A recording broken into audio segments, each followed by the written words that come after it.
Hey everyone, welcome. Today we'll be doing something special. Today we'll be opening this special box GG has sent me. So my stream setup is not actually designed to have multiple camera outputs. If there is a bit of a music reverb, please tell me. I've adjusted my stream setup a little bit. I'm not wearing a headset right now. Also, today we are also streaming on YouTube. It's just a multi-stream. If you are watching over YouTube, yeah, I didn't actually combine the outputs in any way, so it probably will just run this, but we'll switch the camera output first, right? Okay, this is the output for now. It's reasonably not embarrassing. I tried to clean the keyboard a little bit because it was dusty. I have my coffee here. We have a place to write here. I'm gonna use the remarkable tablet for that. The music is a little bit loud. The music is very loud. Yeah, let us tune this down. Kind of weird. How is it now? It shouldn't be too loud. Is it okay now? Now it's really quiet. Okay, let's try something in between. What about now? So I tried something in between now. Seems fine. Okay, that's good. Thank you so much. Thank you guys. Much appreciated. Okay, so also please bear with me. This is a bit of a special stream, so I will definitely need your advice in terms of camera setup. As you know, it's a bit weird to actually hand things around here. We'll see how it works. The light is also terrible. But yeah, we'll see how it works. All right, so I received this box today. It is a Valdo's puzzle box. For POE2, it came in this kind of box. There's some inscriptions on it. I can find no method of destroying the dangerous contents within. Perhaps someday you will find a way. I don't think we'll be destroying that, so. Now, this box, there's a very similar box out there online. I've read this already. It's kind of based on a different company code, I think, Puzzle Potato. If you know how to solve this, or if you've seen how it's being solved already, please don't spoil all the puzzles. I don't want the puzzles spoiled. However, if you are coming up with hints or ideas, I would definitely welcome them. I'm personally really enjoying such things. I think it will be a fun thing. Depending on how much time we'll need, afterwards we'll be talking about POE2 or the amazing things we've seen yesterday. We'll be researching the item systems, thinking a little bit how to structure a filter, and doing all of this good stuff.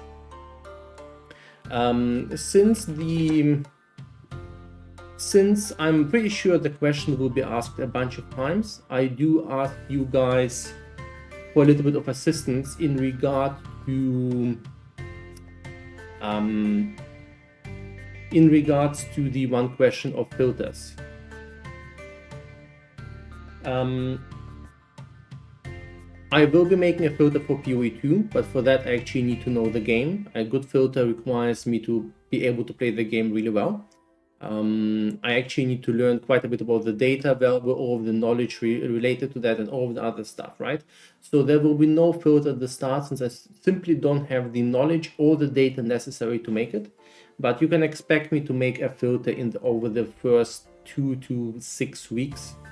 And there will be, of course, full support for styles, filter blade strictnesses, maybe not everything at once. I think styles will take a while, but everything else should be working there. So if anyone asks this question, please be so kind and answer in chat. Yeah. So let's start with the box, right? And yeah, yesterday's review has been a blast. Really enjoyed that. We're gonna carefully open that. Come on. Right, so here's the box. I haven't looked up anything for that. I've briefly observed it. I had it out for a few minutes, but let's look at it together. I'm gonna rotate the camera a little bit. I think this is more or less the straight view. It's a bit tricky for me because my one hand is kind of getting in the way of the camera, so we'll be probably adjusting things depending on what we need. I'm a left-hander, so I try to place the camera on the right side. We'll see how it goes. Right, so Yeah, it's a little bit bad for you to see. If I'm looking straight at it, this is how you see it. So we're gonna try another angle.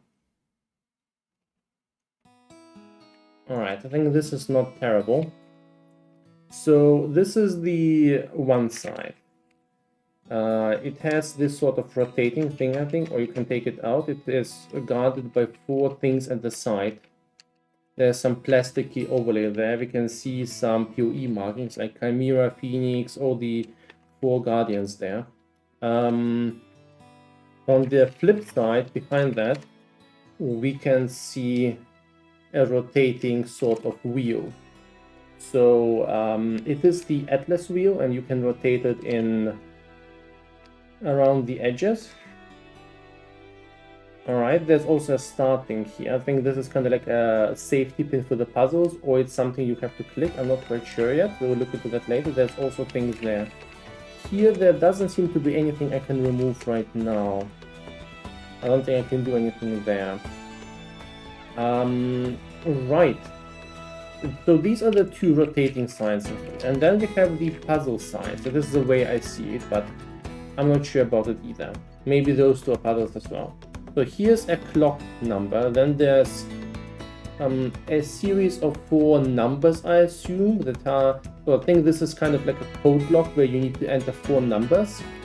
And then maybe you have to press this, and this is locked by 6 of these things, but I can't even rotate that. So I think this is something I'll solve later on. This one is weird, and I'm not actually sure. So I think this could be part of the Tesla box. I think this could be part of the... it could have just a technical design. There is the energy icon here. There is a leaf and a kilogram. A weight, a mass, alright. So we have some moving things here, and I'm not quite sure how they move. There's something that looks a little bit glowy, maybe. I think this might light up. And there's something to move here. And some pinpoints here as well. Vaughn, thank you so much. Much appreciated. Also, Anjay, welcome. Now, I don't have cross-chat enabled yet. This is I'm streaming at the same time on YouTube and Twitch for the first time. So I might, if you say something on YouTube, I'll read it aloud and will respond to that. All right, and at the sides we have these kind of locks, and they have a lock symbol. So there's also potentially puzzle on the side. And then we get to this thing. These move a little bit. There's a scale up there. This seems to be clickable. There's a few movable things down there. Okay, this moves. But I don't think there's much more you can do there. There's 4 slices there. This looks like something that could be taken out, and maybe there's a code or something you have to click at the same time. And this has to be moved, right? And then there's the final side, and this has this sort of tree. 4 things that you can potentially move. Something here, this one might be a safety pin, I'm not sure. Then we have 2 potentially moving things. I don't try to move things too hard yet. And there is this sort of tree inscription that looks like a graph, 4 numbers with 4 symbols. So this one looks like a doom symbol. I think these are map symbols. This is the primordial, no, these are the gardens, I think. The promenade? I'm not sure. I know this map for sure. I think it's one of the garden maps. And it basically has pluses and minuses there. So there's probably some puzzle regarding to counting. Assuming it goes from here, so we count this one plus 1, this one plus 1. We'll look at this later. Right, and these are all of the sides. So somehow with this we have to open the box. So let's now start. Content mention City Square Core, Reef and Desert. Thank you so much, Big Mac, much appreciated. So let us see if we first can move certain pins. So this is the first thing. There's a lot of moving things. Let us analyze which one are active, which one are not. These ones on the side, these ones do not move. I think these are for way later. This first side doesn't move. I mean, they're kind of shaky, but nothing here moves, right? On this end, we can rotate this thing. And I should probably use the left hand more. It's way easier to see for you. We can rotate that. And there's a start thing. I can't pull it out. I can't move it. Oh, something happened there.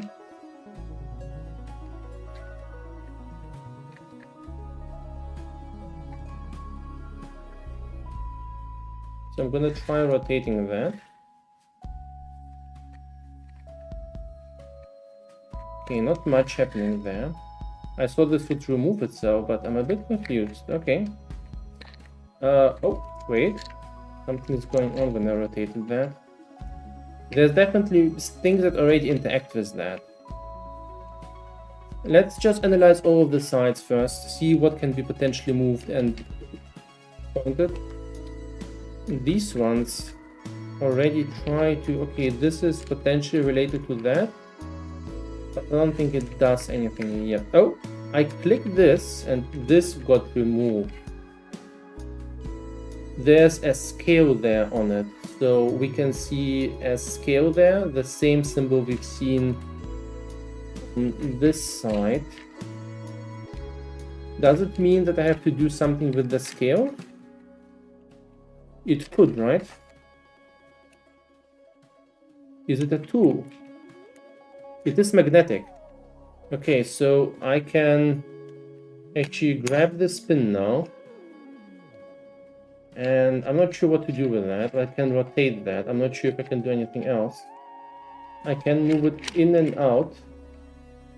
I don't think there's any way to move it in any other direction. But it is a magnetic puzzle, right? So I can grab that. Maybe to rotate that. Okay, so I mean, it's a scale, right? A scale has two sides with weight on it. So I don't think rotating it makes any difference. I can move it back in if I want to. So what about this? Does this move yet? No, it doesn't. This doesn't move. These ones don't move. Oh, wait. This one can now be removed. It is like this little pin with the underside having some sort of thing. Is this magnetic? I don't think so. Can I remove these? So these seem all very similar. And there is a symbol at the bottom. So I don't think maybe I'm supposed to put them in a certain order, but they're all the same. I don't see any difference between these. Let's analyze these specifically. Maybe these come apart.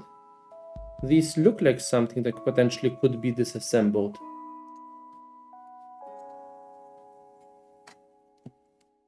They don't feel very... So they are magnetic, that's for sure. But I'm not sure they are getting disassembled. It's kind of hard to tell at this point. Let's not try to do that. So maybe there's an order in which I have to enter them again. And we can see there's definitely symbols there. It's a bit hard to show. I'll do my best to adjust the light. Give me a second, guys.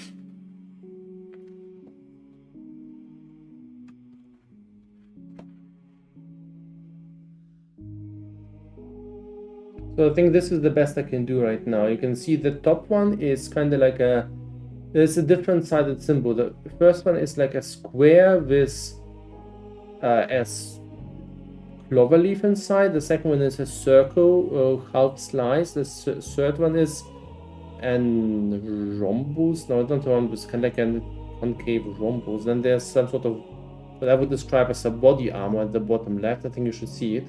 The bottom middle is rhombus, and then there's a time symbol, and like a clock, our clock, right? Okay.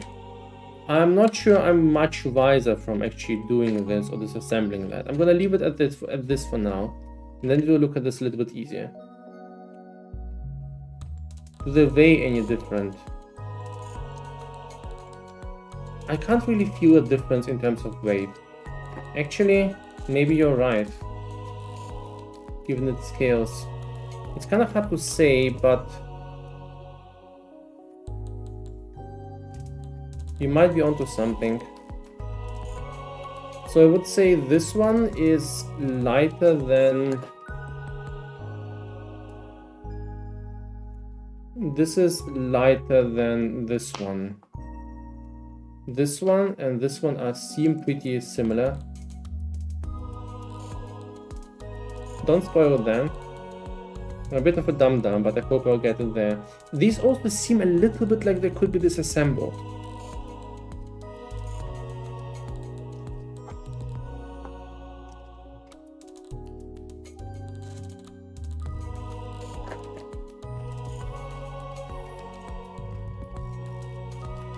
These seem the same. These seem the same. Maybe this one's a little bit different. These also seem very similar.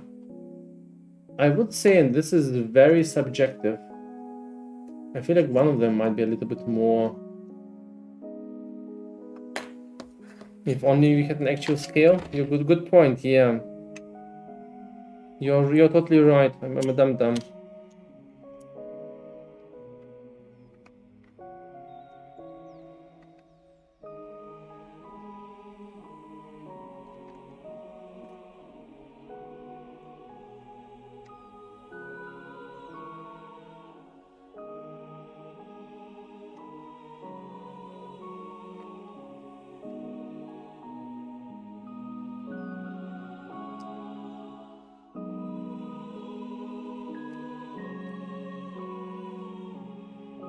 So I think they do weigh different. It's really hard to tell.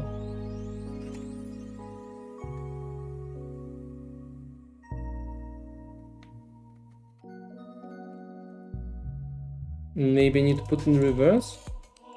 This looks like this, right? Okay, this works.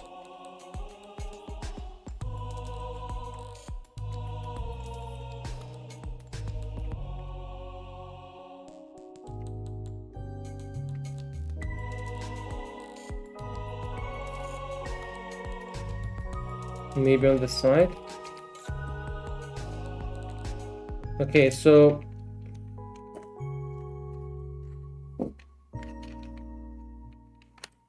okay, this one is clearly heavier.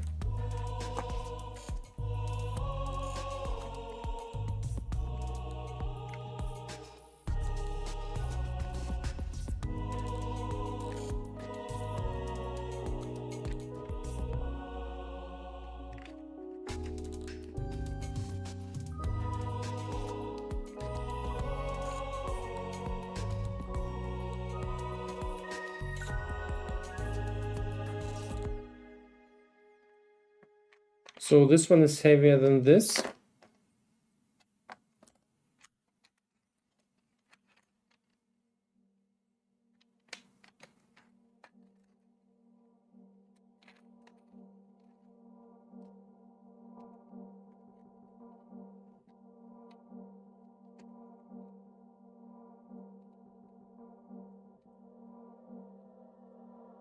This one is heavier than this.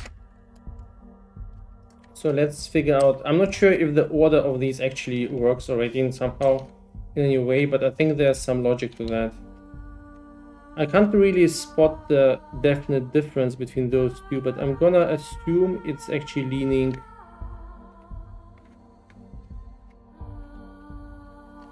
right. Okay, with those two, I think it's kind of like this. Then let's measure those two again. Oh.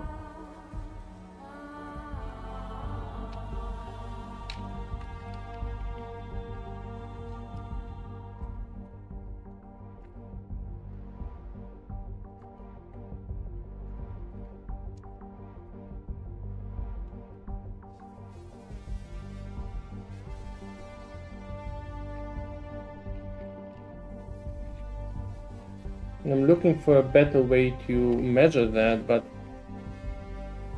I suppose I could... Well, this makes more sense, right?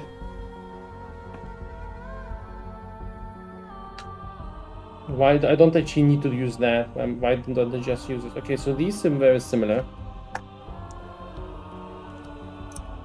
Okay, there's a very clear strength there.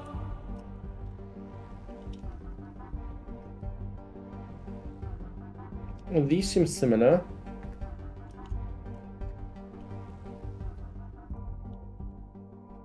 These seem similar. Wait, are there like 3 of the same type? Then 2 lighter ones? And so these seem the same. Now if I try this, I bet this one's gonna be lighter. No. Are 5 of them the same and just 1 heavier? Okay. Oops. So there's one that is definitely heavier. The other ones has been me. Wait, that's not it. No.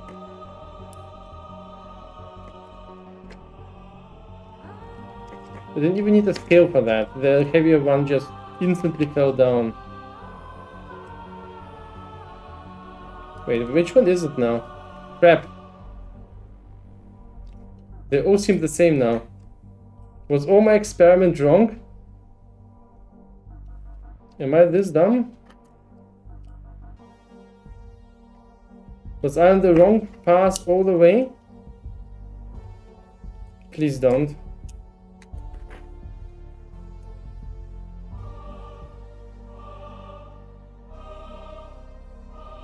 They now seem all equal. What the hell?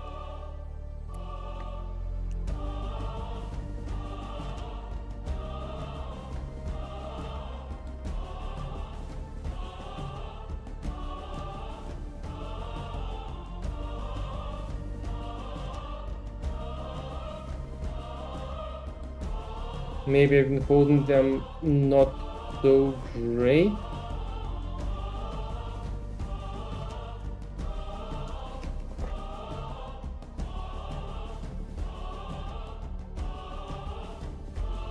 Okay, I'm pretty sure this would be, once again, let me start. I'm pretty sure one of them was heavier.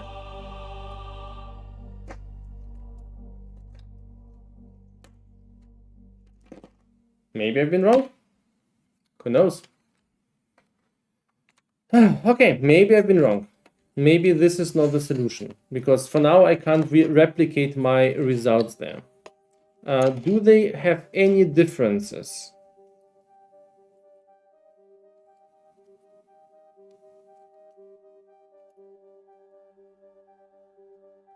Do they have any differences? They seem exactly the same.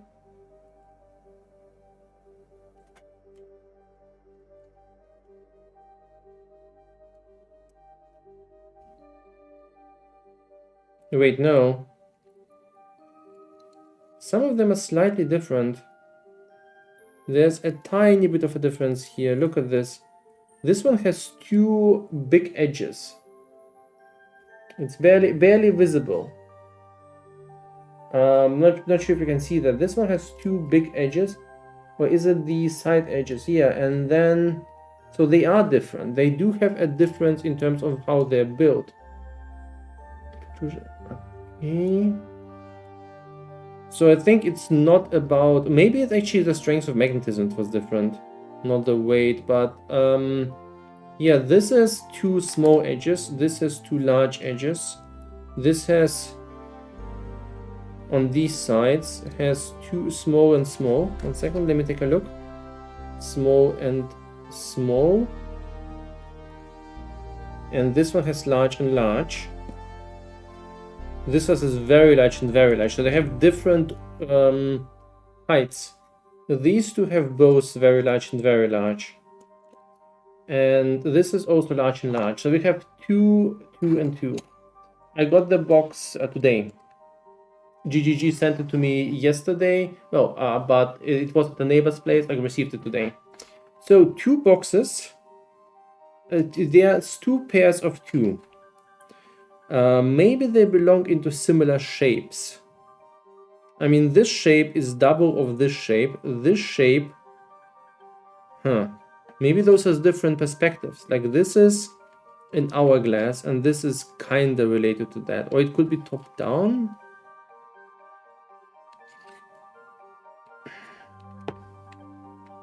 Oh yeah, look, so there's these little bumpers here. I bet this is how we need to arrange them.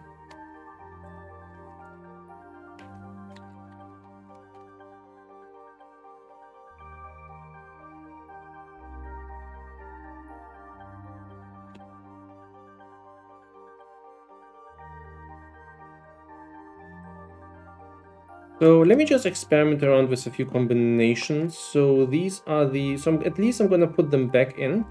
So this is the largest size, the highest complexity. I'm gonna put it to the left.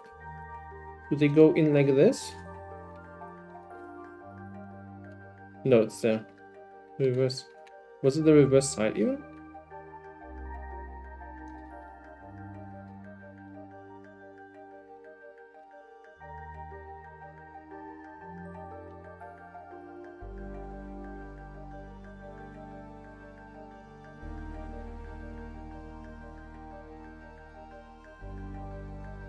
Interesting, something changes when I put them in. So then the two smaller ones.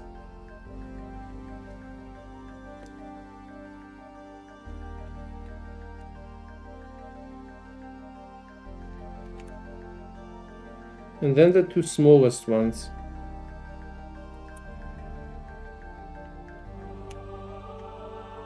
I don't think we get anything out of that. So I think they need a very specific order in order for this to open. And I think the order, I thought it would be the weight, but I don't think it's the weight. I think it's something else. So this needs to click this button in probably. And the height is different. That's going to be my assumption. So these are the middle ones. And we see it from here.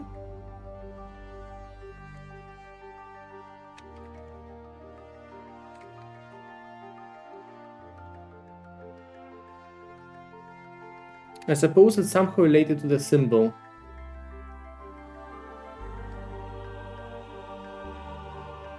Yeah, I tried the weights, but I think they have the same weight on the scale different. They have so too much going on for them to just be stuck on the side of the scale. Yeah, maybe this is used in a different spot. I'm not quite certain. I initially thought it would be this way. I tried heavy on the left, yes. I thought it was the most intricate design.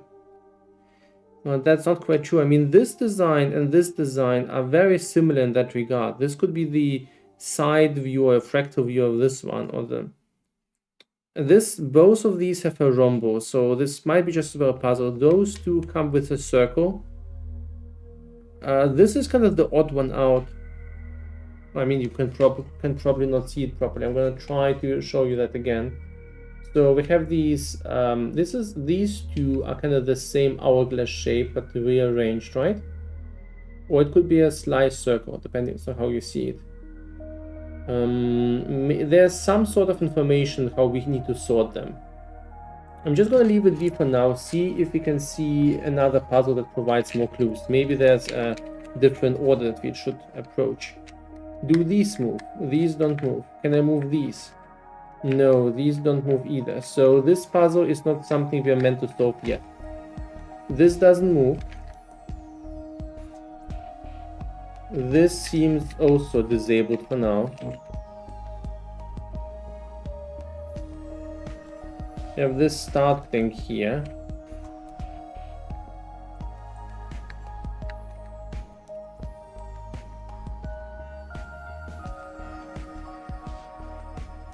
No, it's just rotating.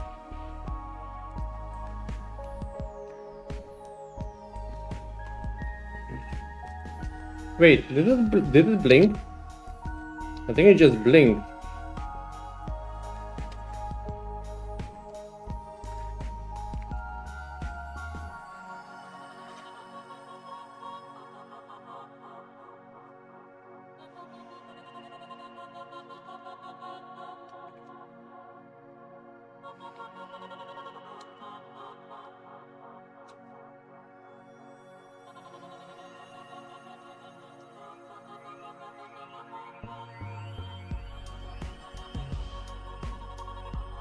I'm gonna wait until the point where it blinks.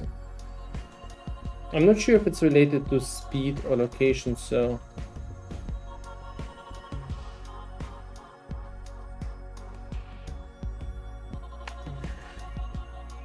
Doesn't seem rotating right makes it blink at all.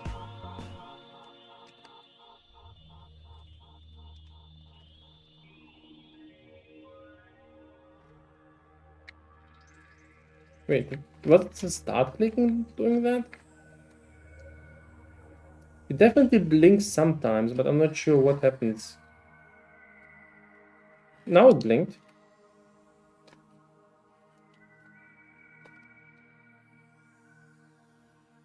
Maybe it's just kind of like a fluff effect, but I wouldn't think so. I mean, there's a puzzle there, right? Let's wait until it blinks the next time. Then try to stop immediately.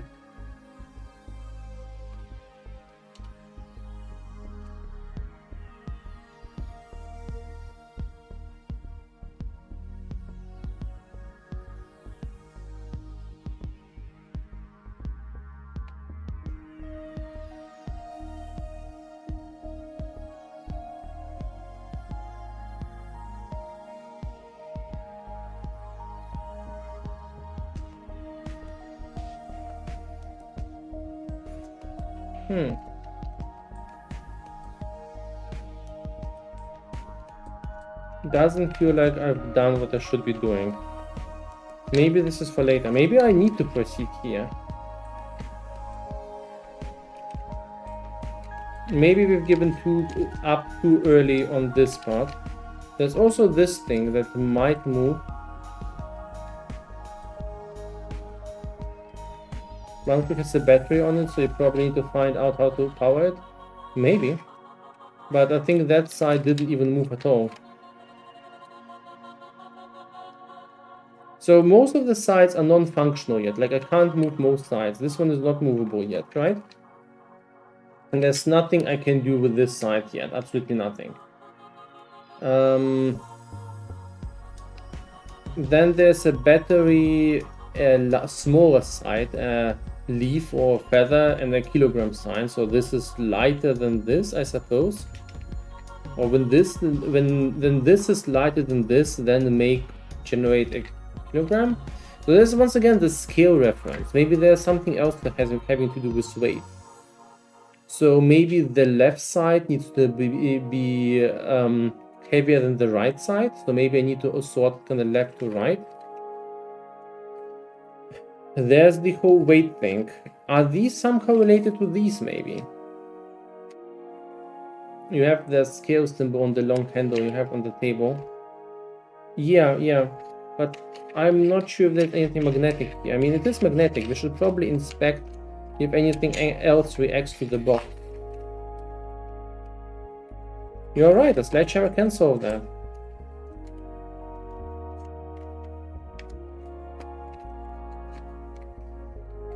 Okay, so it doesn't feel like anything else is reacted to the box, to the magnets.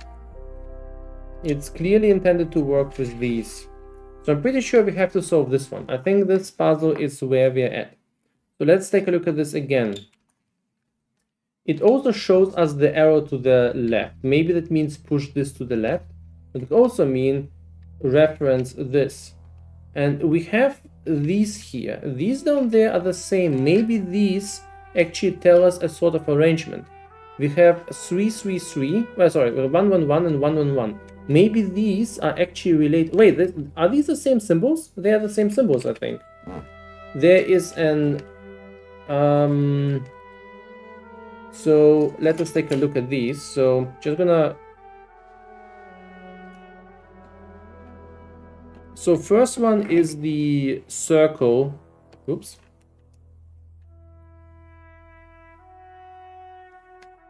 First one is the circle, this thing. Then we get to, I think, this symbol. Then we get to the hourglass. I think then we have this thing, whatever this is. Then we get to And finally we get to whatever the other one is.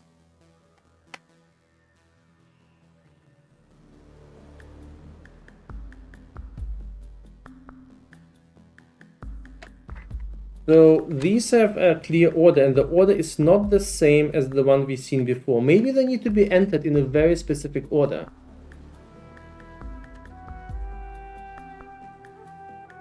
Or it means we need to start with the lighter things and then put the heavier ones in. So this one shows lighter on this side and heavier on this side. I mean, it was very hard to detect which one is light and which one is heavy, so... and these potentially are also two signs of larger or larger. So I think it is still somehow related to these. I think this is referencing this puzzle. It clearly isn't random that these shapes are exactly the same, right? I don't think I can do anything with these things here. I don't think I can use the scale in any way here as well. I mean, this is where the scale is from.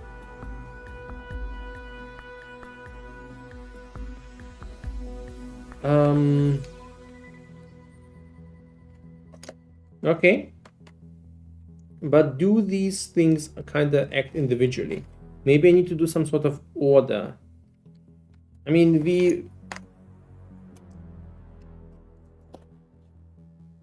these all, in my opinion, seem to weigh the same. Maybe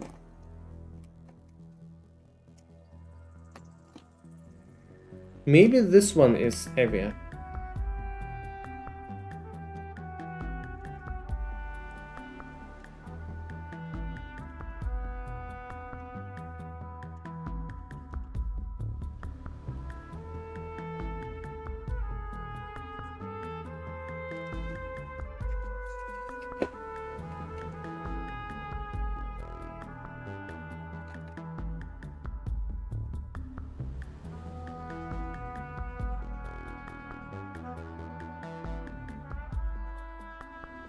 So this one is heavier than this. I think this... I'm not even sure if I'm right on that.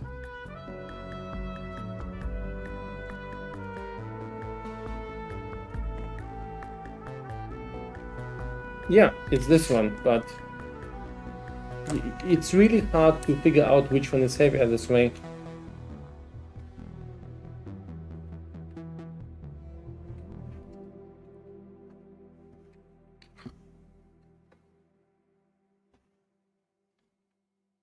It kind of flips. I'm not sure if I can show it. It kind of flips to the side and you can't really measure anything with that. So I think this is what I'm supposed to do. At least this is kind of my thought.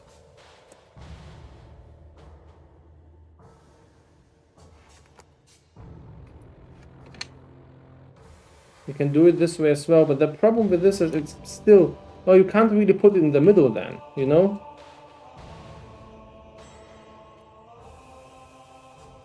Yeah, this doesn't work because it just...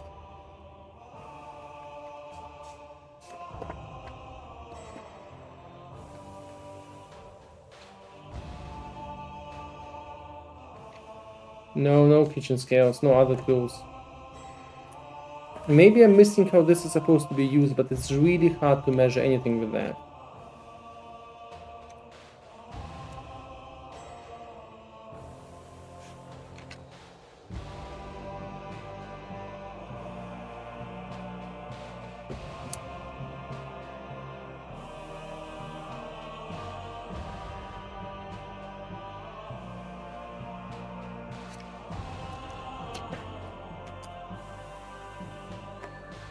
They also have different... I mean, they are different. This one has more of a sign than this one. So we know there's an order to these things. We know there's an order to these things. But how do we figure out which one goes where? So maybe it's just a... I don't think it's some sort of order of events. I mean, we can try that, right? We can tell this one goes here first, right? Then this one, then it's the hourglass, Then it's this thing, and this thing. Wait, maybe it's the order in which I need to put them in.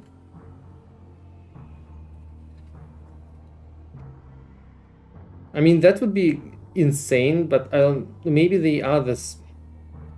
And we need to start with the larger ones. I'm gonna try that. I know which ones are larger. I had the suspicion there's 3 groups. I'm gonna start with these ones first. Let's see if this works. I know that some of these are larger because they have kind of these larger protrusions here. Right, so we're gonna start with this thing. Then, how was it arranged again? It also shows a kilogram on the heavy side, and then this on the light side. And then we go from here to here. Maybe it means this is heavy, and this is heavy, because this doesn't specifically provide an order. It doesn't quite tell which. There's no reason to think this is lighter than this. So I think what it means is that these two are the first ones. This and this. So this one, and then this one goes into this here, right?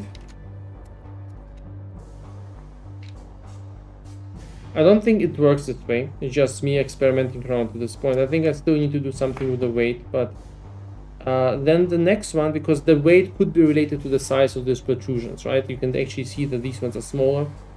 Then we go to this one and this thing. And finally these two, right?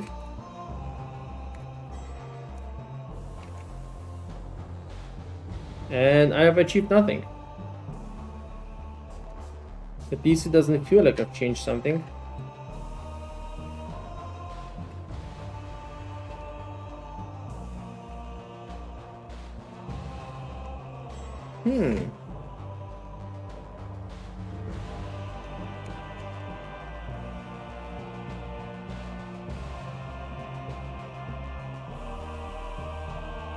So I don't think this solved any puzzle. I mean, wait, what? I don't think this is supposed to do that. This squeeze.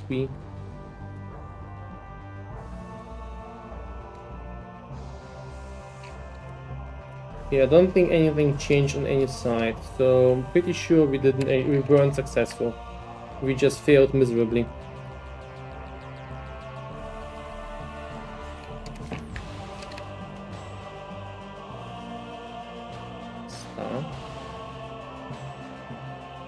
Start.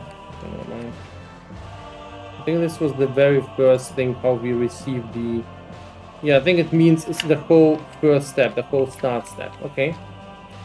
All right, so I think it still needs. So I'm pretty sure I'm on the right track, but I'm also. I think this was also. Wait, no.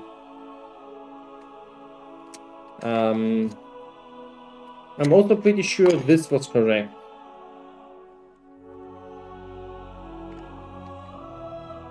But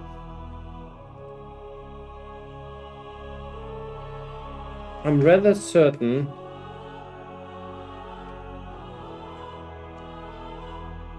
you can stick them on the side of the scale stick instead of the magnum then. Good point. I'm gonna quickly grab the food. I ordered some. I'll be back in like 5 minutes. See you in a sec, then we'll proceed again.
Alright guys, I'm back.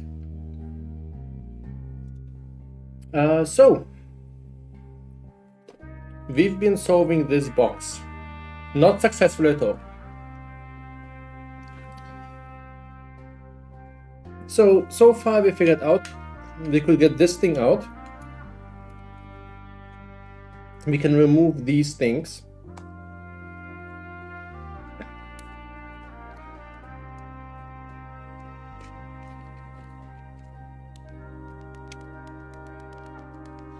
These 6 are slightly different. There's a very tiny deviation between them.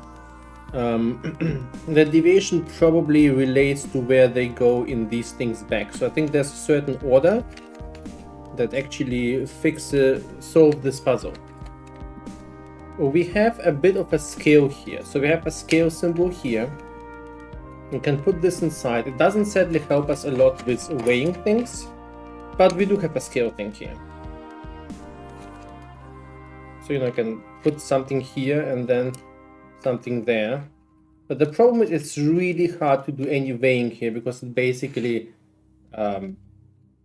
gets kind of stuck on it. Can they not draw on the side on it? Well, the problem is with rolling on the side, you mean like that, right? Is we need to kind of find the center there, and this is tricky, but maybe this is a better approach. It seems to be consistently showing, yeah, it's falling down. I think it seems that this is more weighty, right?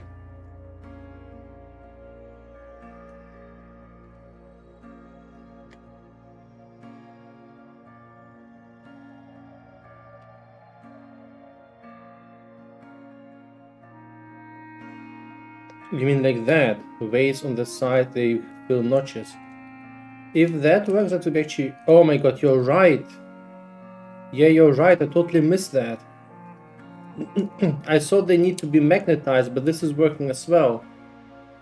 You guys are right. I'm a total idiot there. Totally missed that. Okay, and now suddenly we actually have an outcome. This is more weighty than this.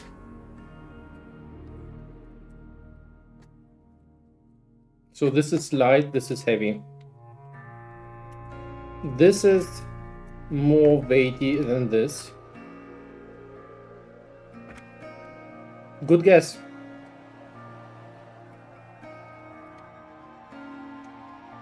This is more weighty than this. I think there's 2 weights of each type, of each group. So let's weigh those against each other.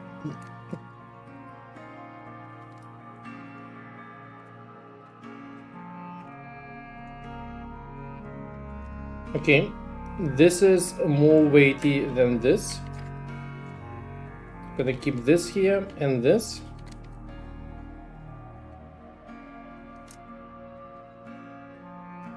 Okay, this and this. Let's test those against each other.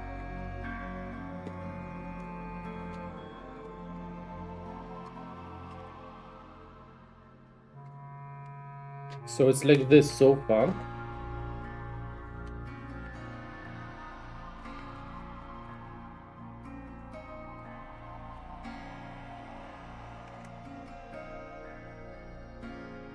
Are you looking for the word heavier? You're right, I am looking for the word heavier. Okay, so this is heavier than this.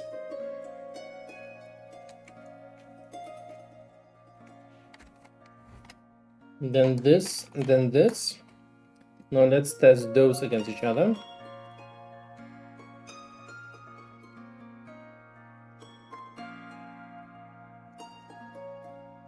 No.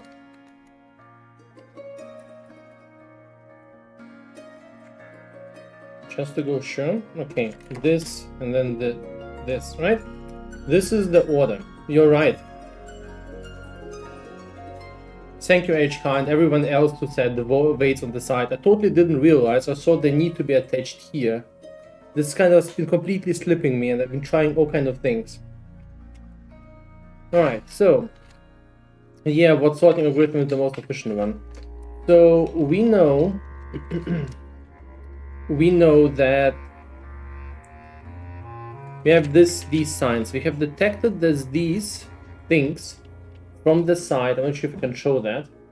From the side, these correspond to the symbols in the middle.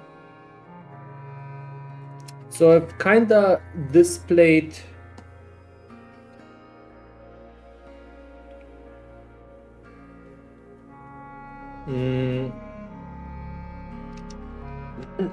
yeah, I've been thinking the same, Ecobest, that thought crossed my mind a bunch of times. So I think that we have this symbol saying us that the heavier it goes is more than the lighter. What kind of confuses me are these two, right? Both of these kind of show this is heavier and this is lighter. Maybe any order of those works, I'm not sure. Maybe they have to go left to right. Maybe this has to be light, this has to be heavy. So maybe we can start with the approach that we're gonna start heavier to lighter.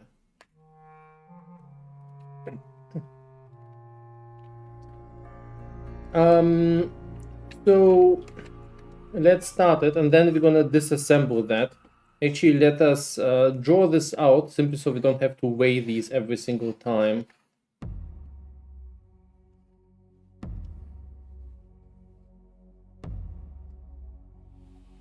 Just so that I know how I'm gonna attach them. Then we have this thing, then we have the double.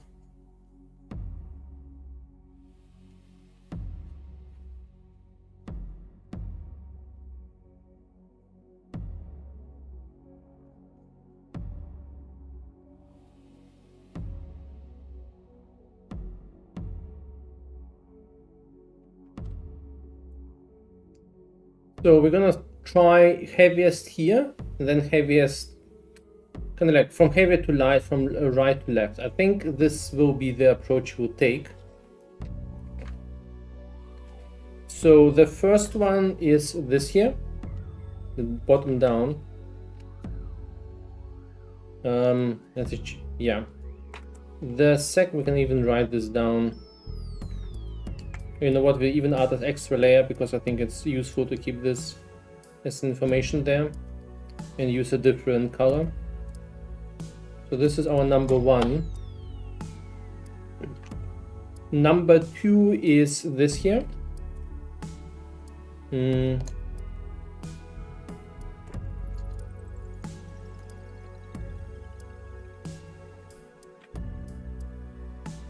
Number three is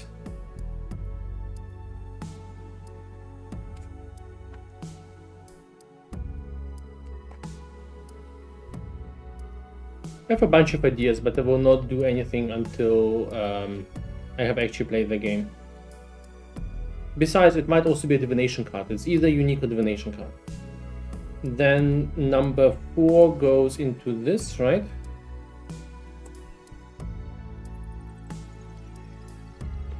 Number five is this circle.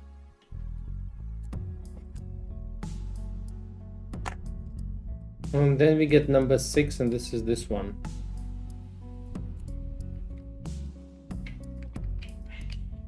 Yeah, that doesn't seem to be working. So let's disassemble them in the same way we assembled them, because I kind of didn't expect it to work either. So lightest, second lightest, then this one.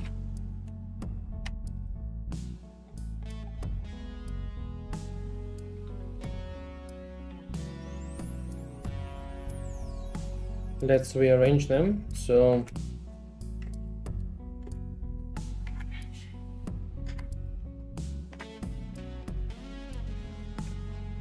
okay, different approach.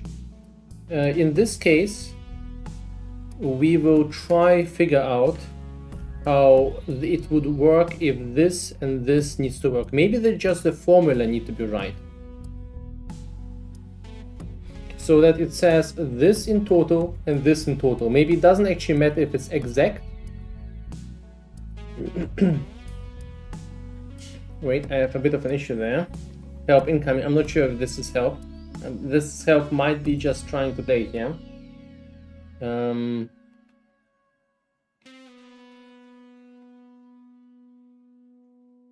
Alright, well, let's try reversing that. Let's try seeing if it works the same way as we expected. So these three.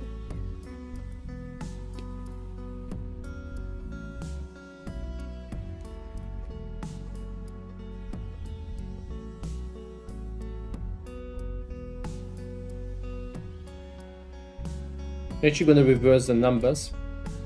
So I want to first enter this. Then we go with this. Then we go with this. So this is going to be the first one. And then we need to reverse the order. So this is number 3. Oh, wait, this is the it goes from heavier, right? So this needs to be the heaviest and this needs to be the heaviest in one line. So we need this here to be this is number 3. Then we need to enter number 2 here, and this is number 1. All right, so let's try this out.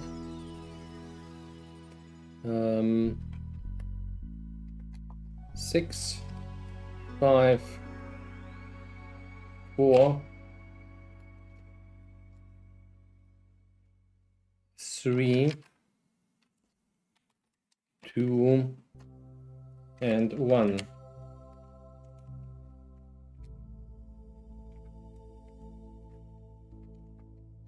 No! I was so sure this would be it. Maybe I could some of the confused. They feel a little bit loose in there. Maybe charge the box. This could also be the case. It's that energy, right? It had this energy symbol. It's a good point.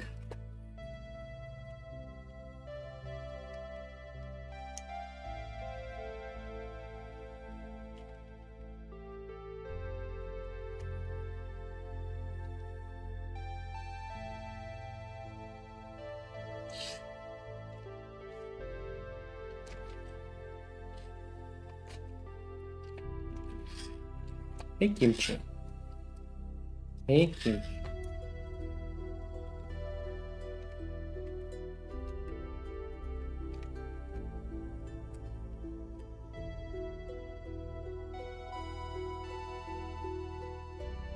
Maybe the box needs to be charged and then the symbols need to be entered.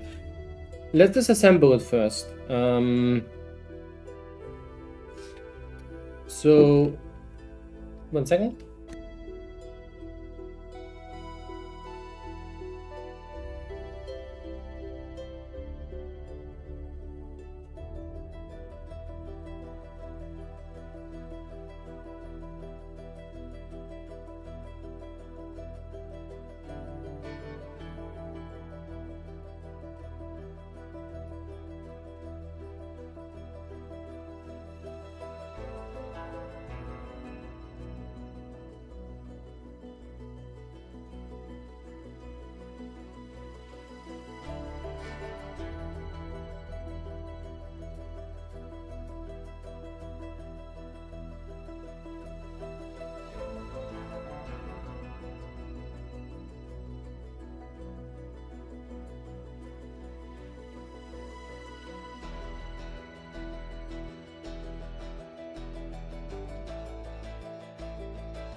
Okay, I'm back.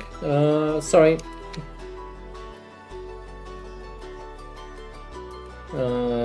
Tobnac is killing the photo blitz servicer here. Can use the what to gain more clues. Do we know the weight of each one? We know the order of the weight. So definitely something I'm fairly confident about is that potentially this needs to be charged first. We have the charge symbol. I think this is correct. What do we need to do? I've just joined. Yeah, okay, so for all the newcomers, I received this box from GG.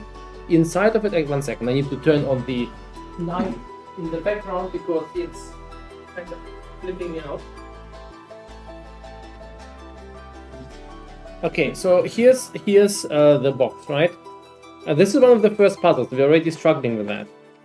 So the puzzle, basically, we were able to remove these things, kind of these ones. They are sorted by weight. We've been able to weight them using this thing. So, for instance, I can actually, just to show it, just to confirm it, that I got the order right. This thing should be the lightest, oops, and this thing should be the heaviest.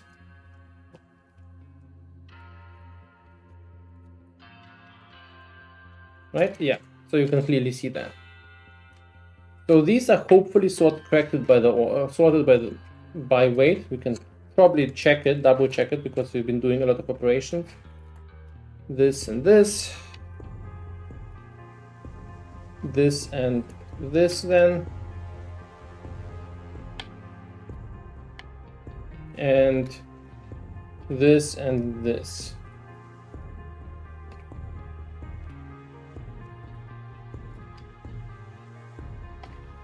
Okay, so they are sorted by the order. Then in the background there are symbols. They are barely hard to see. If you want to participate, take a screenshot now. It's a little bit hard to see. I kind of made a little bit of an explanation which symbol is where. We made kind of crude reflections of how they work. So this is the arrangement of the symbols, right? Then, what these symbols reappear on this, trying to swipe this, just turn the box, they reappear here. On this side, we have this information there. If the feather or a leaf is lighter than the kilogram, or it is lighter than a kilogram, and there's also power, so power we can, I think it means energy, or the box is lighter. Then we also have these symbols that sort things, and these things from the side are actually the symbols we've been having. Oh look, there's an arrow. I didn't see the arrow, but it seems everywhere the arrow, so it doesn't really matter for now. So I'm gonna assume that what we need to do is put these symbols there in the right order. Now my current assumption, maybe I've been just wrong about that, I think I'm going to just try it out again, is that these say that the heavier symbols go to the right, because right, kilogram is larger than this, so the heavier symbols go there, and the lighter symbols go on this side. Not equal? Yeah, but pretty much anything we would put there would be not equal, right? I agree, but I think it's not the way it is meant. I think it's a sorting order, so from heavy to light.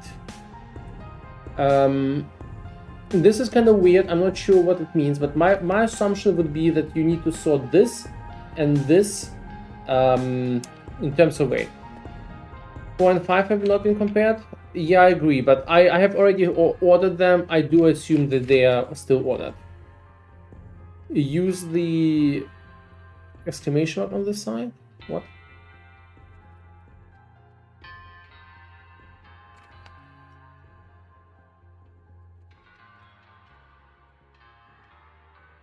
The puzzle potato. If you mean I should be, if you mean, so I'm gonna assume you are from the company. First of all, it's a very cool thing, but if you mean using the side hints, don't really want to do that.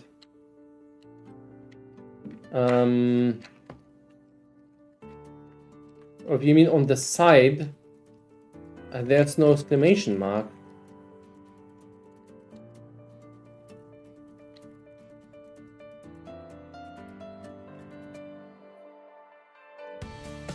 The other sides, yeah, it's an awesome puzzle. Thank you so much for creating that.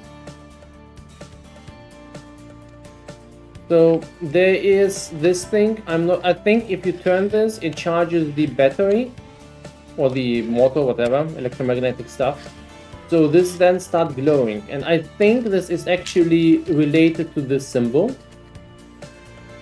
So I think what this means is when this goes right side from this and this from this, then you kind of wait sort it, then this thing will be opening. On the side with the battery symbol,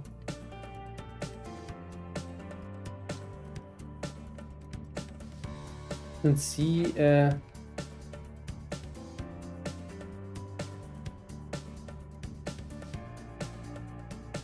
okay, on the side with the battery symbol, use the energy. There's no energy symbol here. There's no energy symbol here. Maybe am I missing some? I think I'm missing something. There's nothing here. These are all the same. Maybe this is...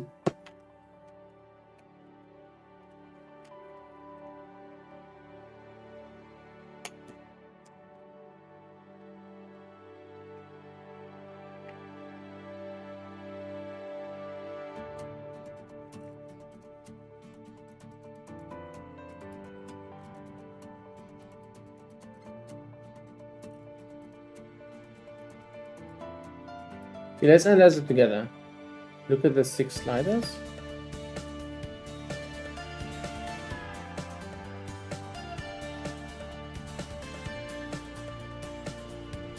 Okay, so the 6 sliders, okay. Let's take a look at those.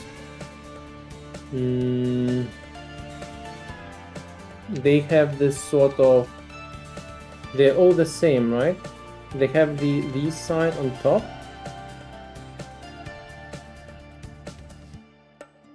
Maybe they can be moved. There's this energy symbol, of course. Maybe if it's energy charged. Maybe it's energy charged. Yeah, the symbols all have an arrow. Yeah, the top symbols are the ones that we see down there. Maybe it can be then... Maybe this can be then kind of approached.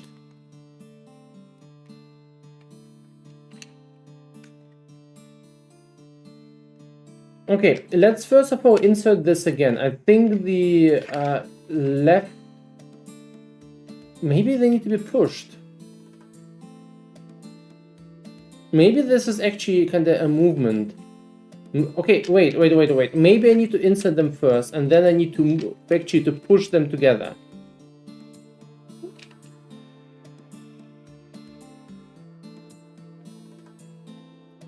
So I'm still not sure if it's just push one. Oh wait.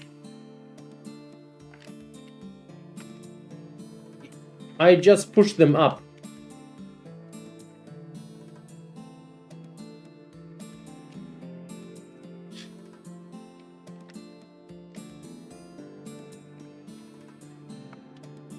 Okay, they can be pushed.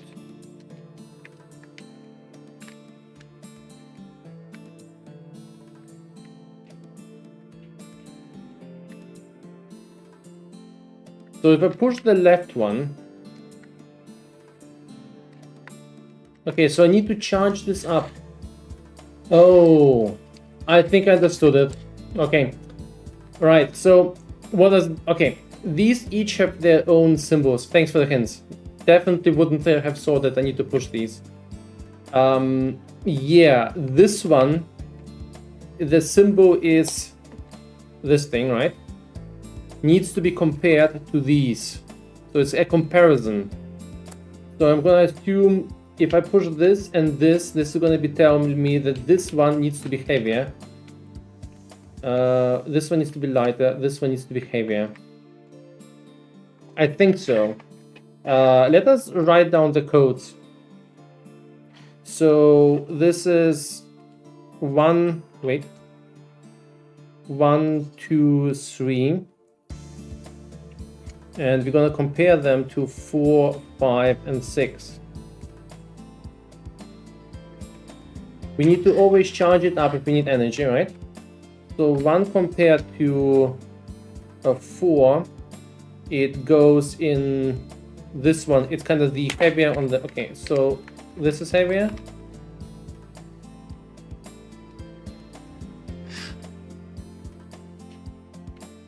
Then to 5.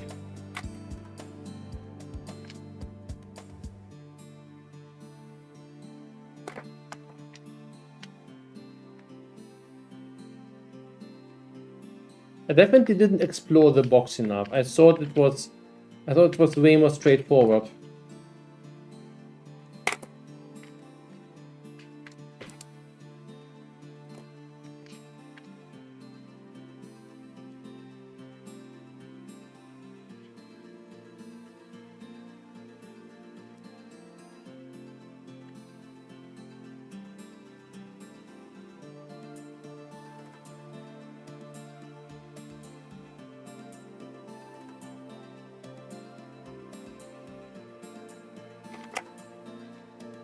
Actually, you know what? Let us write it down a different way. This feels a little bit silly. So 2, you know what? Right, left. This is a much better way. Right, left,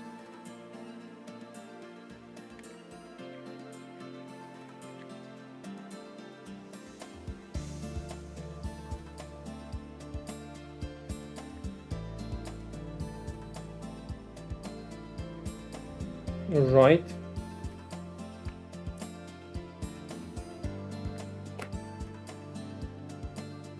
left, left, right.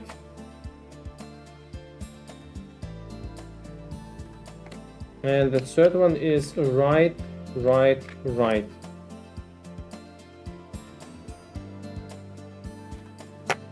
Okay, so what does it tell us? So I can't really combine this, right? I can't really, just to confirm that.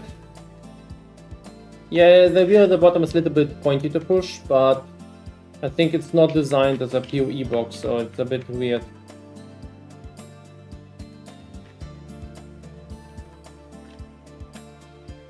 Okay, I don't think pushing multiple ones does anything.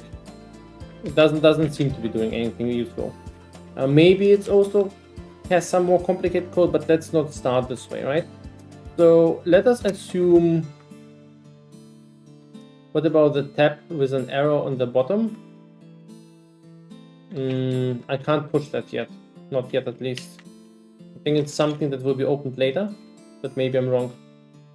No, yeah, no, pretty much nothing is working right now.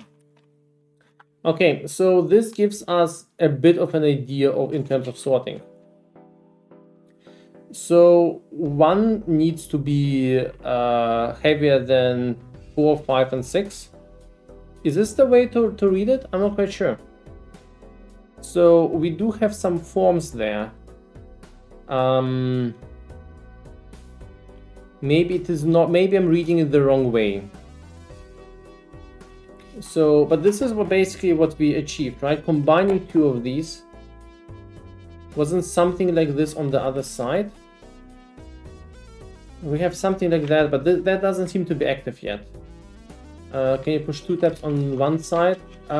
You can't push 2 tabs on the one side. So you can do that, but it doesn't do anything. So I can do this.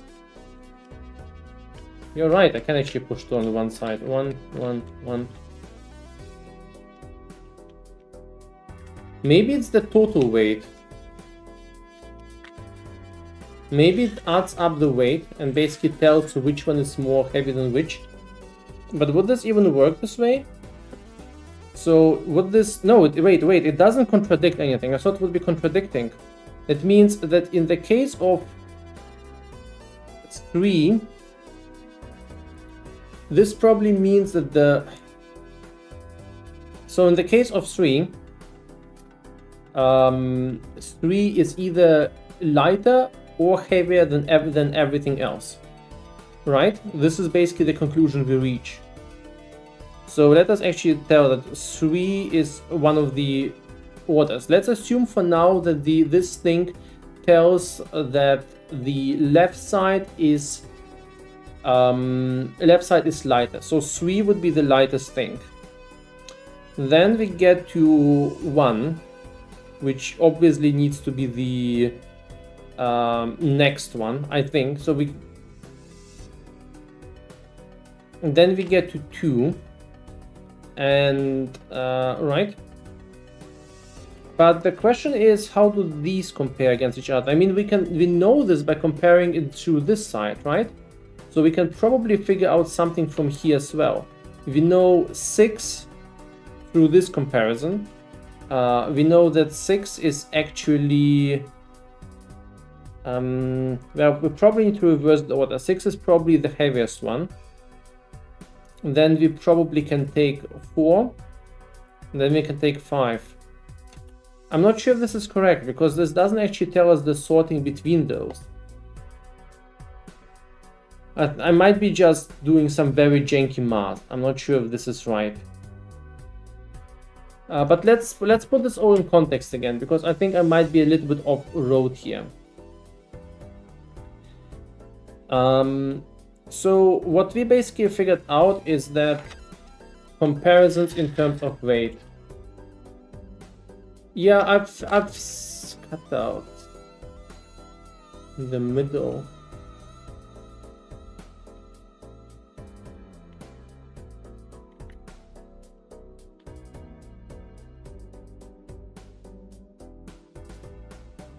So my assumption,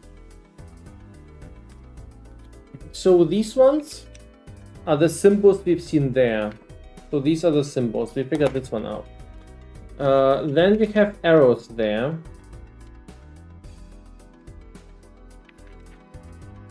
Then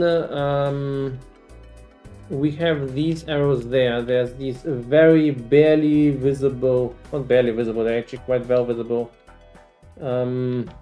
arrows, but they seem to be the same for now at least. Maybe there's more to them.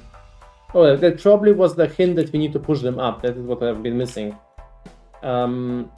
Should we match the shapes on top row to the square slot symbols? Yeah, this is what I've been doing, but I'm not sure how this sorts now. So we got this information now. I just need to figure out how to use this in order to sort this side. So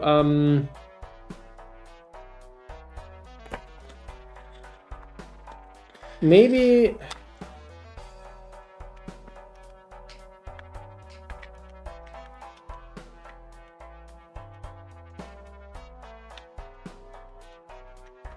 so my trickiness is I need to figure out what exactly do these lights tell me. Don't share it yet, Deep Space, please. I would like to figure out myself. Not doing too well here, but I'm still enjoying it.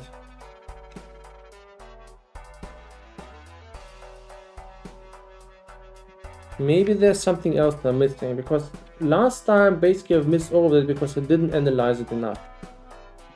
Maybe there's more to it as well.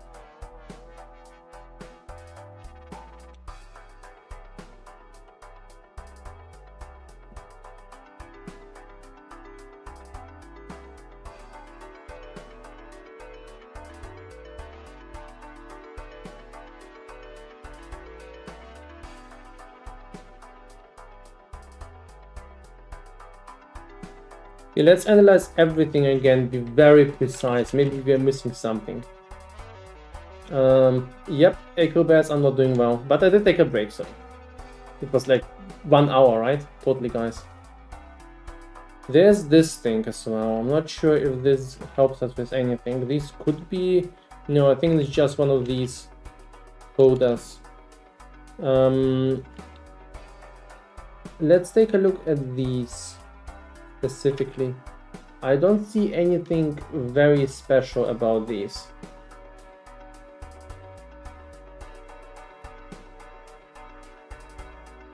Are we overthinking this? I guarantee you're overthinking it. Besides, doing it on stream actually makes me extra stupid. That's what I'm telling myself. I would try to avoid the hammer method, guys, if possible.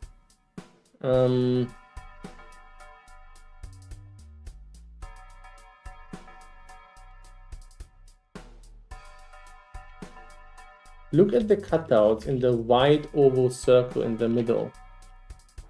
White oval circle in the... Oh, this one. You mean this one's, yeah. So the way that I understand this, maybe there's more to it than I think, but the way that I understood it is that those are basically larger and smaller signs, and they say that this side needs to be this sort heavier to lighter. So, oh, wait. This means heavier, right? This means lighter. So when we apply this, or vice versa even, it's pretty much the same thing. So I think this means lighter goes to this goes to heavier. So when this thing lights up, it basically says this thing is heavier than this thing. So this is heavier than this. If we use two at the same time, we actually can get the information that those two are heavier. Yeah, are heavier than any of this. So those two are more heavy than anything else, I think. So they kind of like have numeric values, right? So if I quote this one, just the right one, maybe it's a better example. Okay.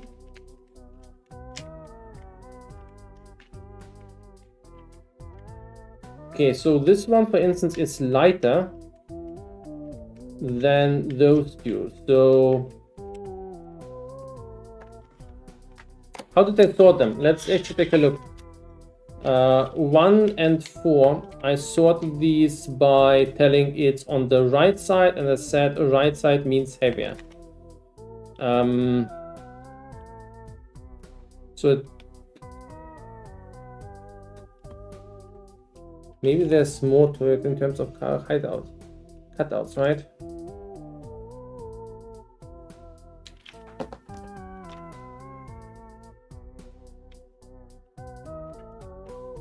So 1 is lighter than 4.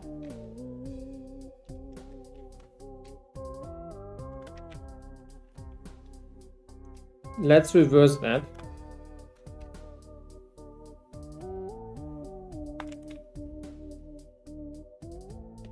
Let's recreate this puzzle again, because I think I need to solve it again.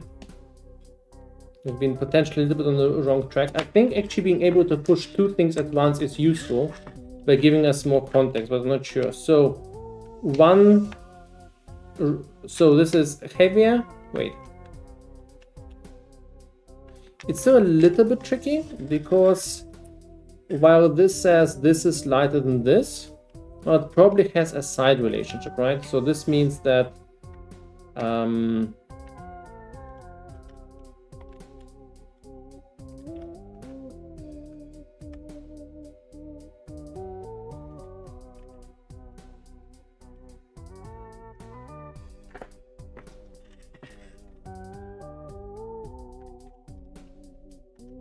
you can buy it. Yep, it's a Tesla box. They're not POE shapes, so right, left, right, right? So let's take a look at the second one again. Left, left, right.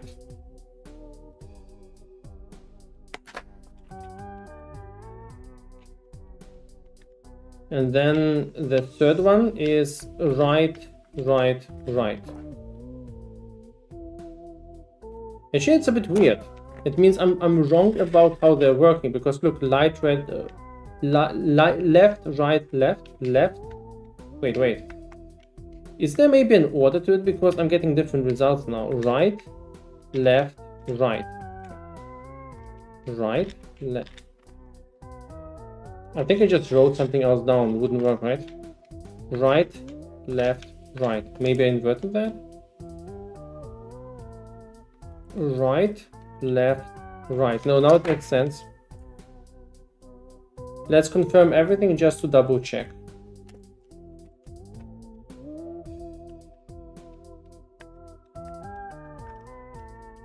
Left, left, right. And then we get right, right, right. So Also, I want to check once again the double thing. So if I check those two,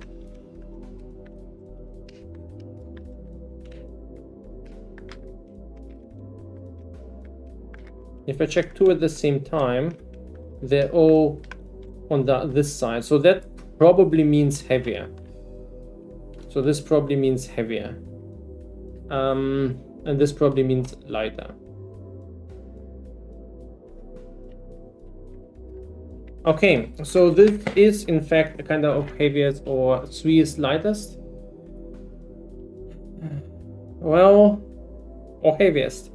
But I'm gonna assume it means heaviest actually.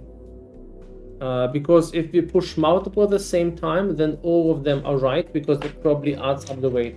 Could be also lightest, but if we take a look at this symbol, that means this symbol means left is heavier than left is lighter than right. At least that would be my interpretation right now. That being said, I'm being very derpy about that. So, but I push 2 and 3. Yeah, it still stays the same. So adding these up would make them heavier, right? So yeah, I'm pretty sure it means, yeah, 4, 5, 6 are all heavier than 3. Exactly, that is my opinion as well. So this is how we interpret that. Let's actually, so we can then sort them by weight pretty much. There should be also we should be also able to sort these this way. The problem is we need to actually figure out potentially which ones are lighter between those. So as in, how do we sort 1 to 3 among them? But that's actually not very hard, right? Or how do we weigh them against each other? So we can pretty much tell that the current order that we know that is heaviest, we know that there's on the one side it's 3, then there's 2, and wait, then there's 1, and there's 2. So this is from lightest to heaviest. Let's actually write this down. Heavy, and then we have light. Then we have the other ones. Can we figure out from these how these solve? I'm pretty sure this should be possible. Maybe you can go the equation way, but I'm going to try to logically deduce that. So 4, 5, and 6, we need to sort those against each others. So we know that the 3 has been heavier than all of these. Because we kind of flip this side since we are looking at the other side. We know that I'm pretty certain that this means that 6 needs to be the lightest of all. Then we get the 5, and then we get the 4, right? No, wait, 4 and then 5. Yeah, 4 and then 5. 6, 4, and then 5. So 6 is the lightest, then we get to the 4, and then we get to the 5. Can those actually measure against each other? Can it be that the order here is wrong? 4 is heavier than 2 but lighter than 1. Yeah, you're right. Of course we have this information, right? Since it's, yeah, anything that is L when we are reading from this means it's actually heavier. So we know that 6 is heavier than 2, so we can probably move the 2 in here. Then we know when it comes to, wait, 4 is heavier than 2. Oops, got this a little bit confused. Wait, no, wait, never mind, we are sorting this way. Oh my god, I'm getting so confused here. Right, so 6, 2, 4, then we have 1. 1 is another one that basically goes in the middle.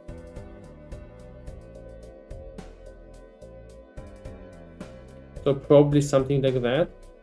1, and then we have 3. What do we know about 3? 3 is probably the very heaviest one, right? 5, 3. Can we confirm that 5? 5 is heavier than...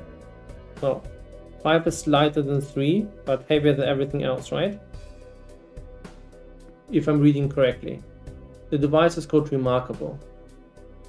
So I'm pretty sure this should be the order, unless I'm completely derped it up. So 6, 2, 4, 1, 5, 3.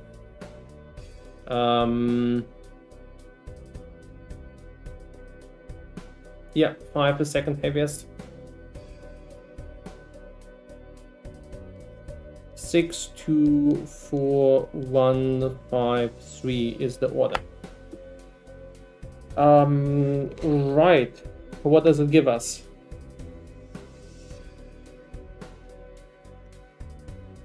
Did we associate these? Oh yeah, we did associate these. So that means we have the numbers here.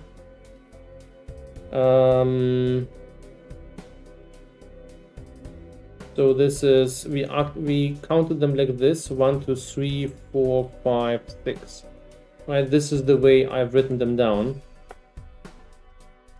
And then we actually need to sort them. I think you're confusing light and heavy. I could be, but then I'm just going to invert the order.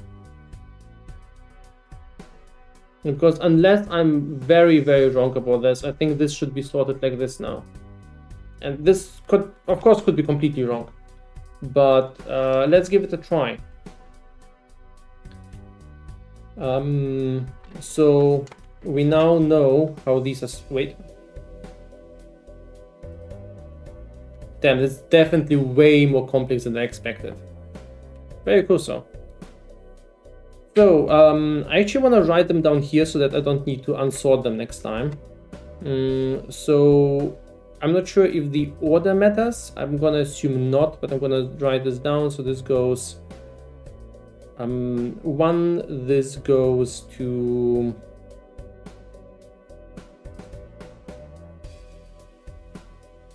I'm thinking if I'm on the right track here.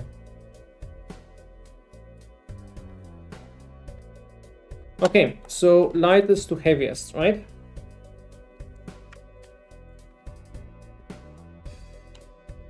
I'm gonna start lightest to heaviest, but it might be the reversed. So lightest one is, the heaviest one is 3, right?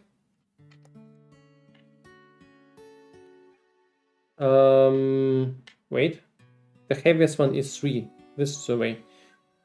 Taking this, and this goes into, what am I even writing this down? This is really weird what I'm writing here. No, I need to write the, I'm doing something stupid. I need to write the weight here. I'm sorting them by weight, right?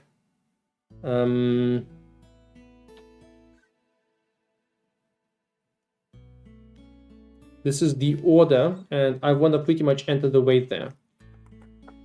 So this is the heaviest one. The heaviest one is the 3. The 3 is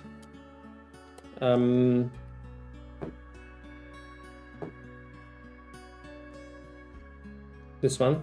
So the heaviest one goes into this, which is the number 1. So the number 1 in terms of weight. So it goes here. Then the number 2 in terms of weight goes into the 5. And the 5 is this one, so this receives the number 2 in terms of weight.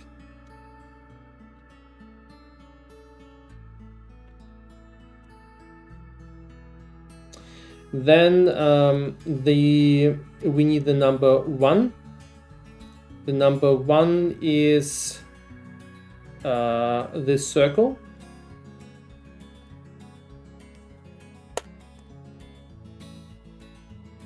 Wait.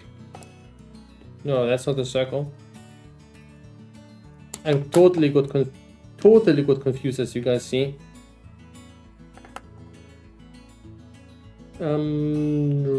Right. So here we go. Then we get to number 4. Number 4.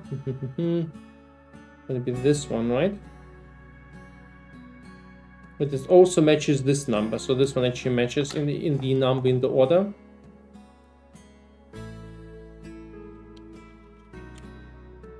And then we have number 5, which is number 2 here. Number 2 here is this one, right? Alright, this is the 5th lightest. And this is the lightest one of all. It goes here. And it doesn't open. I might got them. I might need to reverse them or might missort them at some point. I was actually rather certain this is the way.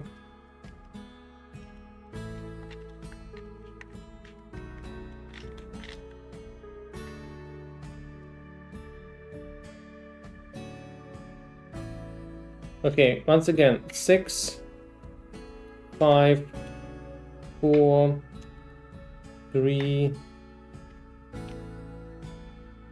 2, 1. Let's reverse the order. Yeah, wrong sorting order. It might be very much the case.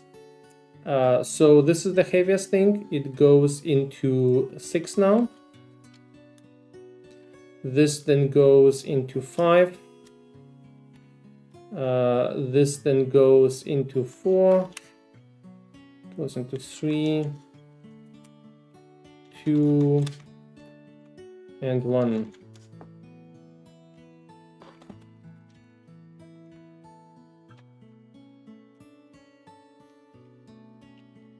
Did I mess up again? I mean, it clearly did, but...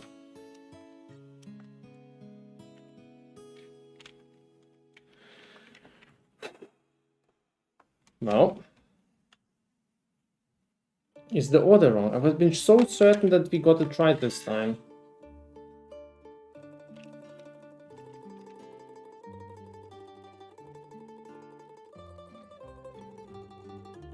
Well, let's measure it through. I mean, we got this order. I'm pretty sure this is right. 3, 5, 1, 4, 6.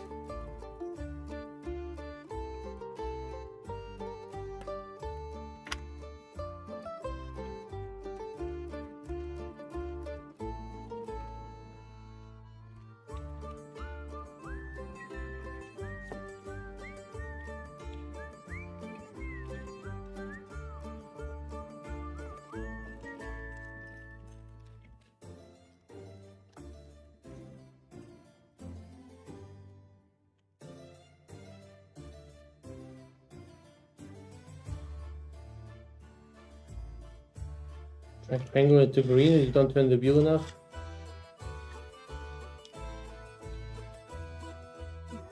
Can you crangle it to green? I don't think this works this way. I think I got the order wrong, or maybe I got them confused in between. Hey Bunny, nice to see you. We are going crazy with weight sorting. Well, let's sort the weights again.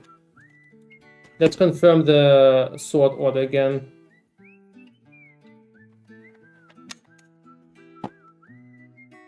But admit, this is by far the part I like the least. The weighing is 1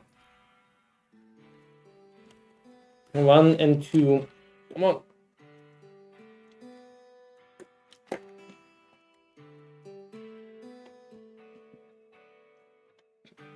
It's so easy to drop them. Okay. I'm gonna say this is the heavier one. Maybe they kind of got missorted.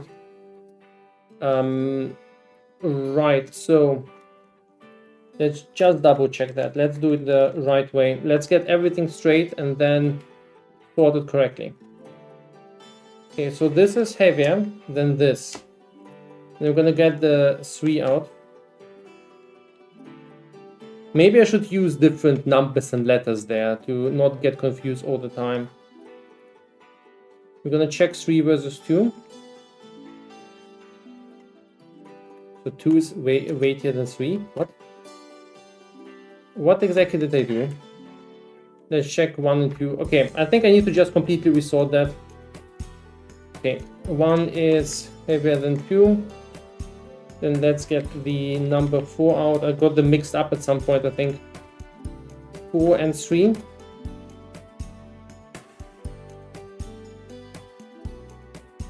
This is... So it doesn't matter. We are restarting the whole naming. I got confused at some point. I think I mixed 2 of them up. And this is what happened. Okay, 5 and this. This is fine.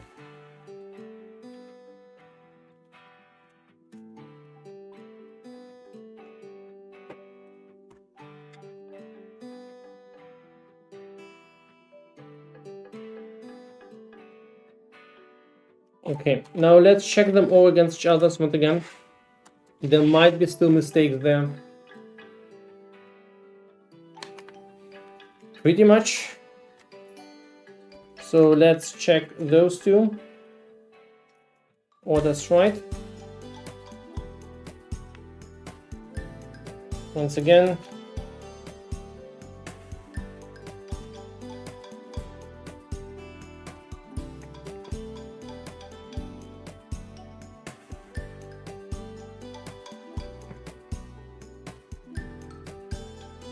Okay, so it should be fine.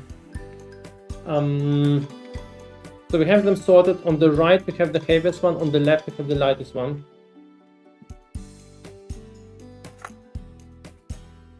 Right, so now let's take a look at this thing again. We've got this solved, right? So we have the order right.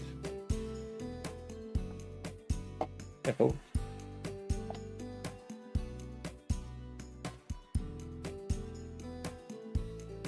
So we had this order 6, 2, 4, 1, 5, 3.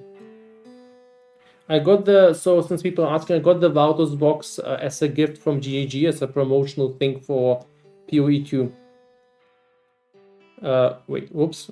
Inside of it, there is either a divination card code, so either I can make a divination card or create a unique item. Different boxes have different rewards. Thank you, Kimchi. Cat is included. Cat is part of the puzzle.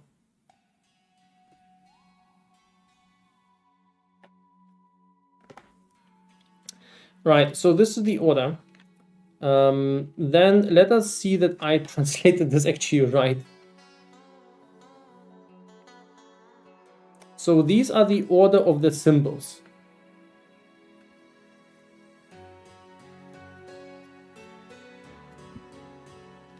Kimchi, can we not do some butt show here?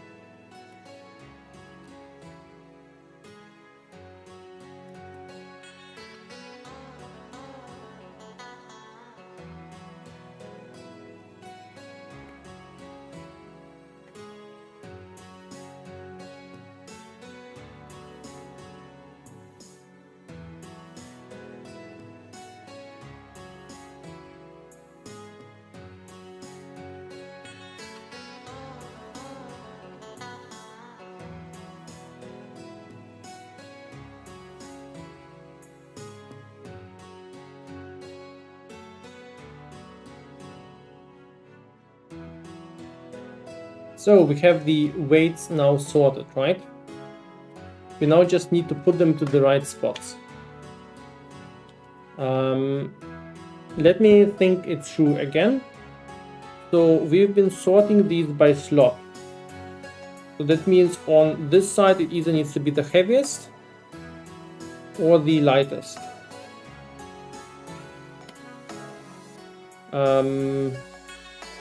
So into 3 goes this. So we're gonna decouple it afterwards. So into the wait, we need to remove this. This is just confusing.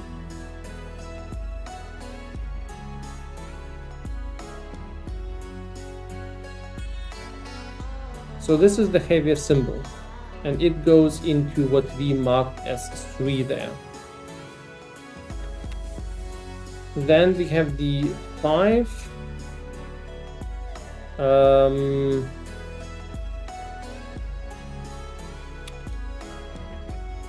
Then we have the 4. Wait, did I already make a mistake?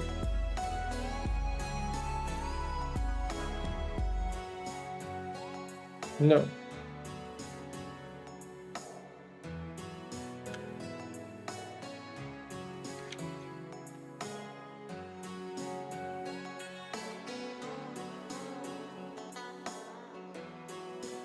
This is the heaviest one, right? We just tested it. This goes into the 3. The 3 is the hourglass. The hourglass is here.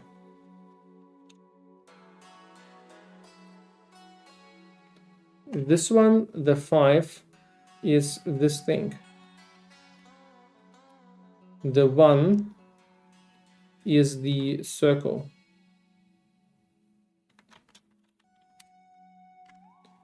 Then we get to the 4, which is this thingy. You know, I'm gonna etch it out. 1, 2, 3, 4. Then we get to the 2, which is the this.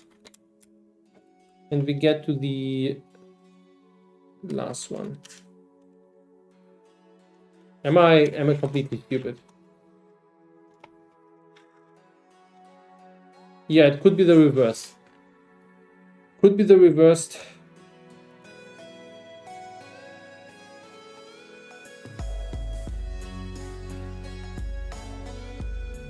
Six is this, right? Then we get the 2. Then we have the 2. The 2 is this one, so we put this one there. And then we get the 4. The 4 could be in whatever this symbol has. Then we get to the 1, which should be in the circle. The 5, which is here. And the 3, which is the hourglass. So we have them sorted by weight again. Oops. So let's reverse it. Let's reverse it. Now we're gonna do it in the reverse order. So the hourglass is the lightest one. Wait, was it the right order? So wait, let's delete that. Can't believe I'm messing this up so often. At this point, I'm just so nervous that I'm doing a ton of mistakes. All right, so we basically use the same order, but grab from the other side. 3 is the lightest one. Then 5 is the this thing. Then 1 is the half circle. Then 4 is this one. 2 is this thing.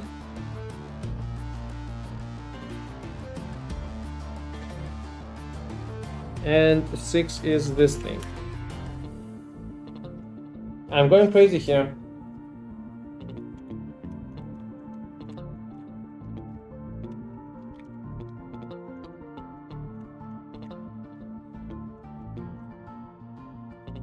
We even had one of the guys who created the box confirm this is the right logic. Did we mess up the sorting? It probably needs power to check.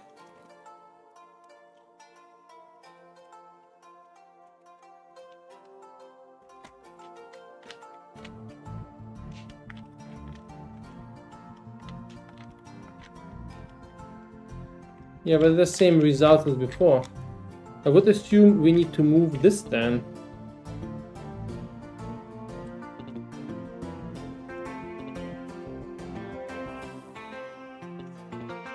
Did I make a sorting logic error?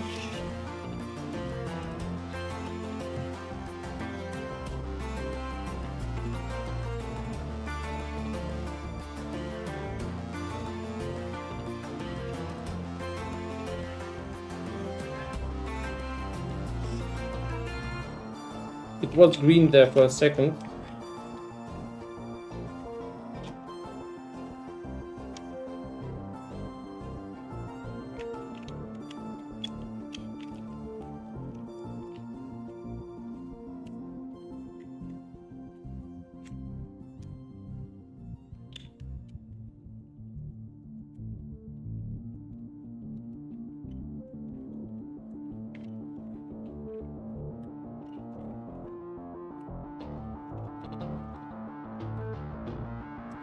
I'm so confused. We've done the same solution twice. No, the sledgehammer method is our last resort, but...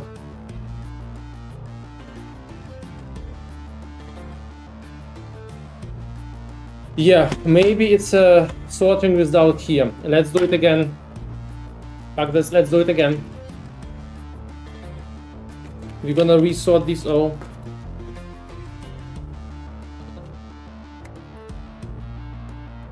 If you made a sorting mistake, then only if you wrote down the comparator results wrong. Because you got the same sequence. 6, 2, 4, 1, 5, 3. Yeah. Maybe I've done something else wrong. Okay. Let's revisit everything. Let's see what it could be. The point is to open it. There's a POE related gift inside. Okay, so first of all, let us see if I'm even putting these correctly there, right? So this thing, circle, cross, this, and this. Fine. Then what we can do, just to simplify the situation, is let's see if this is first of all right. So this thing, then the cross, then the hourglass. Because at this point I feel like we just these. Then the thing is there, this one and that. All of them are correct here.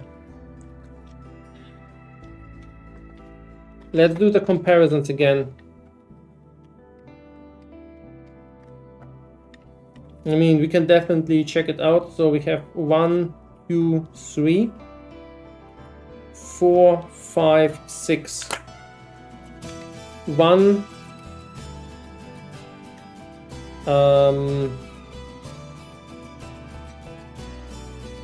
1 and 4.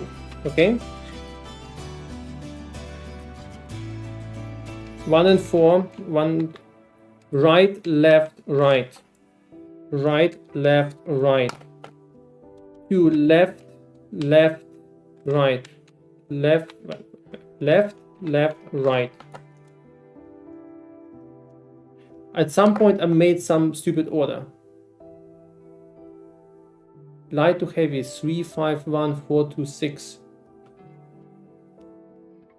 6, 2, 4, 1, 5, 3. Yeah, we had the complete correct order. We've done it twice already. Okay, let's measure it again. Thanks.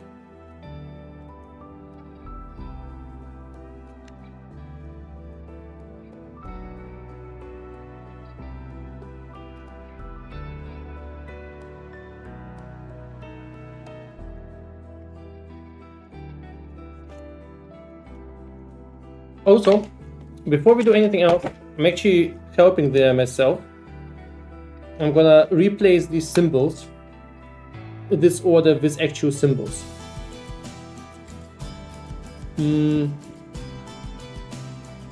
So this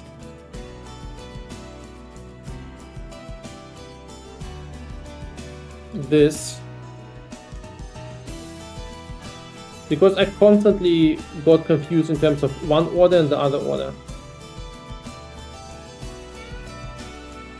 1, right? 5, and then 3 is our hourglass.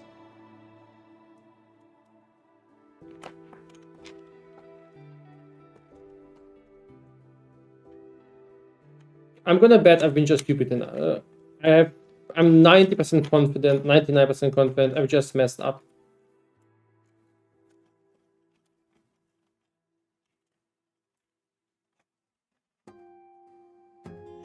Okay, this is heavier than this.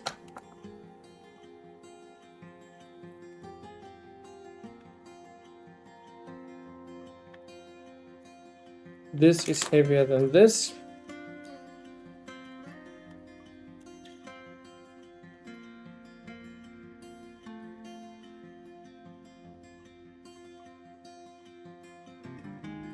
This is heavier than this.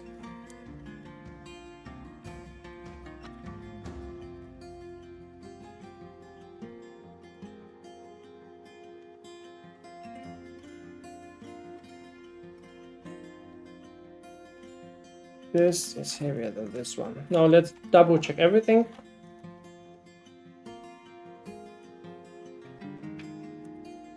Okay, this and this is still correct.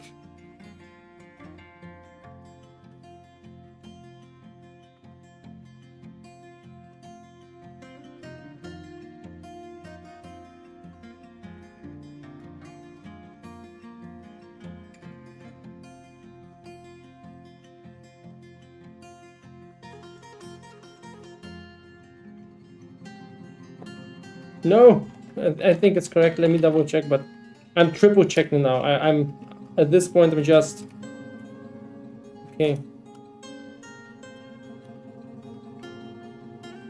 Everything needs to be correct.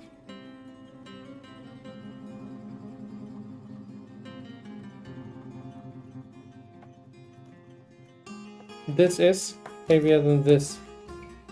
Wait, did I just reverse? Did my brain just try to reverse the order? Okay, this is heavier. We're gonna try again just to go sure. This is heavier than this. Damn it. Okay. Heaviest goes there. Lighter goes there. Now we're gonna measure this, the lighter ones, against this one. Okay, this is heavier. This is lighter.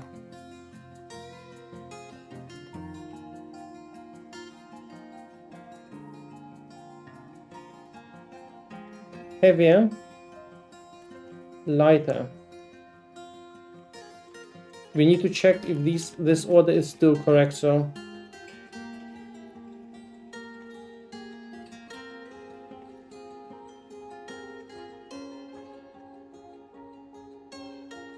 heavier, lighter. There might be a mistake in the first ones now, so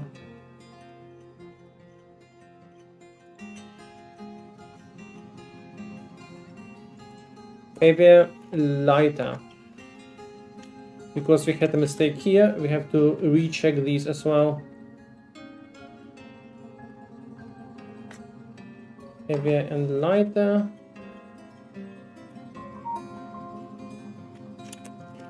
Heavier and lighter.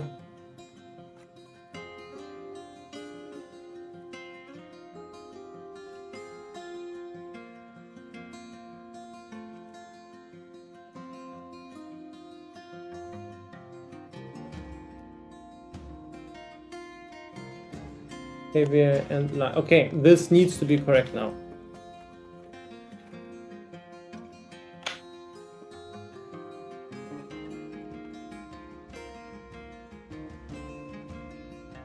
So from light to heavy, we have this order going. So this is the lightest one. This is the heaviest one. We have the lightest ones here. So this goes into the T. This one goes into the 5, this one. This goes into the... Wait, what the hell? Did I mess up? 1 second. There's only 5 symbols. Where's the last symbol? Did I undo one of these? Yep. I did a mistake.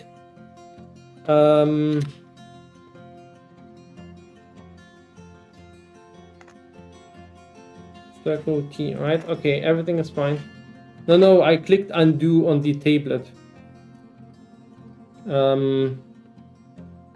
This one goes into the hourglass. Light this one first. The next one goes into the T. The next one goes into the circle. The next one goes into the square thingy. Then the metal star-like thing. And finally the... Please tell me I'm missing something. Maybe it needs energy.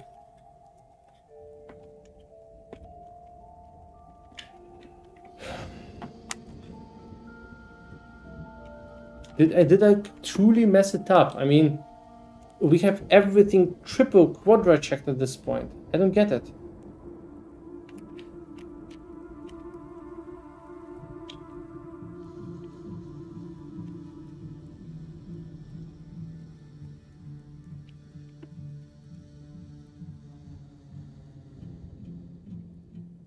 It's both.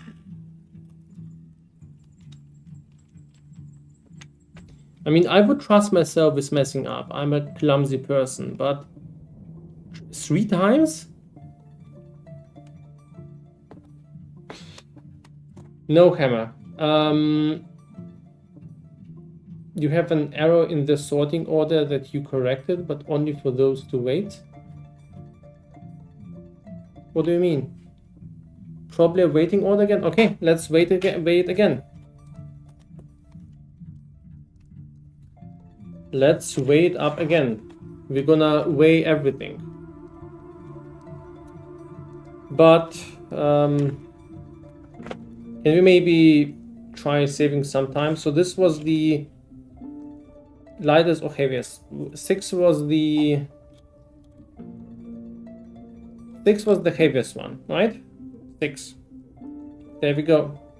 We're gonna put the heaviest one on the left side now. No, I'm not gonna do any electric stuff.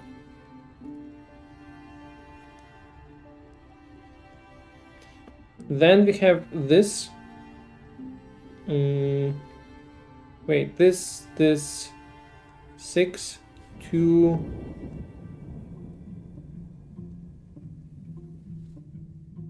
4, 1, 5. Okay, this is correct. So let's check it again. Maybe I really messed up doing waiting. I'm really confused because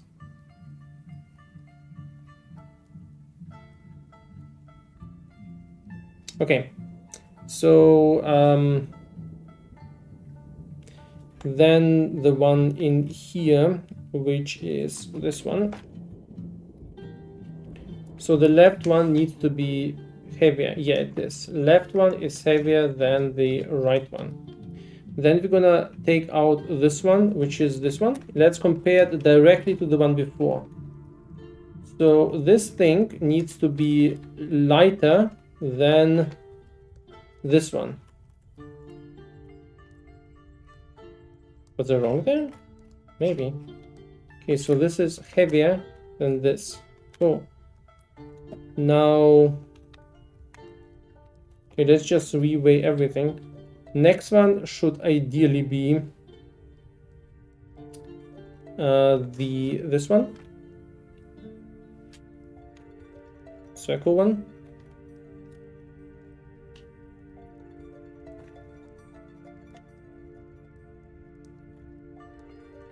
Well, basically what describes me best is I try to do the math, but I'm really bad at it.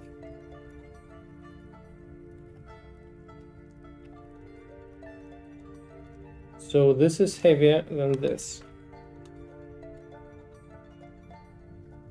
I'm just gonna compare those two.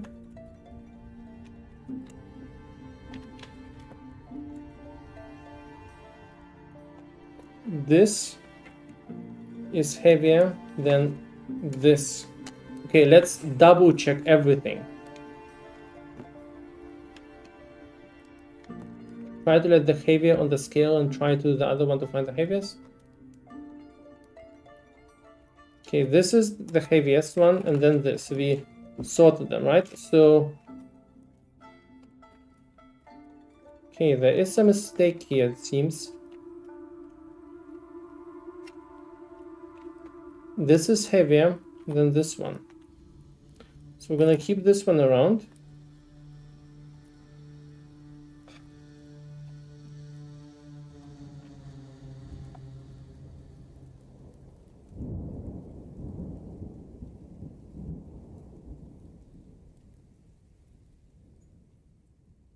Okay, so this one is heavier. So we can let this one be here, put this one there. This one is heavier. Let's put this one here.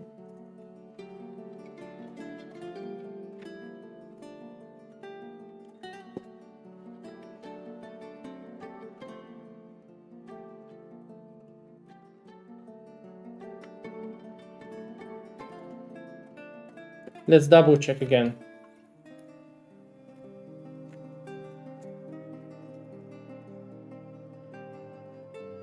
Heavier than this. Okay.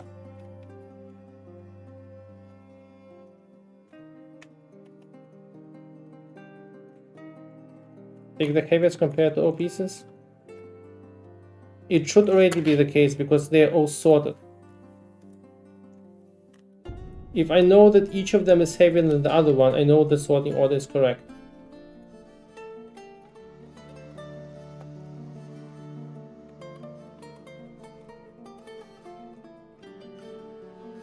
Heavy.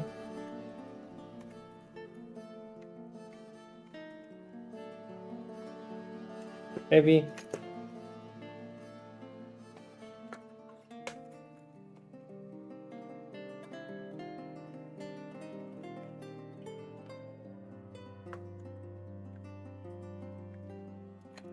Last check.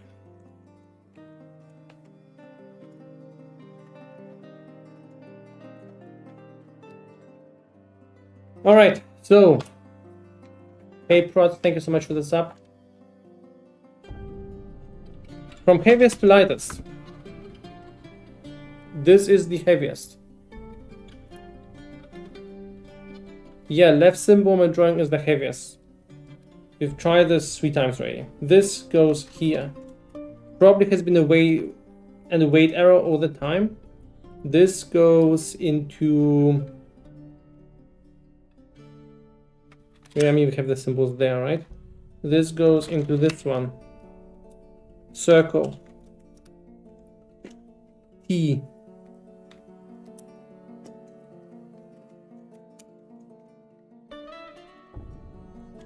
Doesn't budge.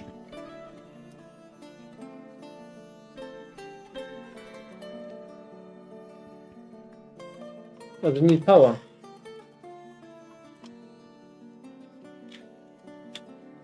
Nothing.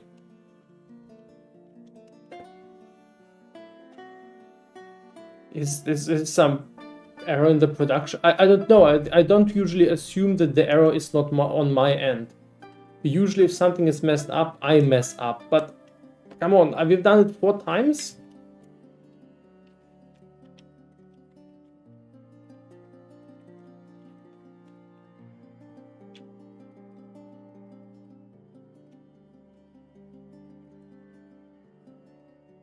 No, Hammer. Worst case will permutate that. Worst case will just go through all reasonable and unreasonable permutations. Put the other way around. No, we even got confirmed that this is the right way. Maybe something is loose there, you know, maybe one of these is somehow loose.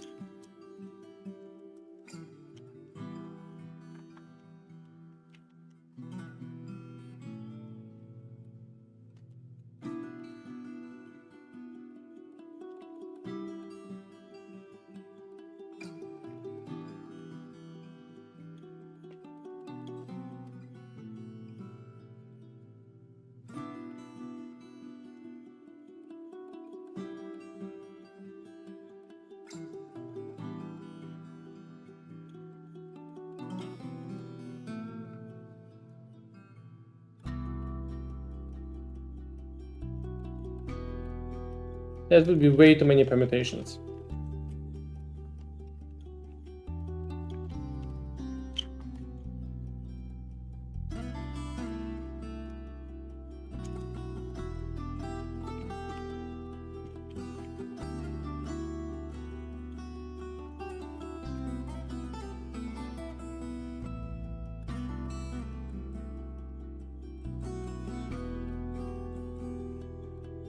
We can reverse it, we can check everything again, we can reverse the direction. I mean, maybe I messed something up, I don't understand.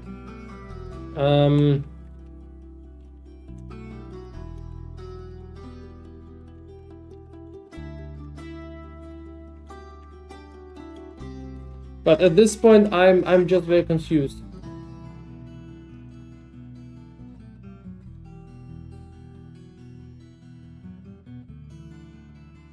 Oh good, don't worry, let me just try it again. I mean, there's still a chance that I'm just derping around. This is very much possible. I'm gonna give this one more chance.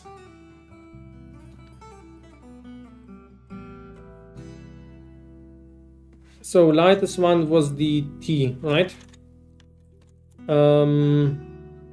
It wasn't the T, it was the next one. The hourglass.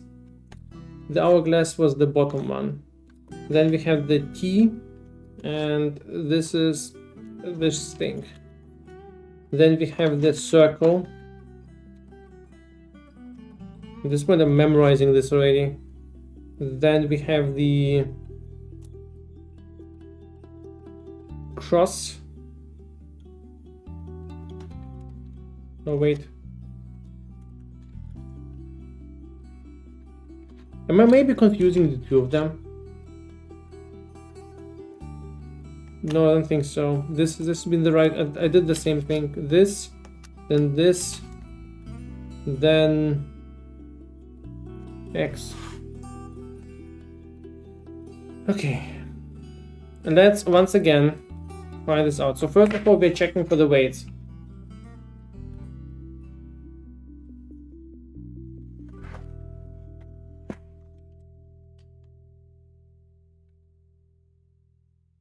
Given that you have been constantly placing the suspectedly heavier pieces on different sides of the scale, and error during checking is reasonably likely, maybe.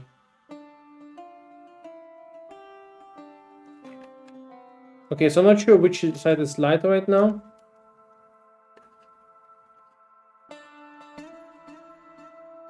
So we'll be double checking. This is heavier, right? This is heavier.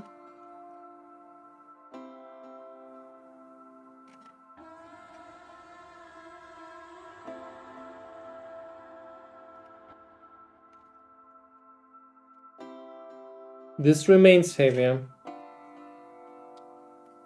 Wait, were both heavy at the same time?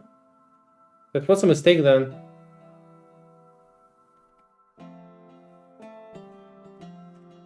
Why use the heaviest? I'm not sure what errors you mean. You're doing the exact error you described?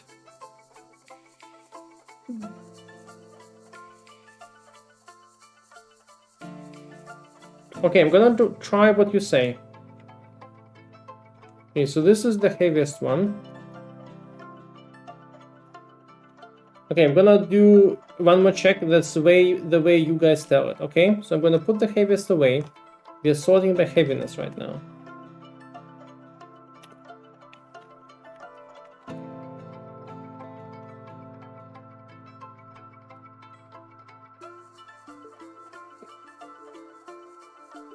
What is the difference? What's the difference if I check it on the left or the right if the other one is the adjacent one?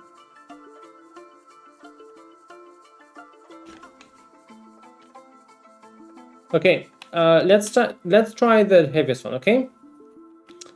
Here's the heaviest one. Easy to misinterpret, fine. Then first of all, let's check heaviest versus lightest, right? This should be very, very simple, right? Heaviest goes there, lightest goes there. We're gonna keep the lightest in there, and then we're gonna compare everything against the lightest. So this is heavier than the lightest.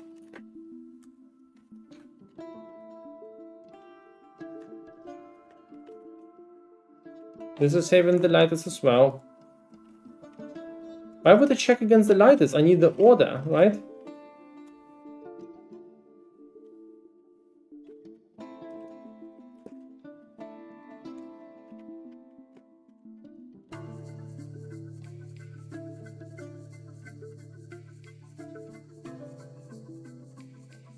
Okay, lightest goes here. Now I'm gonna check things in between. Anarchy is getting loose, guys.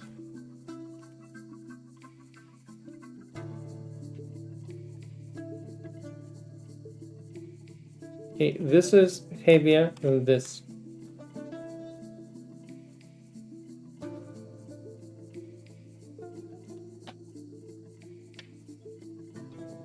I don't need a bubble sort for this, because if you can confirm a straight line and know that each of them is lighter than the other one, there's no mistake there. I don't see how there could be a mistake.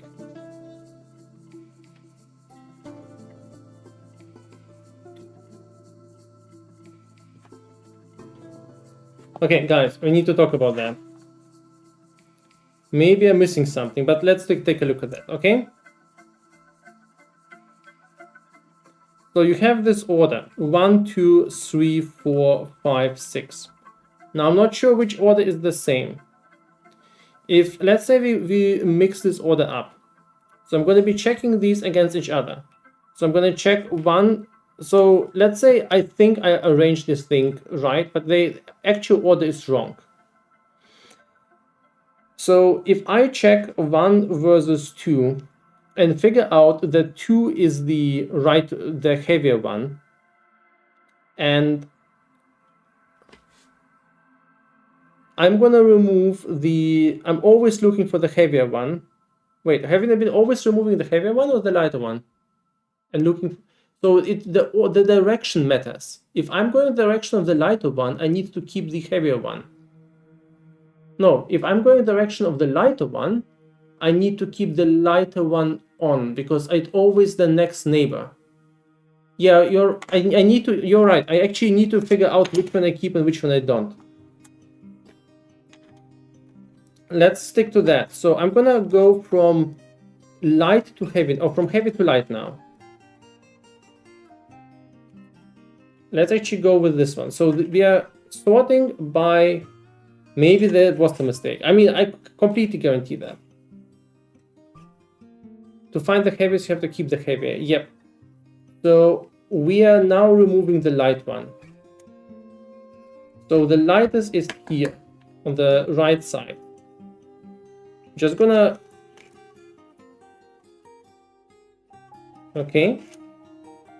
We now know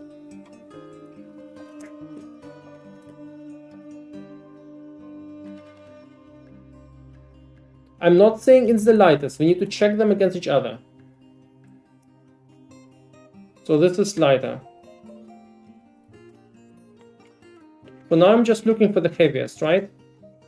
This is lighter again. Okay, this seems to be heavier.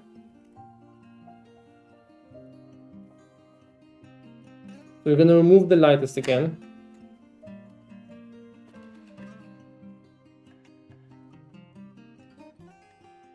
This is the lightest again. So we established this is the heaviest thing. Can we agree on that at least? So we're going to completely go through. Yeah. So once again, we're going to remove the lightest one. Once again, let me double check. I'm always removing the lighter one, right? This is the lighter one.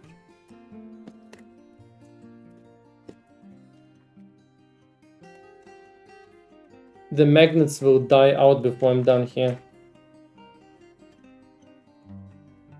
Lighter one removed.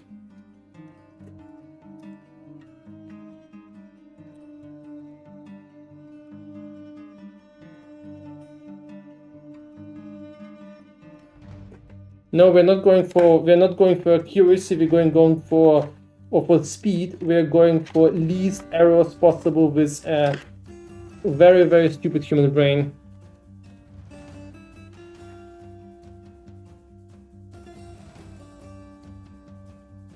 With a very, very annoying scale.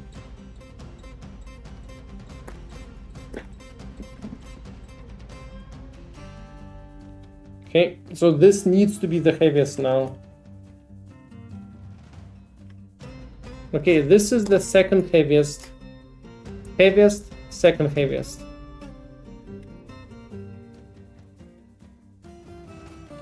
Now the same again.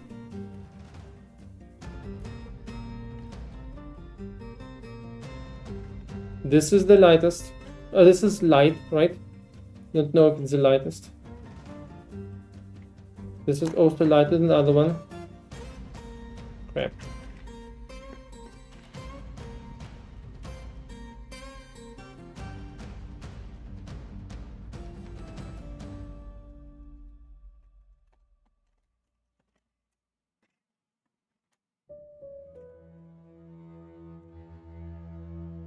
Okay, this seems to be the heaviest.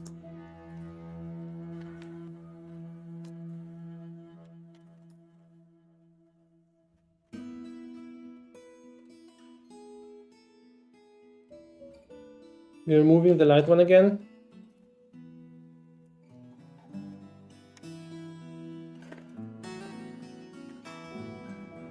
Let's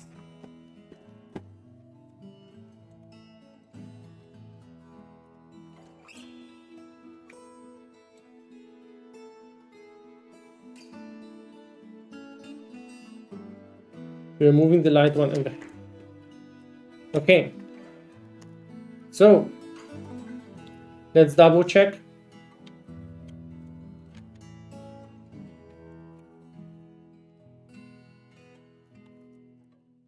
We'll also be removing the... We're going to be removing both.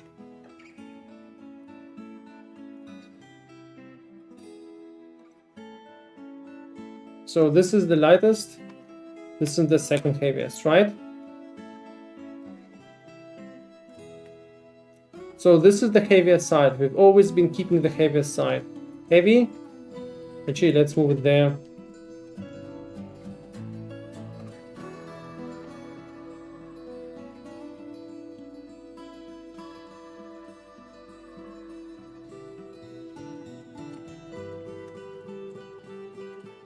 That's fine. Okay. Okay, we're gonna give it a try. You're right, I shouldn't be double checking.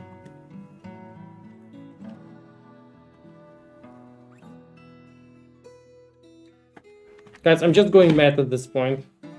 Please have some mercy with me. Okay, lightest one goes into the actually I'm just gonna double check because we had out the answer already posted which one's lightest. I think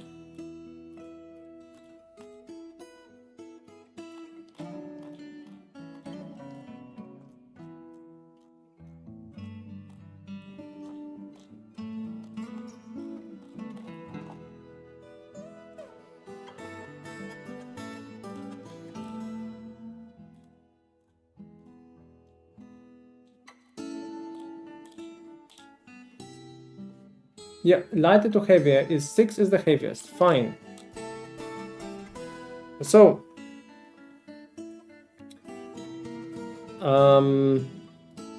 6 is the heaviest. This is the heaviest one. This goes into the square, right? Goes into the square hole. This one, number 2, goes into this. Number 3 goes into this one. Then we go into the circle, the T, and finally the hourglass. Yes. I can't believe this took so long.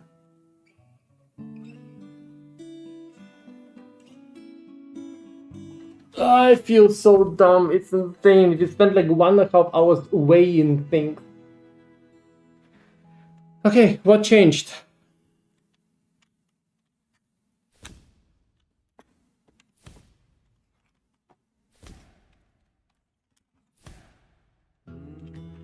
I have no idea.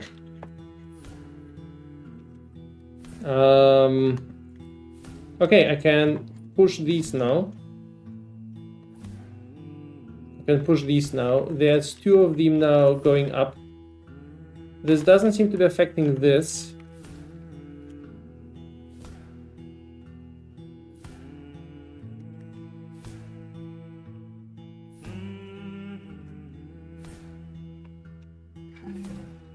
Thanks for the help, Puzzle Potato.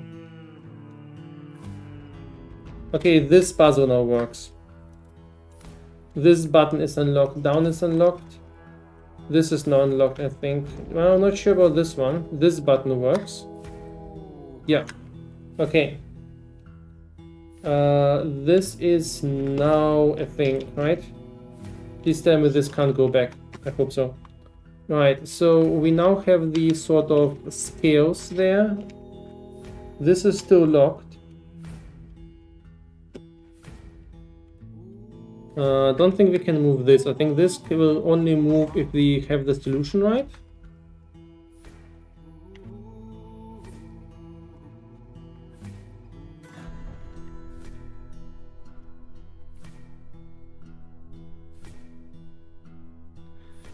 No, I don't. I want to protect the creator here. I think honestly, most of the mistakes were done by me by being uncareful or by being too fast or by sorting up the sorting and so forth.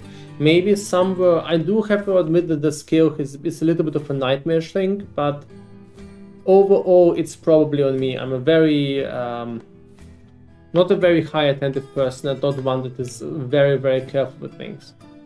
Probably need to solve the tree? Yeah, I think so. I'm just looking at this thing. So we have these scales from -2 to 2 on each of those. I'm gonna just show you these in a little bit more detail. And we have these POE maps there and the number setting at 0. So this could mean that the initial state is 0 actually. Then we kind of go through this tree. And when we go through this tree, I'm gonna assume it starts here. I'm not actually sure. We add or subtract, as it seems, plus or -1 to the actual map sign. So it kind of is a counter. The question is, where do we want to go? Do we just add up everything on the tree? This doesn't seem like something that, especially after the last puzzle, I would be very much doubting that it's just counting these ups. On top of that, there are these dots, and I'm pretty sure the dots are crucial. I'm not sure what these dots are referring to. So what I've learned from the previous puzzle is we definitely need to be very whoa.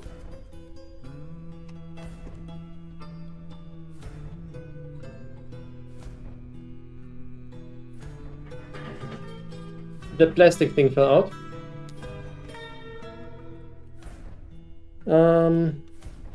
Okay, this is a moving piece again. I think it might come out already. I'm not sure if it comes out later, already now.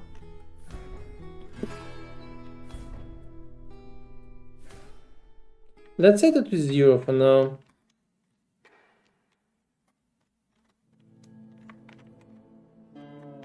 So there's something there. Oh, it's the start thing. I don't think this is something relevant for us.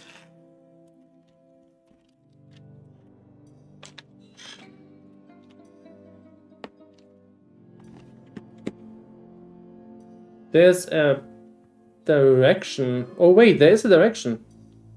Yeah, the plastic thing isn't just... Okay, I thought this thing would be just protective, but it's not. Right, so there is actually quite a bit... Okay, I see. Alright, but how do we hold it? I don't think we hold it this way. This wouldn't make much sense. So this actually would say how we pass the map, right? So it would go there. Does it show us the specific direction? Not really. It shows us to pass along this map, so. And then if we go here,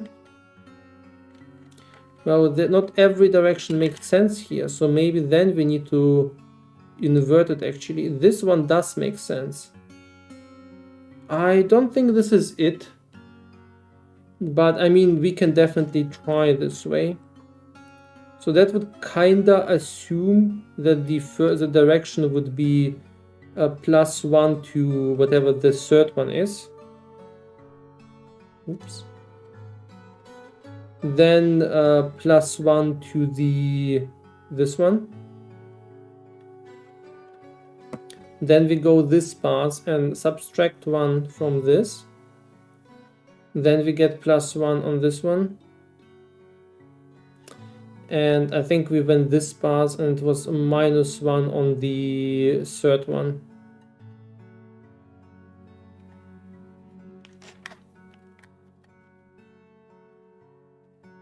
So what now? I don't think this is exactly the way it should be solved. No, I moved something. No, I think we're missing something. So let me see again how I moved. So right, there's definitely something I'm missing out here. Also, this is there for a reason, I bet. I mean, the form doesn't seem random to me.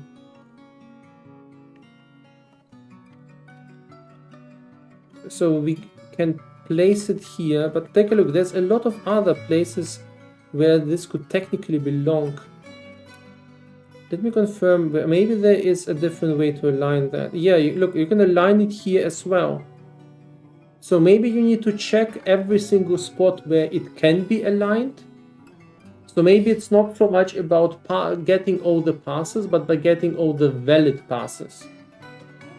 Because the point here is you can align it in some passes, but not in all. Do you have a starting position?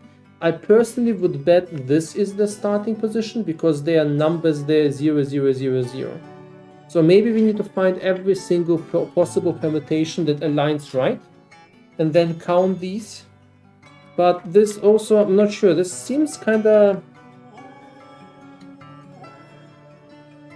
I'm not sure this is the approach. I mean, we can give it a try. I think there's way more to it. I mean, judging by the previous puzzle, maybe just got traumatized by 1.5 hours of weighing things. So, just to show you how this looks, maybe we can try to zoom in. I'm not sure if I can show it to you. Let me see if we can do something with the camera settings.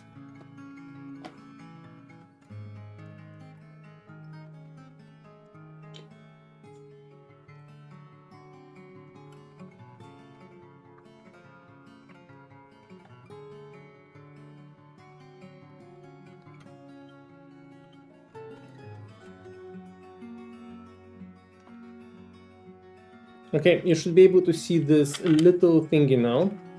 Can you see the arrow? It's barely visible, but you should be able to see it.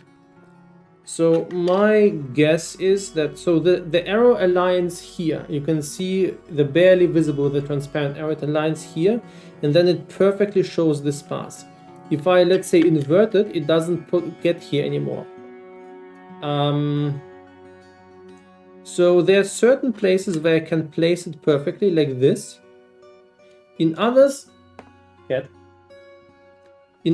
doesn't fit, however, or it doesn't align itself with the other dots anymore. So for instance, in this case or in this case, there's no way I can place it in a way that they perfectly align.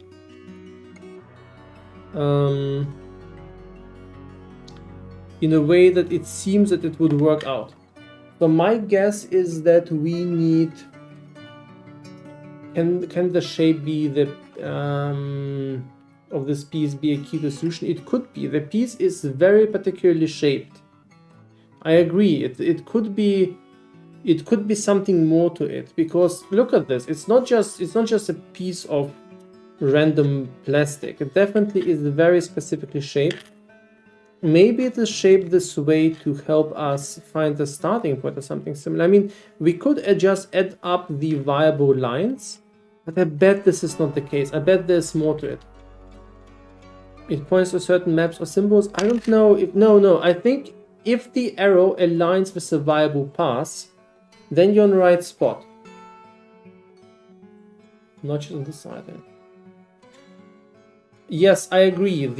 So this is also my sword. Look at these edges. They're very specific. It looks like they belong somewhere very specifically. I mean, I don't really remember where it started. I think the shape was here. Maybe the shape is just there so that it would be held in place. I'm not sure about that.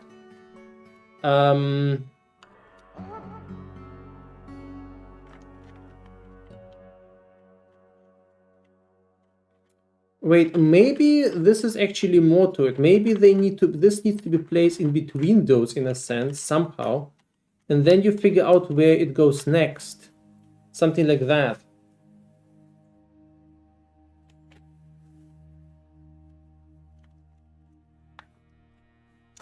Maybe before we do more, let us check.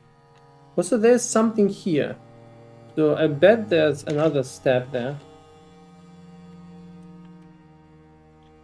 I can do the whole magnetic thing here, but I don't think it's designed for this piece.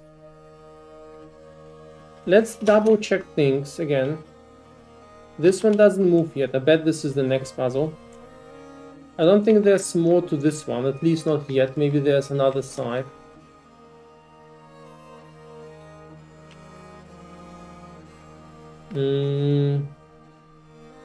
Yeah, I think this one's fine. I think this one's solved. I hope this one's solved. I really don't want to do any more weights again. Then there's this part.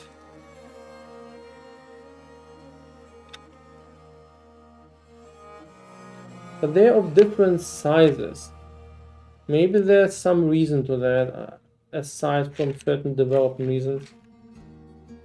What if we spin this up a bit again?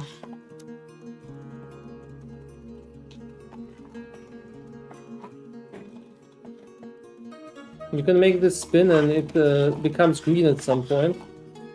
But I'm not sure if it's relevant for our case right now. I'm actually afraid that this thing will break just by spinning it and trying to make it green. I know that if you spin it up it becomes green, but...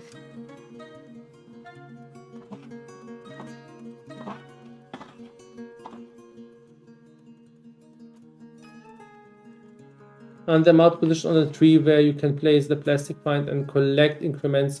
Yeah, that has been my idea, Tobnac. I just feel like there probably is more to it than this.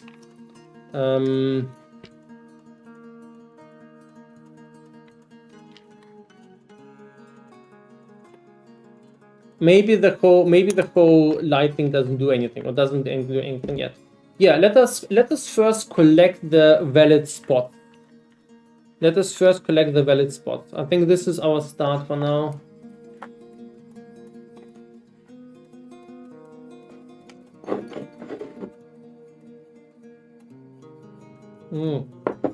Cold coffee. I think I need a new cup of coffee.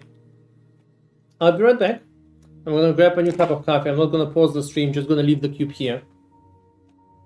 If the cat tries to play with the plastic thing, please tell her not to do that.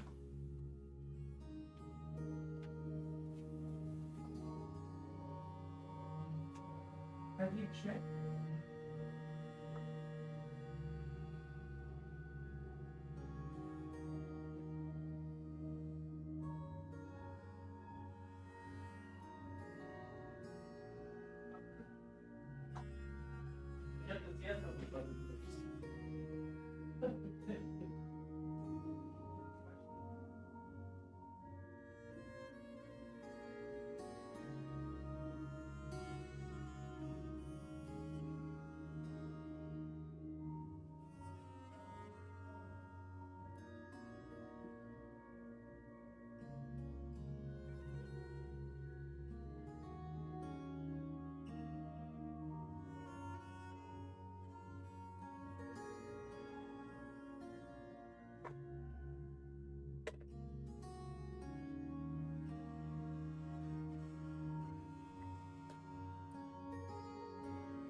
Tobnac, do you want to get slapped? Because this is how you get slapped.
Alright, I'm back.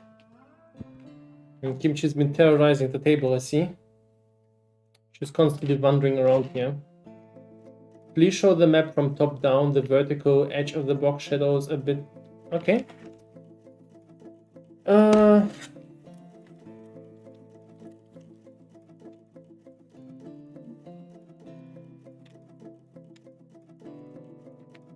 There you go. Take a screenshot if you want.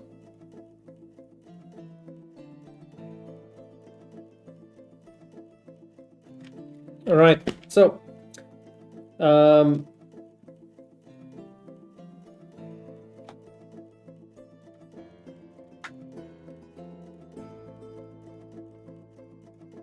there's plus and minus signs as well. Hey, Kimchi. Hey, Kimchi.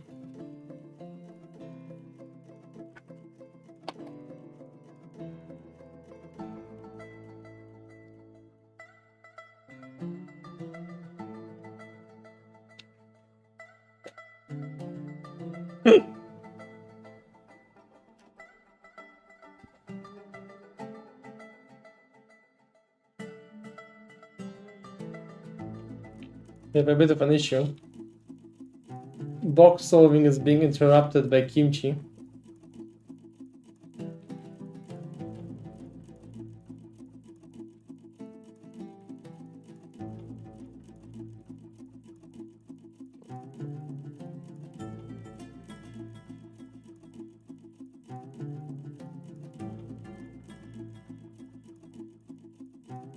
I would like to follow the path or something, but first I need to take care of the cat. I'm sorry, Kimchi, you're very adorable.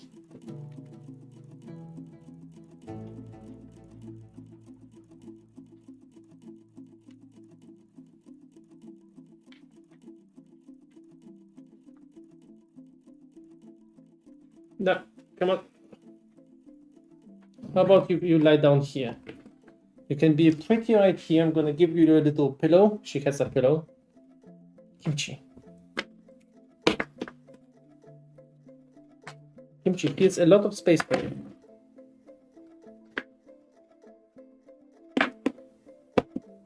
Kimchi.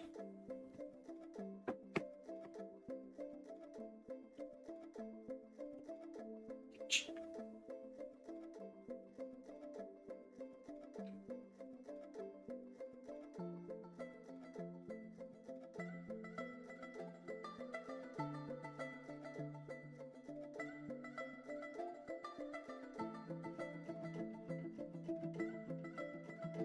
Oh no, and the second one is here too now.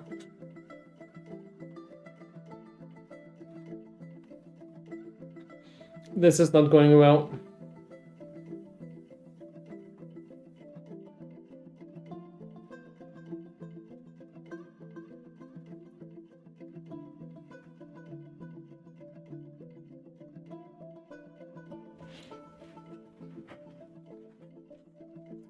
Right. I'm gonna try solving in the simplest possible way. The numbers can be brute force? Maybe, I'm not sure. Maybe there's more to that. First, let's see if we can just get the passes that lead somewhere. We can also try replicating that. Maybe it is worth replicating stuff there. So we know we have this pass. So we're gonna tell 3 plus. Wait, is it worth to go? Let's go with C plus. Then we go there, and this is this symbol. This is A plus. This goes up there. Then we have our first valid pass. And the first valid pass is this doom symbol. So this is B minus. And then we get to the crossroads, and we need to see which of the two passes is actually viable here. And I can't really see a way to arrange, so I can't arrange this way. But the only viable path I can find is this one. So this one goes this direction, and it goes through the D plus direction, and then enters the upper part. Oops.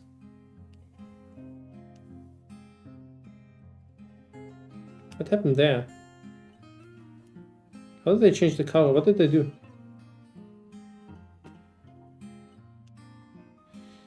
D plus, so it goes this direction, right? This, and then this one. And in the end, it goes into C minus. This is the one pass we confirmed. The tricky part is that it's a slightly... Wait, doesn't actually... Yeah, it's slightly different if we turn it around, as far as I understand. Because the arrow then shows passes that are actually viable. So for instance, in this case, the arrow lines up. In this case, it doesn't, so it's not too much. For instance, in this case, those don't line up. Let's see if there's other places where this lines up. So this one probably works.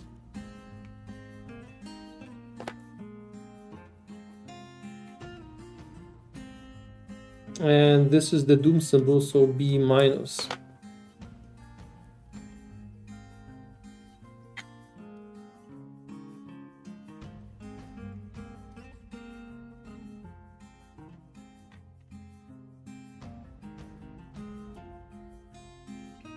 This doesn't help. This kind of crosses us out.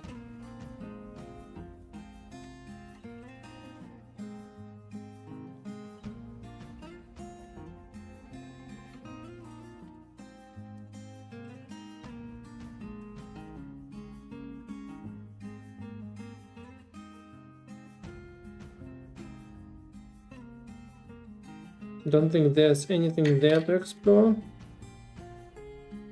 Wait, what is this? This one is weird. It looks like it lines up, but it kind of creates another line that is not there. This one's very, very, very weird. Look, it kind of looks like it creates something that is not there yet. How do you interpret that?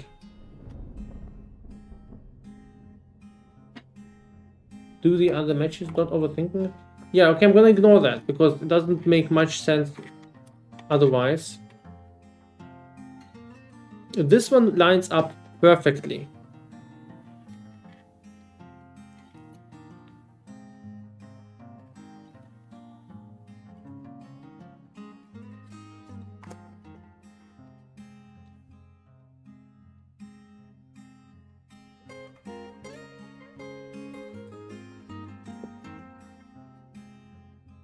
So this is B plus.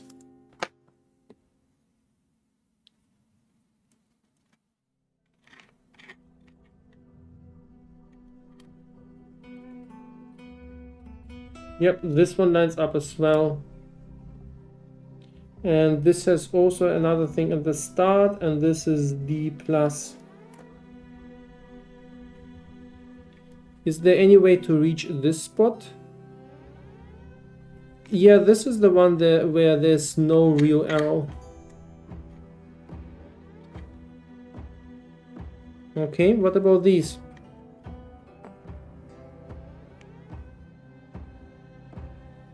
This seems to be lining up as well.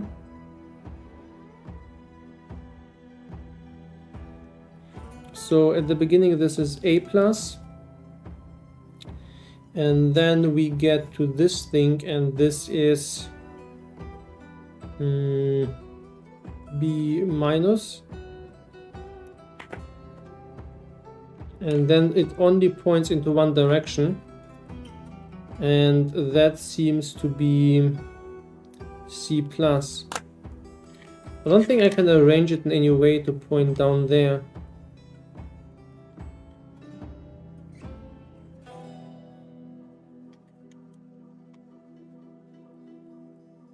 But I can actually point it to this one, so the one below.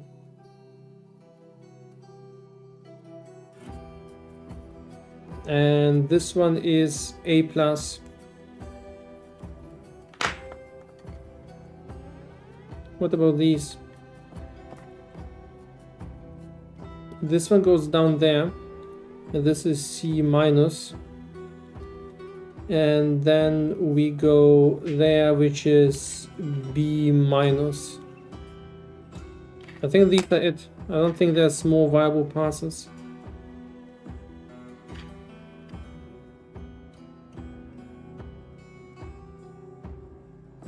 Well, yeah, I don't think there's more viable passes. Or maybe, 1 second, this one, is this viable?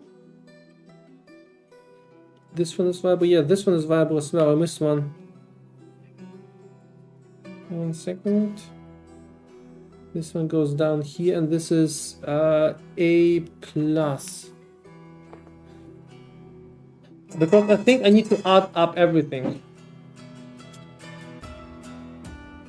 Okay, that's okay? 1 second.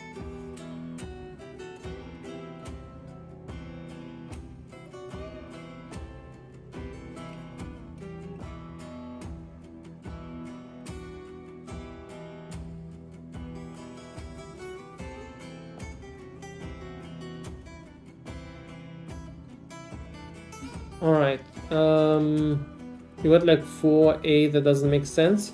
Are these all A plus? Did I mess it up all the time? You're right, there's a lot of A's, that doesn't make sense.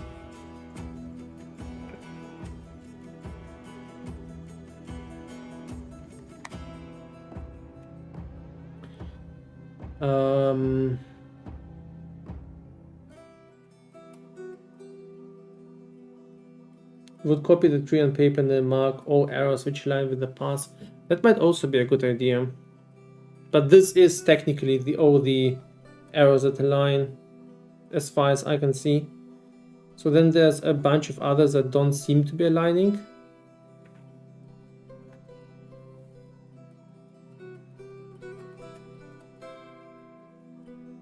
So the problem is I'm not even sure what our goal is right now. I mean, we can pretty clearly see we need to iterate these things, right? So we start out here, and we align this thing here, right? This is our first alignment where we can place this. And we can see this basically tells us we go left. Wait.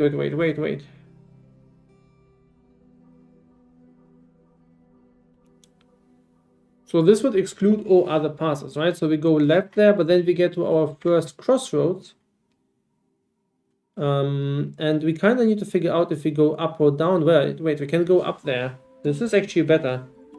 Then we go up, because this directly sends us up. Then we get to this crossroads. Is there a way to guide us here? There is. Okay, never mind. I think there's actually a path that seems the best one. Okay, then we get there. And then there. Okay, I see it. So let us actually just count these. Maybe I've been overkilling there. +1 there. Then this one +1. This one goes -1. Then we go up there, this is +1. We follow this one, which is +1 here again, C. And then it was, I think, this one, and this is the doom symbol -1. Is it the right one? Let's actually measure that.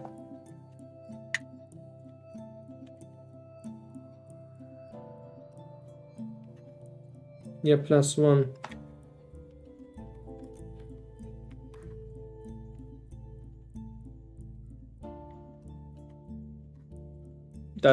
Not sure this does anything, so.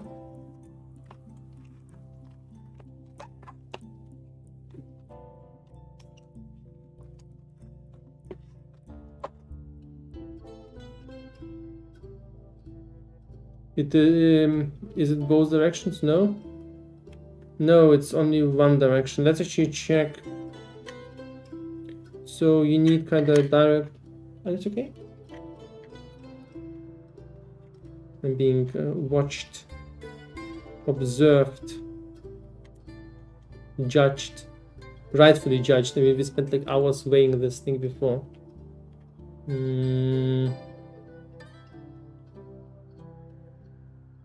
Willst du probieren? Ich glaube, wir müssen das durchziehen. Okay, so this goes +1 here. And then this one. Alright, let's see. Was ist dieser Kringel hier?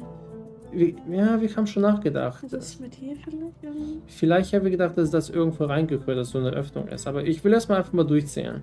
Also nochmal das hier +1. Ich gehe da. Das ist der einzige Pfad, wo sie der Pfeil so langt. Sorry guys, English soon, girlfriend has priority. No slappo. The cats were not allowed to do it, you're not allowed either. Okay, this goes here. Then this one goes +1. This one goes -1. This one goes +1. This one, then we go there. This is no Mochi, no. She's intentionally trying to feed Mochi so that he disrupts our work.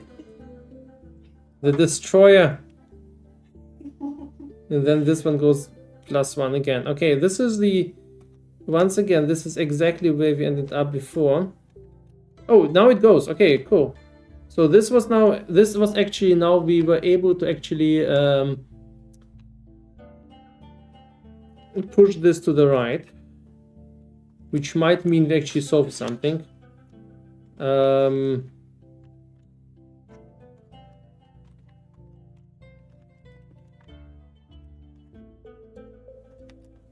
Feed cat snacks.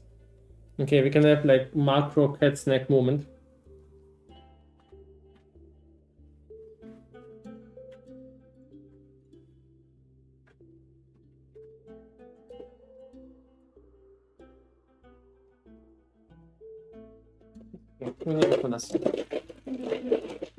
Hey, Chokos.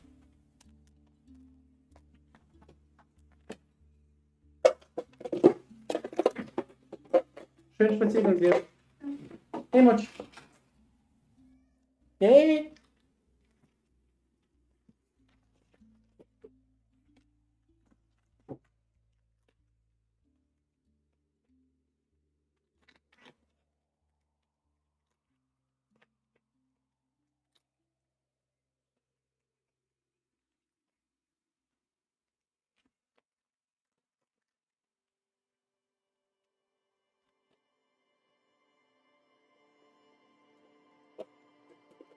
Mochi Dum Dum? Yes, he is.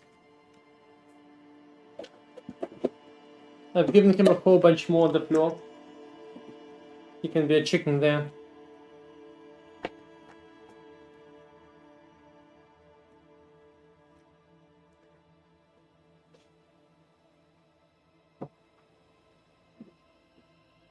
Right, so this is now done. Let's see if something starts to move. So first of all, we're gonna spin this thing just for the sake of it. This didn't change. This doesn't change. This one goes up. Okay, cool. So we solved one more. This one just worked out.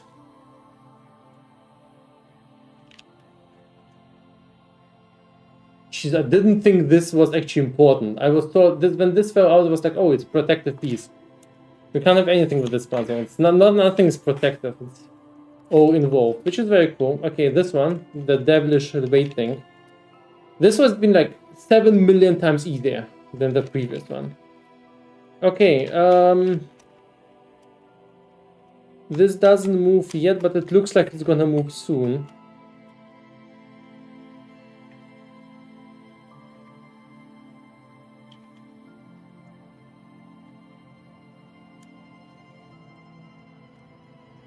Well, I mean, I'm kind of expecting it to be this one, right? Because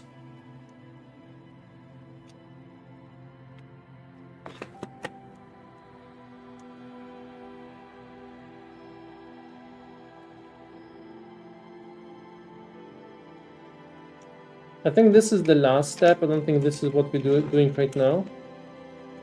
Oh, this one goes up as well. Whoop. I didn't see that. So all of the locks... Wait, no, this is locked. Never mind. Wait, is it locked again?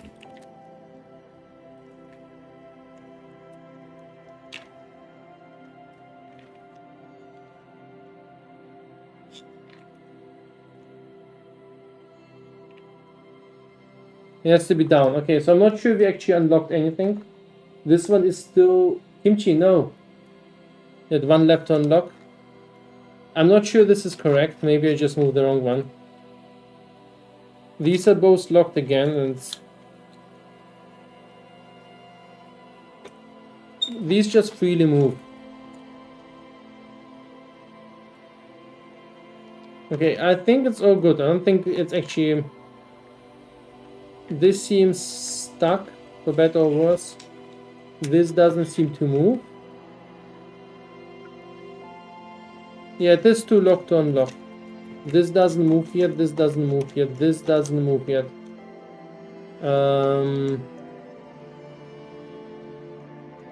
This doesn't move yet either. Maybe this. This seems stuck. This doesn't seem to be doing much.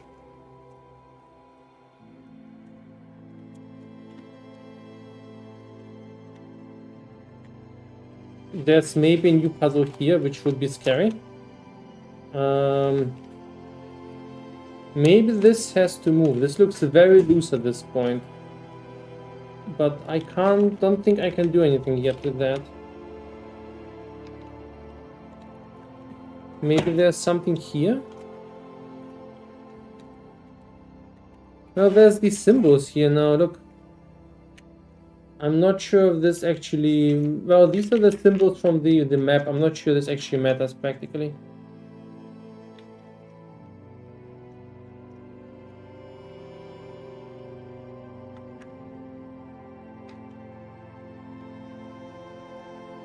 Pet is there to help. That's okay. Let's figure it out. These ones are not moving. These ones need one more unlock each.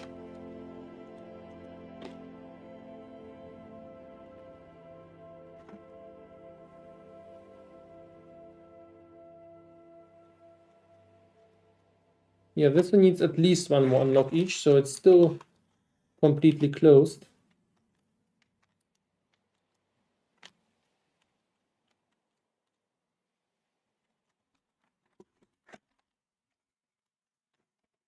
Two holes near tree can... This is where it came from initially, I think. So I don't think this is where it belongs.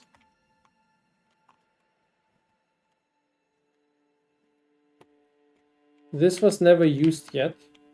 This is already unlocked. This is closed. Map tree. We've solved the... Wait, it's closed again. Okay, it closed again. Whoops. Let's quickly solve it again. We had the solution, right? It's been... this goes up. Then... This goes up. Then... Wait. This goes one down. And then this one goes up. and this one goes up as well, and this goes back to 0.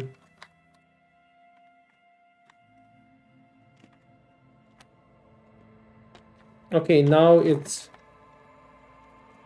yeah, I tried to lock it. Okay, this needs to be unlocked, not locked. It just moves, doesn't really matter. Okay.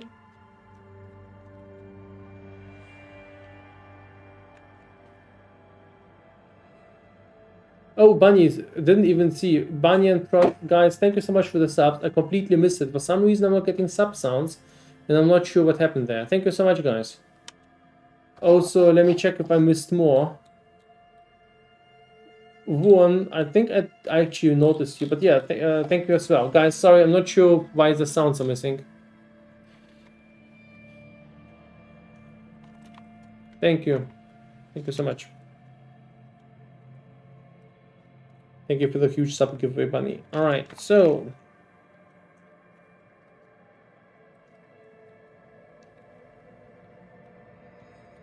this is unlocked. That would assume that something else would be now working. My expectation would be it's this. What if it's again this puzzle? Look at this. So I don't see if anything unlocked, but there's these signs again, these larger signs again.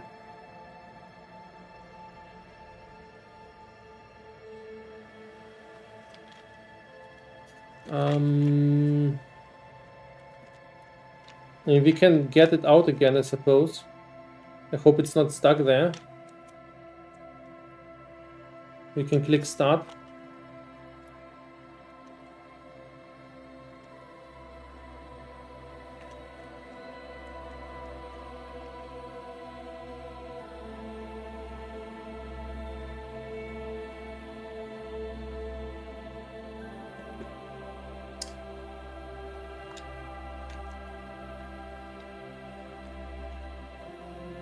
Wait, think we have something?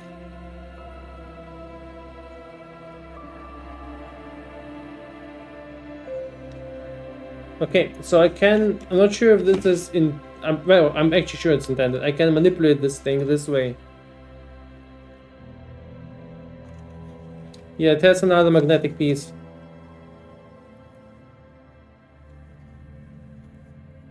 So I can definitely rotate the time. There's multiple layers to that.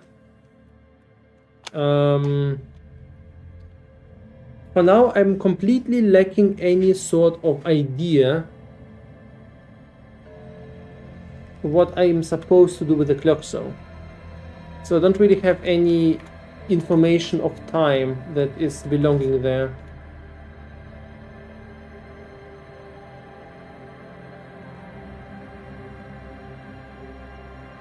I'm just gonna try rotating it first and seeing if maybe this unlocks this.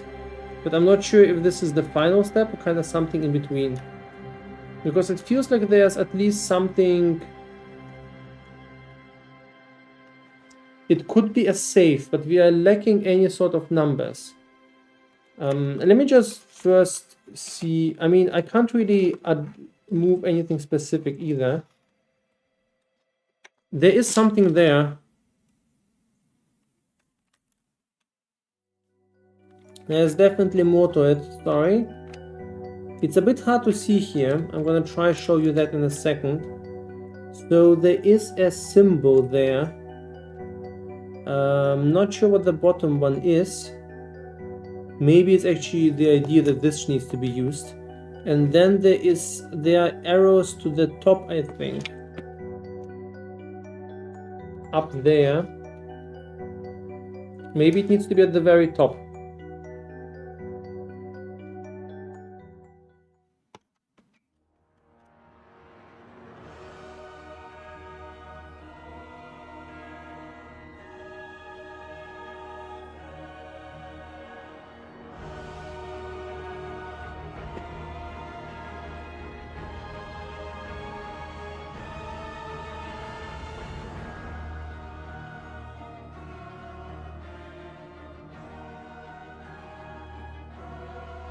I mean, something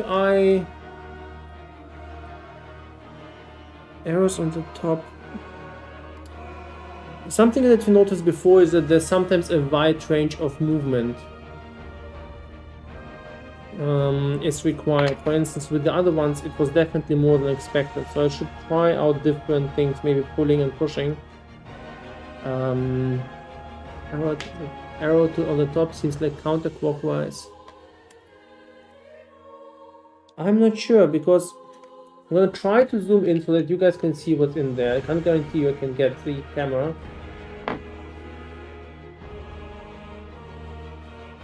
Almost. I can't see a lot there as well. So let me try to show you what I see. Inside the clock, so the basic structure of this thing is from the side is you can have this hole, right? And then the hole has these three masts, kind of like, imagine like a ventilator there. And there's the clock sign surrounded, right? This is the kind of the outer part.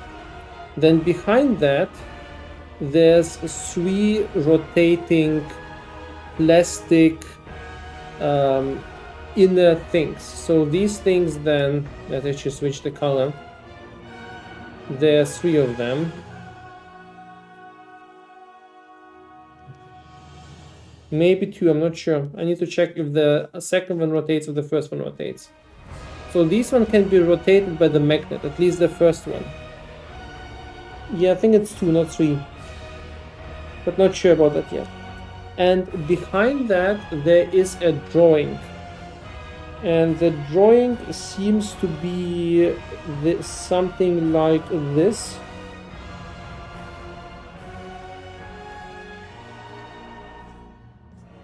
And this is probably this thing. And then it shows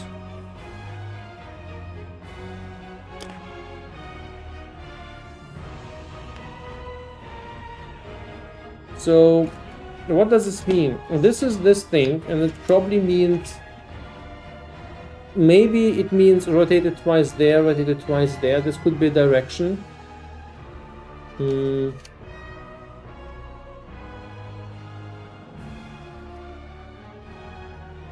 I wonder if the second one can be moved.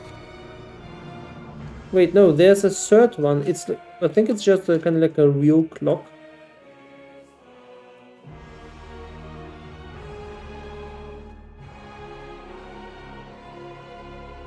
No, they are not bound to each other. Maybe they need all need all to be aligned. Maybe this is the point.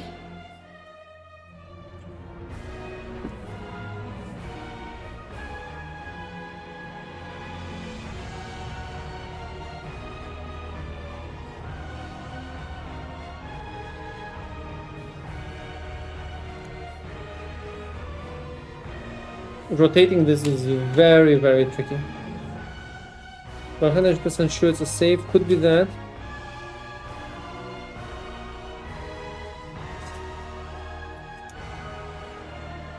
I could absolutely imagine that this is a save with 4 numbers. But I'm not sure if there's actually 4 wheels. I see at least 3.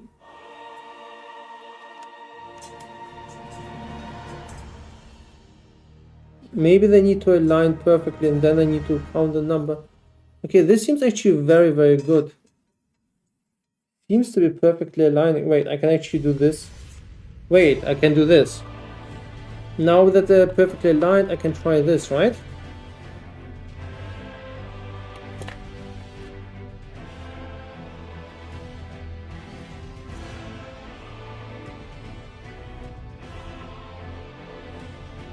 It's not a hack, I'm pretty sure it's intentional.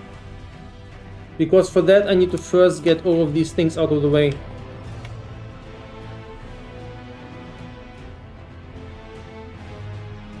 So what is that? We have definitely the clock numbers and then different signs. Okay, let me replicate that.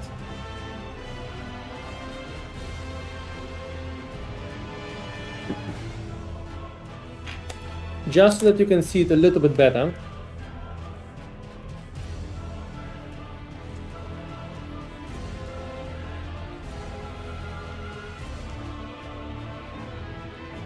Can you tell that I started IT and not arts? Despite my beautiful drawing. So this is the magnet. So we have our clock faces here.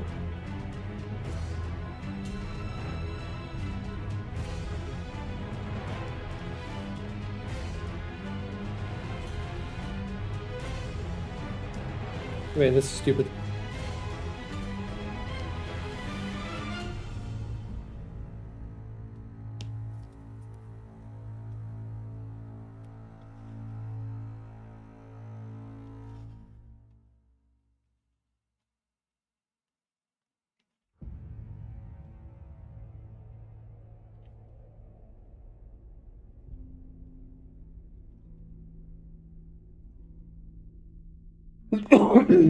Then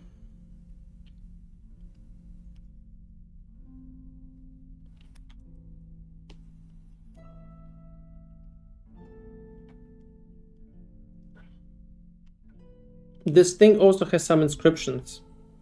It does this thing. I'm not good with Roman numbers. Which one is this? Is this 12 or is it 11?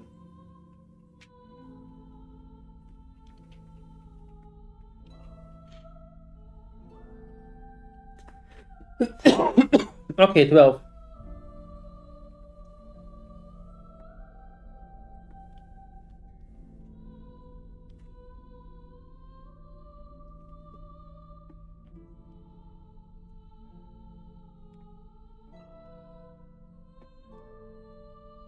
Hello?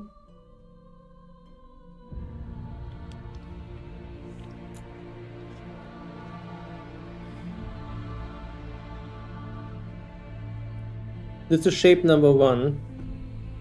Then shape number 2.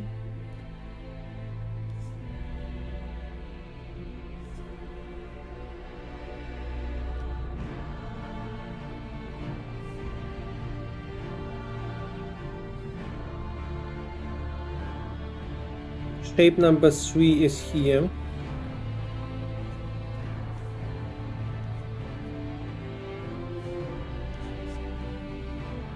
And shape number 4, and I'm actually very terrified because I think I'll have to do things with weights again. Please don't make me do this. It was so terrible.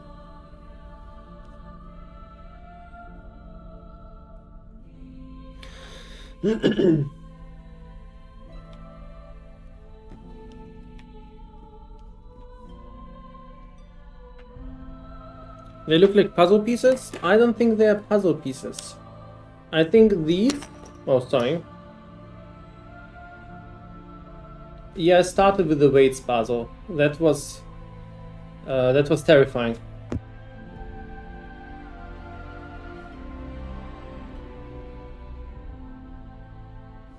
To be clear about that, the puzzle was actually fine. The puzzle was actually fine. The problem with that, however, is that they had a part where you had to weigh things, and this has been insane because I had like 4 or 5 attempts before we actually got the right weight order. Look, so here's what I think. These ones, form-wise, look so similar to some of the things we've sold before for the weights. Just to show you what I mean, these ones have these forms, look at these, and these are very, very similar. Oh, wait. What is this?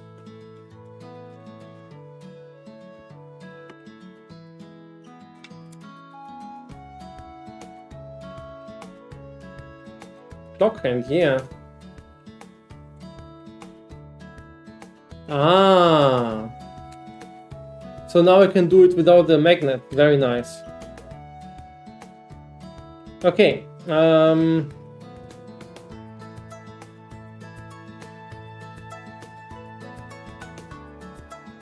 So this definitely makes this puzzle a little bit easier.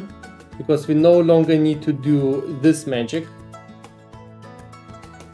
Alright, so the shapes, yes, 3, 6, 9, 11, those are our numbers, right?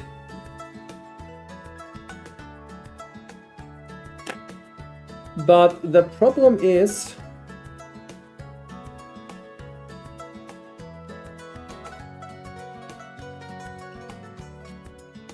putting the small holes, take out the other wooden pieces too.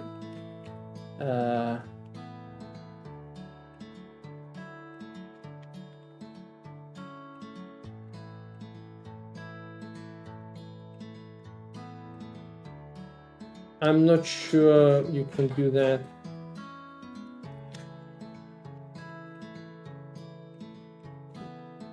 I don't think this is the purpose of this thing. I think this goes into the clock. I don't think this goes anywhere else for now. Actually, who knows?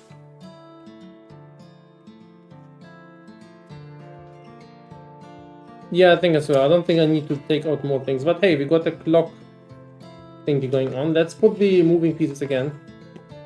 Yeah, don't put your important blocks into strange holes where they clearly don't belong to.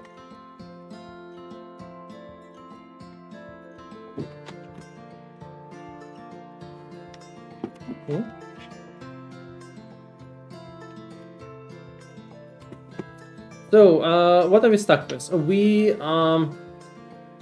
have some numbers here. So we have some numbers here in terms of the hour signs. There's some lesser sign there. This is very similar to the way puzzle we had before. Very similar to this annoying thing. So maybe we need to kind of solve it out with this. Angles is the rotation. I mean, we can just try rotating this first. I mean, nothing stops us from trying 3, 6, 9, 11 first and just seeing if something happens. I don't think something will happen. So we maybe wanna kind of set it back to the start. There was a starting position, I think. Thank you, Kimchi. Oh, you can actually somehow nullify that? I'm not even sure how to tell that.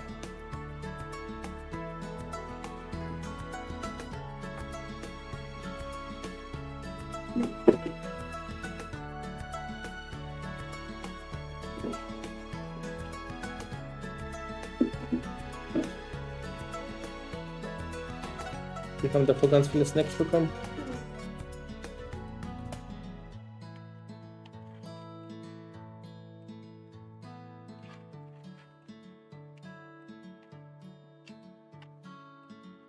I wonder if any side is the right one here.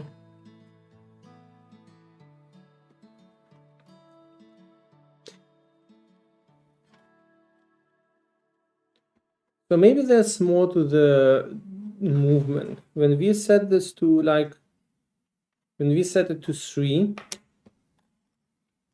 besides, how do I exactly know if there's any special case? Okay, so now it's on 3, right?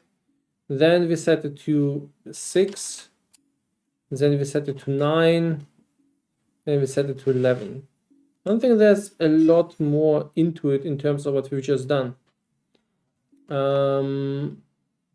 Yeah, combination lock, but not here. I don't think it's here.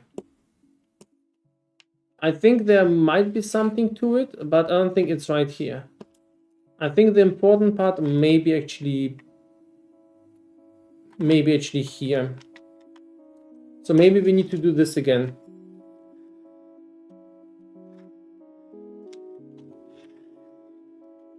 Because this is very similar to this as well. And look, this sign, we can take a look at the signs we had. The arrows on the top seem to indicate clockwise, anti-clockwise as well. Which one do we mean? These ones?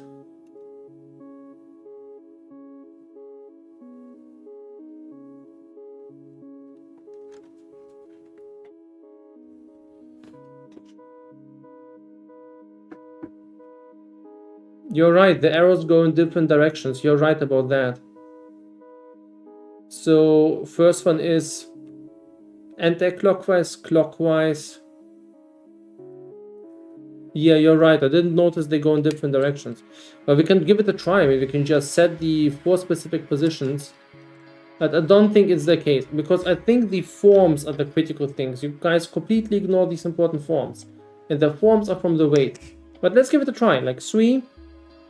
So let us just do counterclockwise 3, right? Then the next one goes clockwise. So this one is counterclockwise again. We have seen this one. This is 6. Then clockwise, we go to 9. And then anti-clockwise, we go to 11.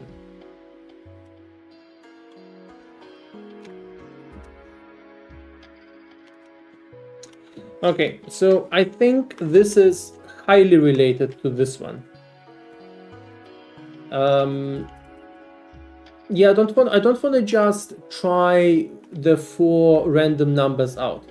I know I could potentially this is the way, just trying out different brute force approaches. I just don't want to do that. Look at these things. These things have, all of these are combinations of 2 forms. Let me show you what I mean. So these signs there, we have done this before, had different forms to them.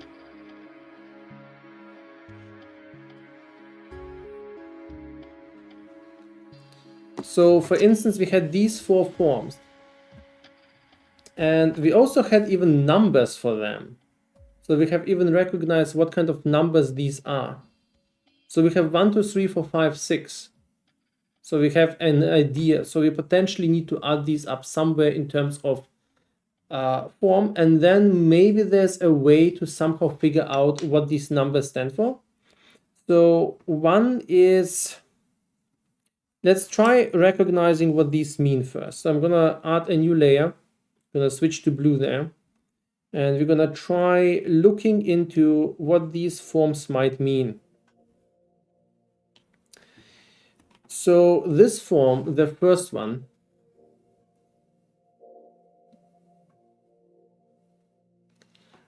is a mix out of 6 and 5. Look at this. It's exactly 5 and 6. So it's 5 plus... We have 5 plus 6. The second one... Actually, let me put... This is the last one, I think. 5 plus 6.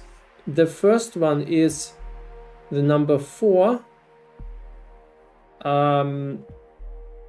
And the number 5 again, right? This is like this again, 4 plus 5. Why am I writing it here? 4 plus 5 at 3 o'clock. Then this one is a mix out of this shape and the hourglass shape, which is 2 plus 3. That's always adjacent. And then we have this one, which is a mix out of this thing and 1. 1 plus 2, right? Yeah, 1 plus 2. It's very adjacent all the time. I don't think it's random. 4 plus 5 is 9, 2 plus 3 is 5, 1 plus 2 is 3, and 5 plus 6 is 11. Am I wrong about the 5? We didn't have a 5 there.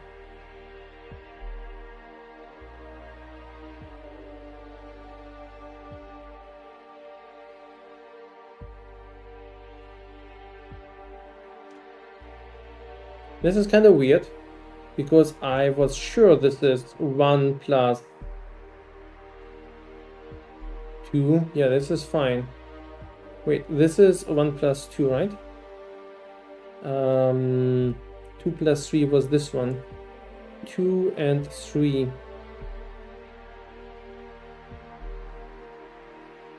No, I get that it's 3, 6, 9, and 11, guys. I just don't think that what I need to do is enter 3, 6, 9, and 11 here.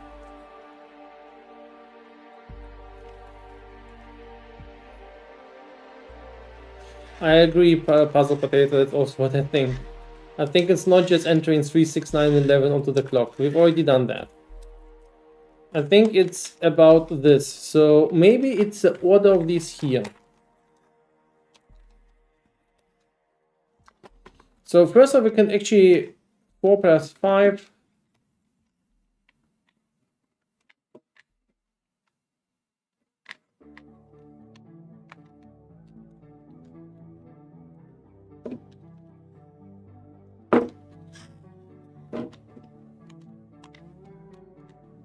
Wait, actually it doesn't do anything anymore. Oh, only for different ones. Interesting.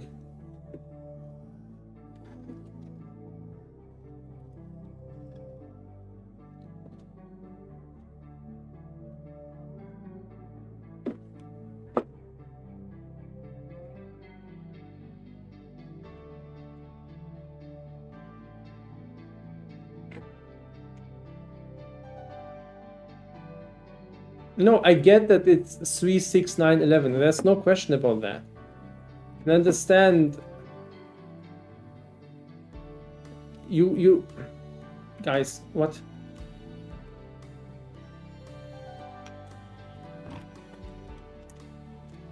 Okay.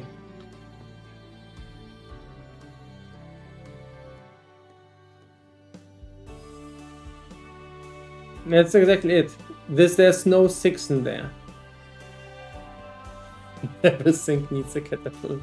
I think we're just onto very different attempts at the same time, especially Kimchi. Because you guys might be onto something and I might be missing something, or maybe it's the reverse. But I guarantee you Kimchi is not interested in all of that.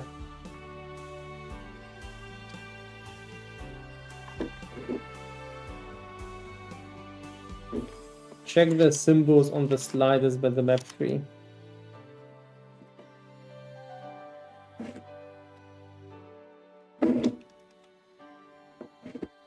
These are not very helpful.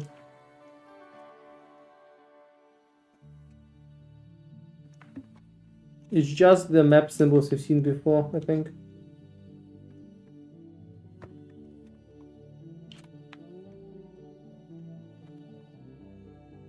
I mean, potentially there's something to it, but right now I don't see it very useful.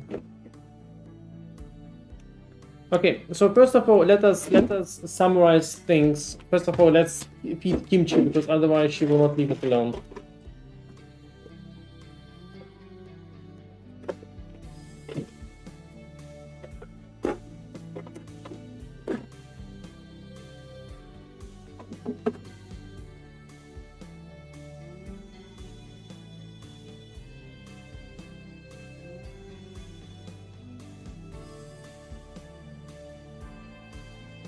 Yep, that was Balthazar, that was more or less my assumption as well, but we tried this already.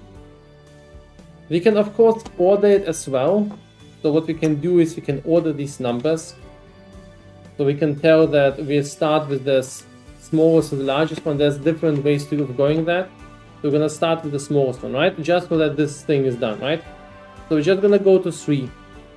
Then from 3 we go clockwise. Right, no, counterclockwise to the next one. The next one has been 6. Counterclockwise to 6. 3. Wait, no, sorry. 3. 3. Then we go counterclockwise to the 6. Then we go clockwise to 9. And then we're going to counterclockwise to 11. Right, we can also check 12. Nothing really changes there.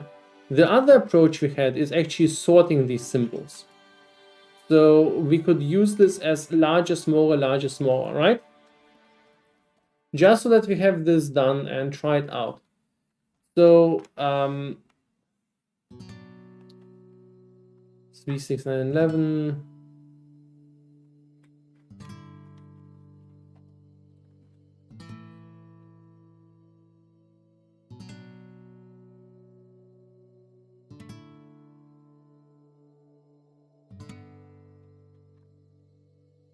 Well, it could be the next one, right? So it's not exactly that. So we have to, let's try this 3. Then next one should be 6. Then counterclockwise to 11. And then clockwise to 9. Doesn't seem to be doing much, guys. I think you guys have been on a good attempt. I just don't think it's 3,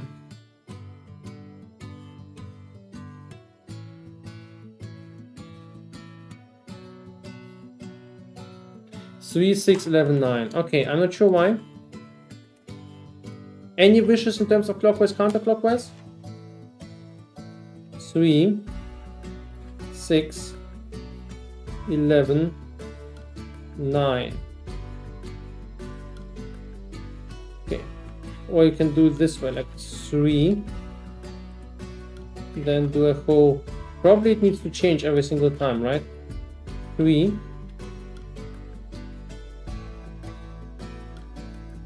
then counterclockwise until we reach 6, clockwise until we reach 11, and counterclockwise until we reach 9. But I think this is all not really working.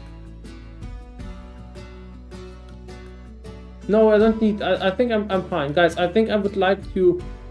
I'm pretty sure this is not solvable by itself here. I think every time to start, I think it's not this. Honestly, we've been at it for a while, and I think I'm pretty sure we need to head back to this thing.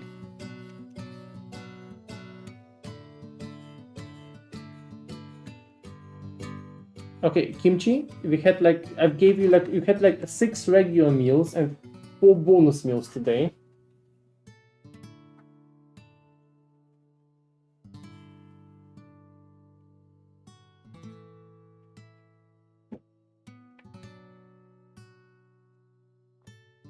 Then we have the compound shapes, right?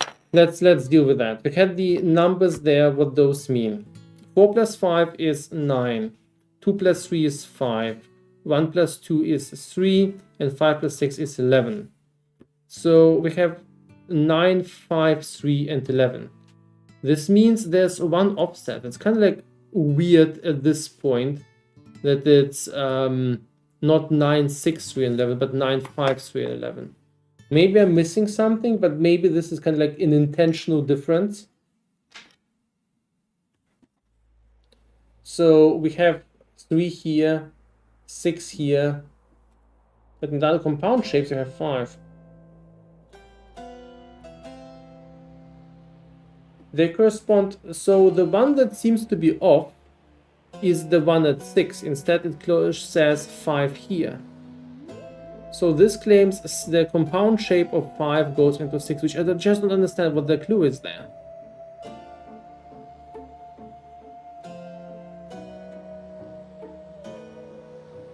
Yeah, good point. Let's try these shape combinations.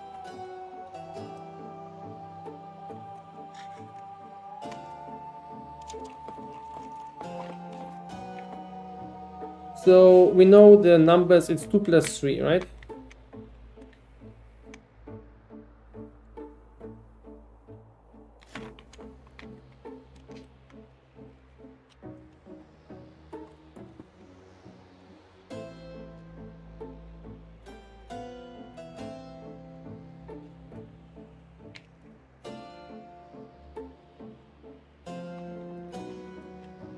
It feels like I'm missing something here.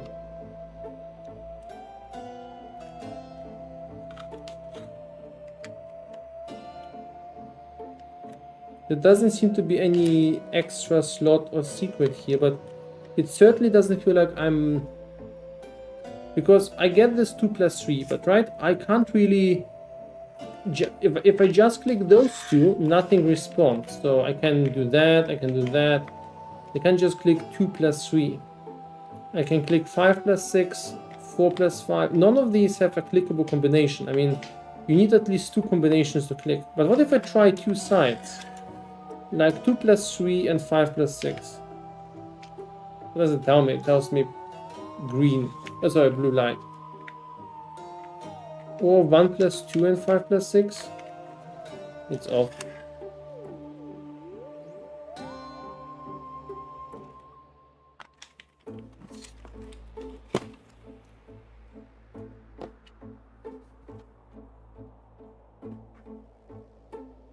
Maybe the shape contains more than a hint. Maybe the shape has a purpose. Every single shape so far had a purpose. We have been using these for something. What if this shape has its own purpose? Okay. What if there's something to this thing? What if it goes somewhere?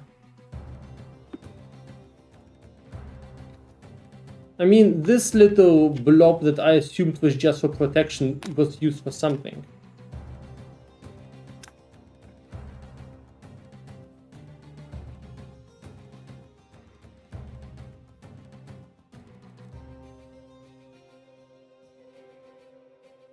I think there's a point to this, but this is certainly curious.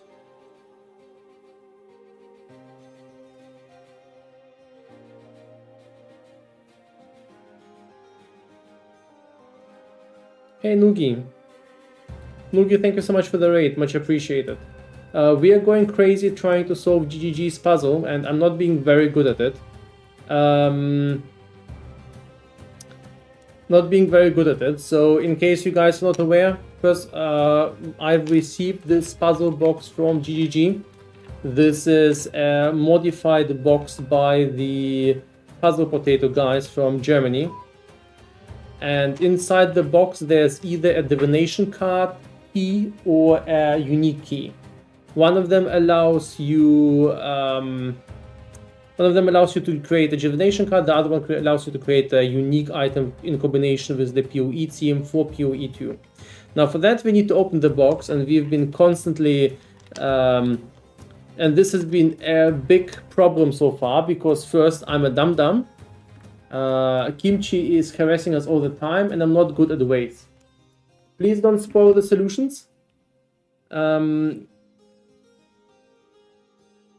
Guys, if you want to buy the box, I think you can buy the non-POE one. You can buy the box from Puzzle Potato, where you can get the same box. 1 second, Kimchi is here to steal my sandwich.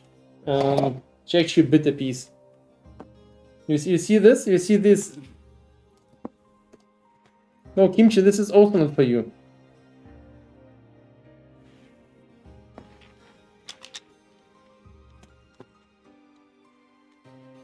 Kimchi, we gave you like food 5 times over the duration of this stream.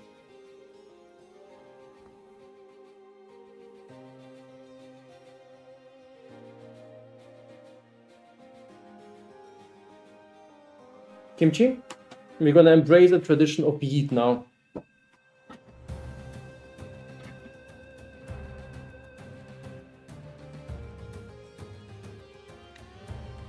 Okay, so we solved some.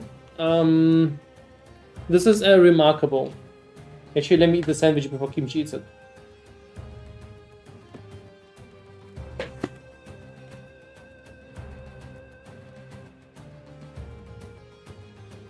There's been quite a few breaks, but yes, so far I've been very, very slow.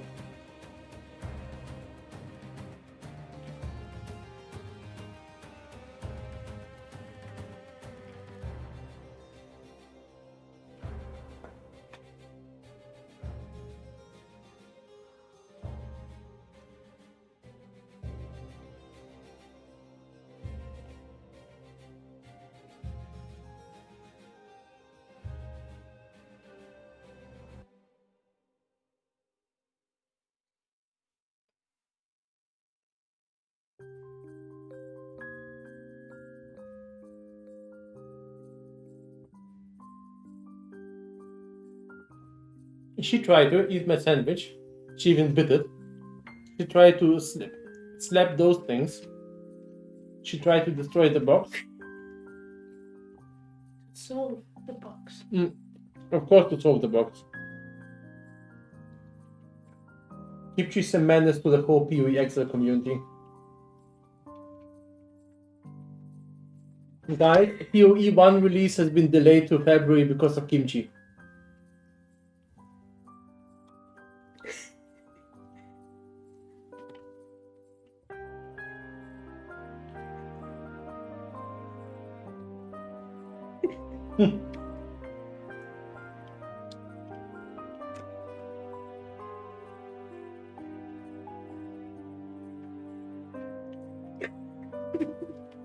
Yeah, there are cat trees inside. Oh, true. So, 1 second. I need a short break.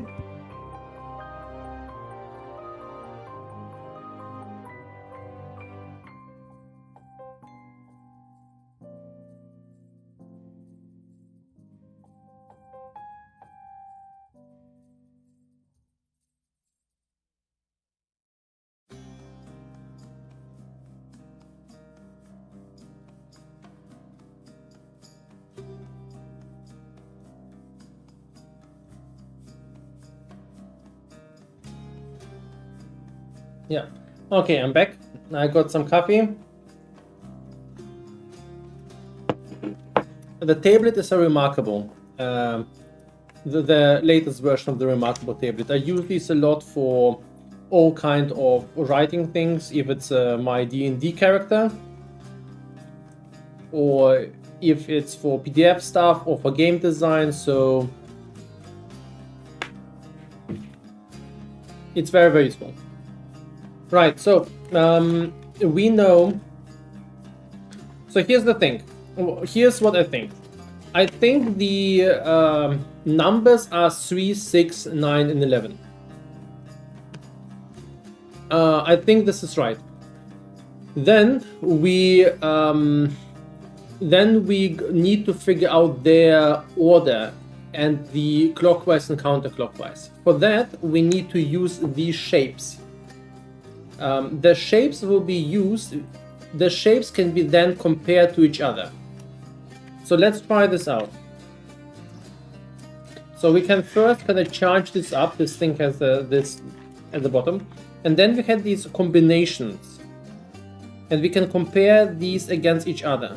And this kind of should give us an idea which one is first and which one is last, right? Or if it goes clockwise or counterclockwise. Actually, I'm got a little bit confused. Where was our node? There it is, right?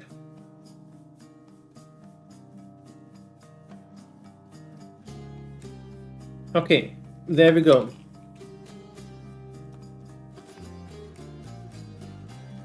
Four, 5, 2, 3, 1, 2. Okay, right? So we want to compare those. 1 plus 2 against 4 plus 5. It tells us this. It tells us it's on the right. 1 plus 2 against 5 plus 6. It's on the left. Okay, so let's compare that. Let's make this sort of kind of decision graph.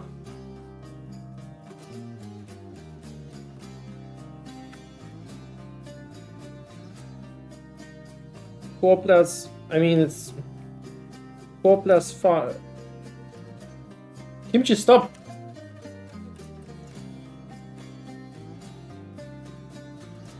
One plus 2. 2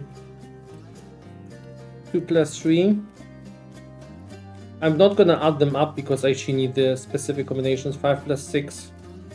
So we're gonna take a look which one tells us what in terms of combination. 1 plus 2, 4 plus 5 is right. Wait.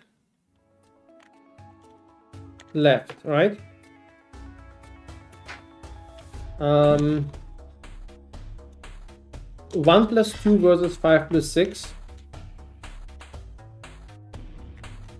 Also left.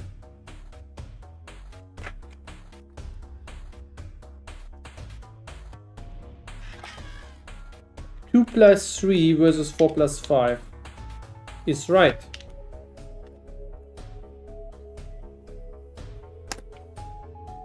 And then we have 2 plus 3 versus 5 plus 6 is also right.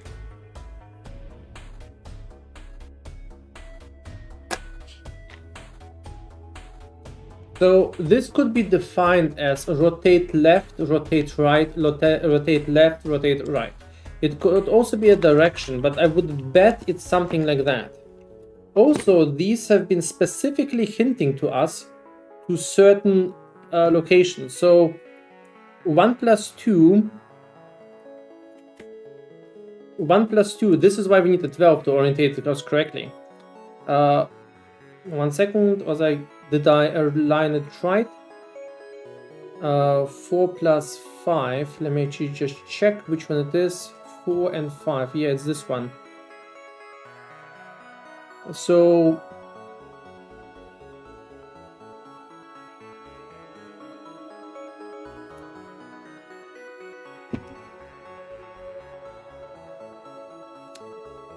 four, 5, 2, 3, right? 2, 3, 1, 2, 5, 6. So this basically tells us the order. I'm pretty sure this tells us the direction of these. It's either the order or the direction. You need to get 3 things right. The numbers need to be right, the order need to be right, and the rotation can be right. So these are basically combining these and telling us from where to where we need to go. I don't think this is telling us the... So first of all, I think this tells us the order, right? 3, 6, 11, 3, 6, 9, 11. I think this is correct. The order should be correct. So 3, 6, 9, 11. I think this is actually the way to go there. And then it just, this tells us the specific rotation orders, I think. Not quite certain about that since there's a 5 in between.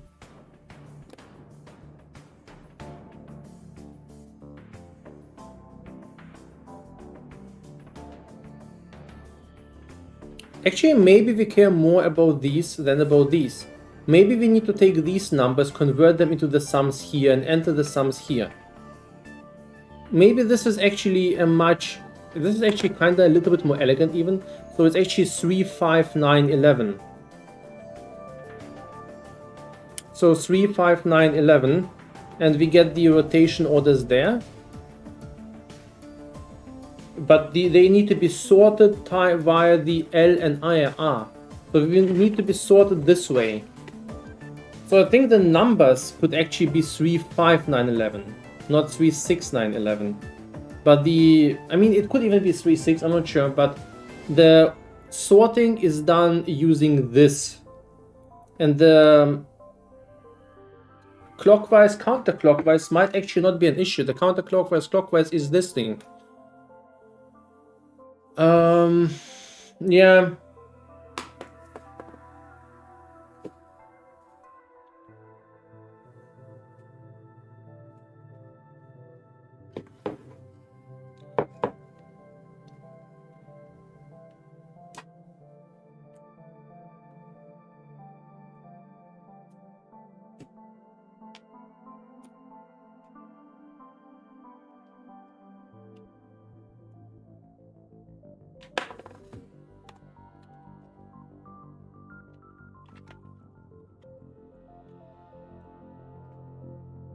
This kind of would mean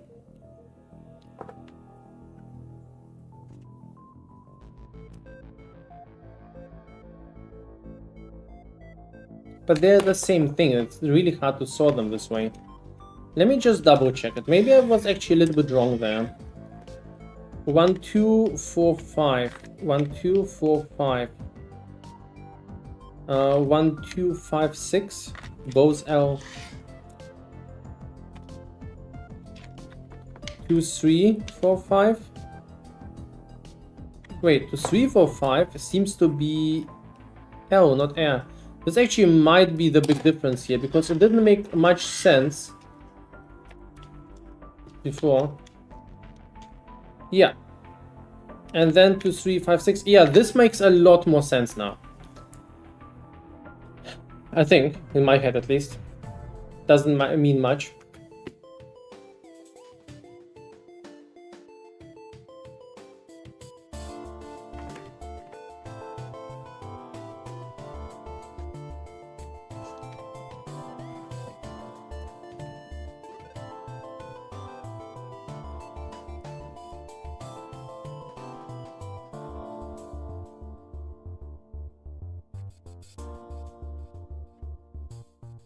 So do we need to sort them using this? So this definitely helps us figure this out. But what about 5, 6 versus 4 and 5? Do we need to use the individual weights?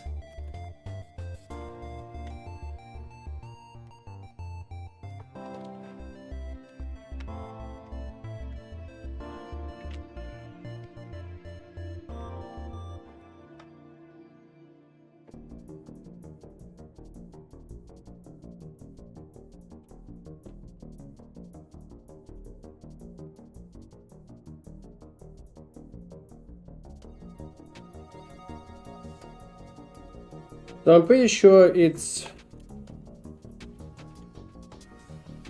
The sorting is actually... I don't think the number sorting is done using... I don't think the order is 3, 5, 9, 11. So maybe the sorting needs to be done this way. So that would likely mean...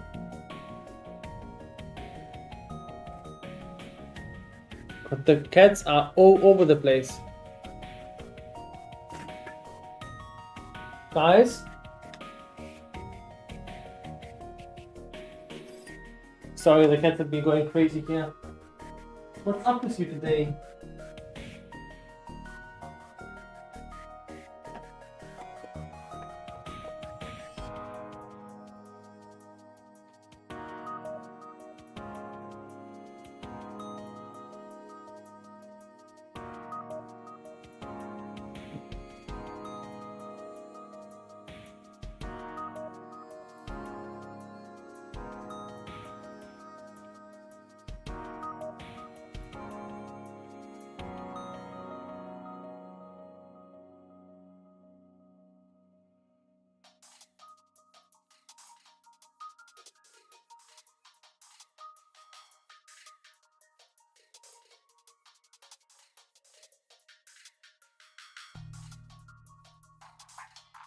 This order just doesn't make much sense. I mean, I'm trying to compare, but I'm trying to use the information about the shapes here. But the result I received doesn't give me much insight yet.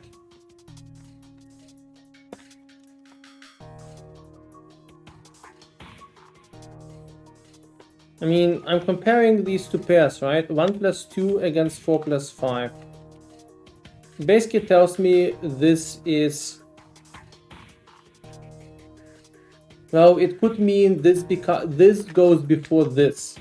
It might mean 1 plus 2 goes earlier than 4 plus 5. 1 plus 2 goes earlier before 4 plus 5. And then I can basically check 1, 2 plus 4, 6. That means 1 plus 2 goes earlier than 4 plus 6. Sorry, 5 plus 6.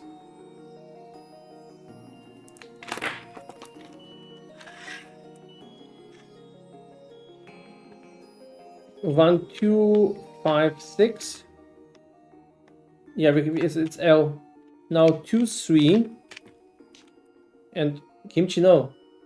2, 3, and 4, 5 is also L. And this is what kind of makes me wonder, how do I then figure out the right order deterministically? Do I just try out 3 combinations? And then we have 2, 3, and 5, 6, and this is right. So then we have 5 plus 6 is larger than 2 plus 3. Now you can use the same logic as before and basically tell that 5 plus 6 and 2 is larger than 2 plus 3. That means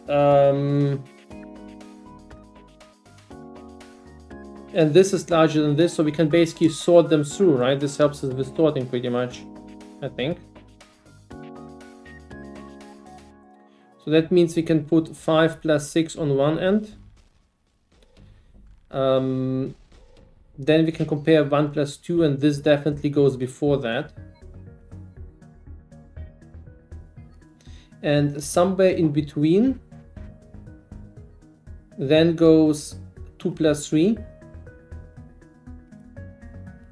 And then goes 4 plus 5. Something like that, I think. 1 plus 2 is larger than 4 plus 5, so it can't be the case, right? So it's always 1 plus 2 happens first. Then comes 4 plus 5. Then comes 2 plus 3. No, wait. 2 plus 3 is only 4 plus 5.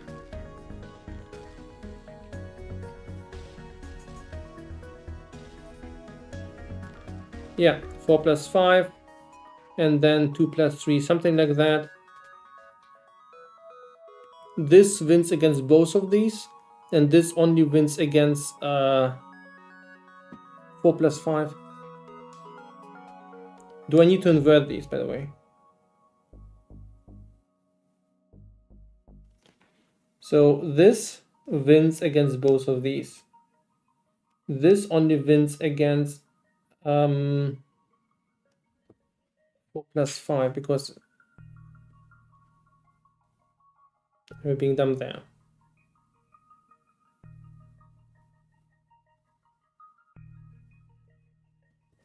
No, this is not correct.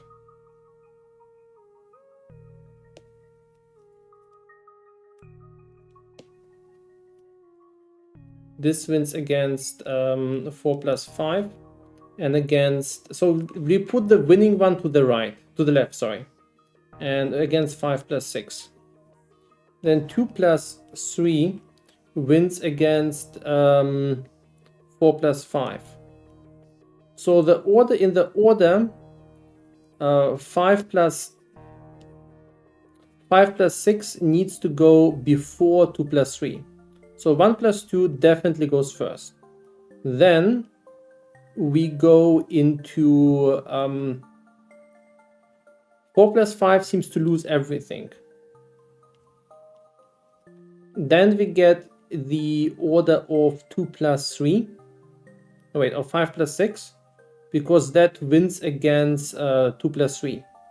Then we go to 2 plus 3, and then we go to 4.5. Yeah, I think this makes sense.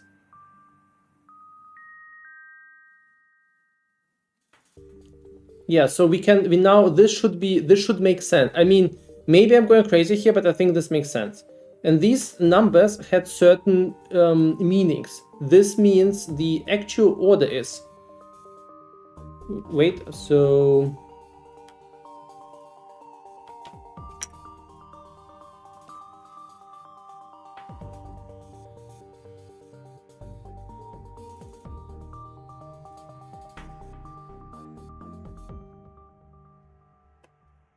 didn't I copy that?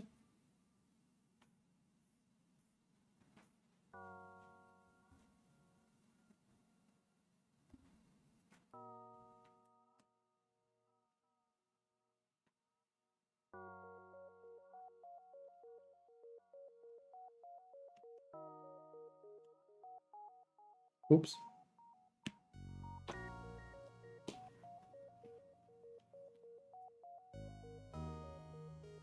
So this is the actual translation. These actually meant something.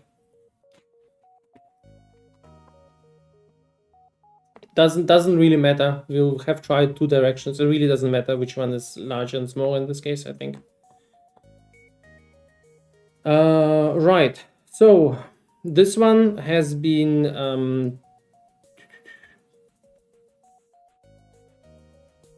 2 plus, no wait, this one has been 4 plus 5, 4 and 5.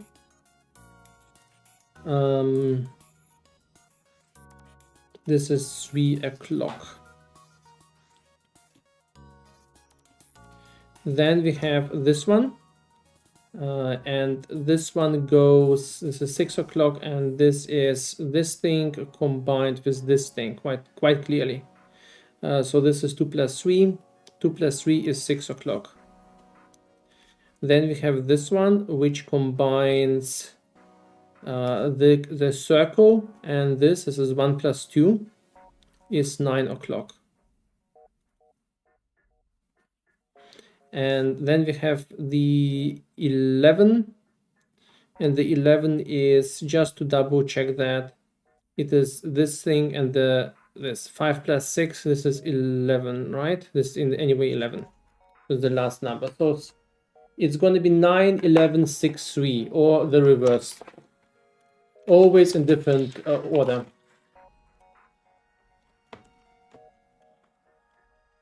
Going to be 9, 11, 6, 3.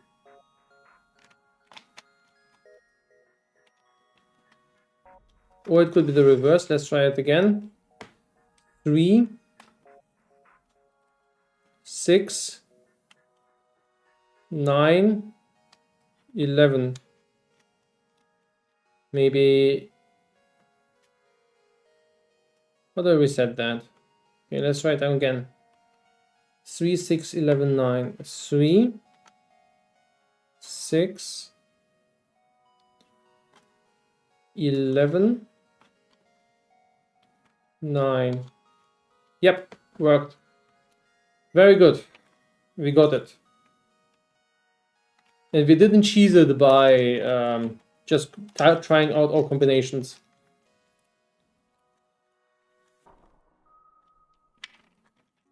Okay, what kind of horror awaits us next? So this definitely did something, I hope. Gonna take this out first before it moves somewhere. So this doesn't seem to be moving much. This is still locked, it seems. This one is down, this one is down, this one is down. So this seems fine. These don't seem to move.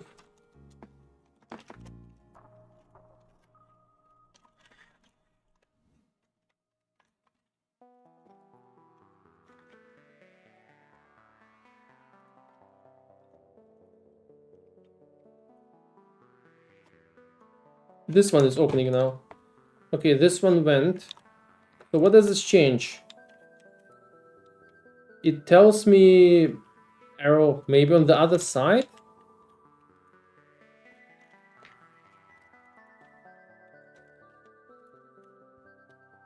Maybe rotate.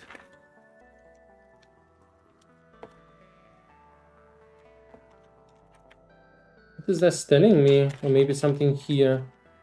Maybe rotate in this direction.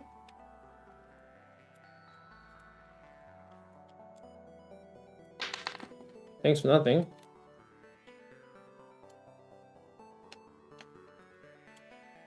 I don't think it even changes now anymore. I think it's just stuck.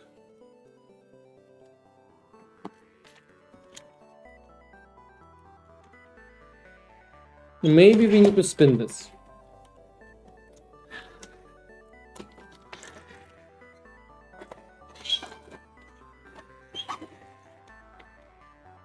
It's green. Cool. And now?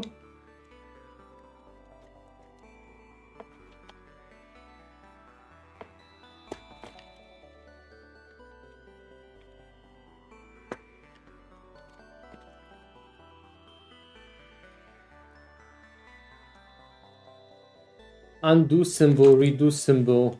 Yeah, do it all again. Get a second box, repeat it. Maybe it means something here? I mean, I'm gonna assume maybe it was actually...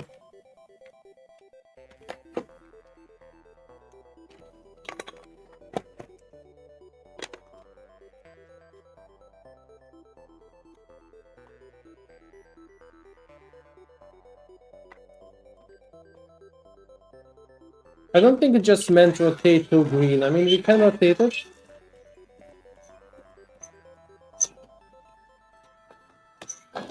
It makes unhealthy sounds.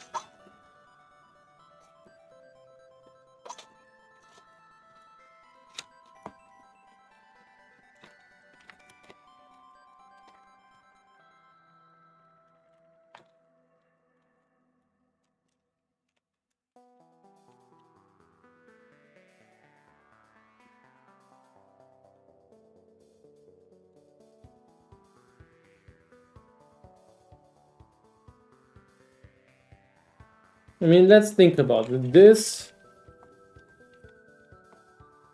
likely connects to something in this area. Maybe something here.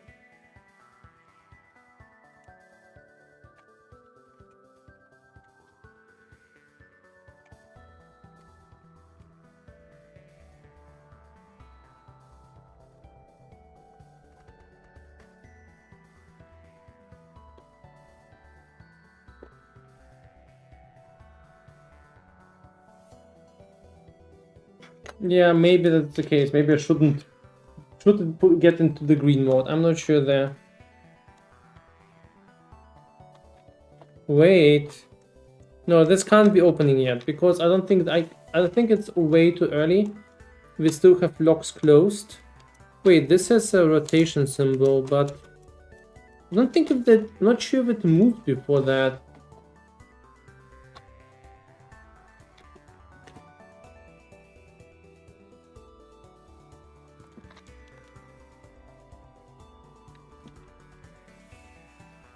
I don't think there's any application of force necessary.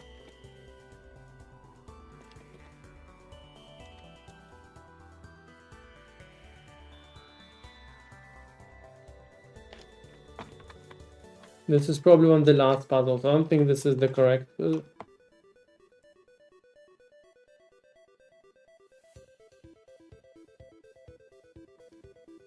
Okay, good to know. So green is stop.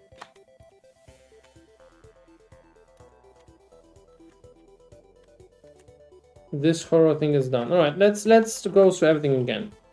So this thing is up. This thing is everything is that we can push down is pushed down. This is no. This stays on this side. It's now open, right?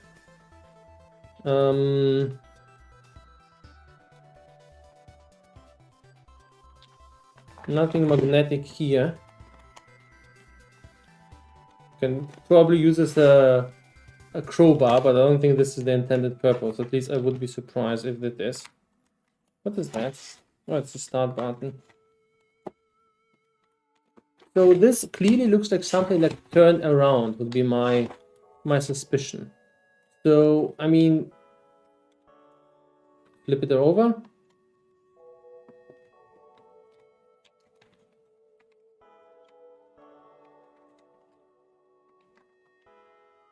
If anyone has any ideas who has not actually created such a box, I would very much like to see. Does anything happen if you reset puzzles now that slider has moved? Could be that. It could be a redo puzzle. Let's see if this does something. Maybe we now have like a difficulty 2 puzzle. Would be very much in the sense of puzzle of exile, I suppose. Get me inside. Yep. I can't reset these. I don't think it's the reset button, but I can't reset these. These are stuck and probably good. We already tried this one. This one is already this is stuck here. I don't think it's redo or undo. I think you're magnetizing something for spinning the bottom thing. I don't think the spinning thing actually does anything. Not right now. It is necessary in order to use the energy thing. But I'm rather certain the spinning thing is not necessary right now. I don't want to read tips. I want to figure things out if possible. And while I'm not doing great myself, maybe it's this thing. This kind of rotates. And it's right there and kind of tells rotate to the left.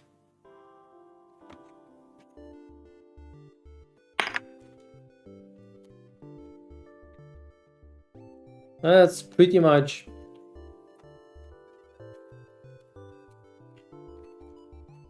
not going anywhere anymore.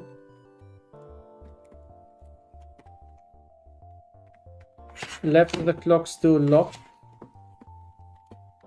Yeah, I can't unlock it. Wait, can I? Wait, I could unlock it? So this unlocked the third one. You're right. It was. You're right. You're actually completely right. I missed that we could unlock that one. So 3 things are now unlocked. I think this one is actually... Yeah, it was this. It was just this one locked. Now it doesn't move anymore. Good eye. So this now unlocks something else, of course. You could imagine that this would now allow opening this, but it doesn't. I think we need to get 04. That means there's one more puzzle left. A bunch of people have gotten it, and most POE streamers and content creators have received one.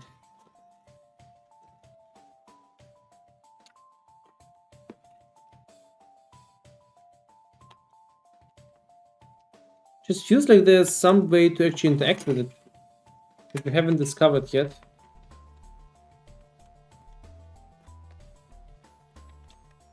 Okay, maybe there's find a hammer. That's my plan B, guys. That's my plan B. Let's try without a hammer first. Wait, is this... Did this get reset or is this thing up again?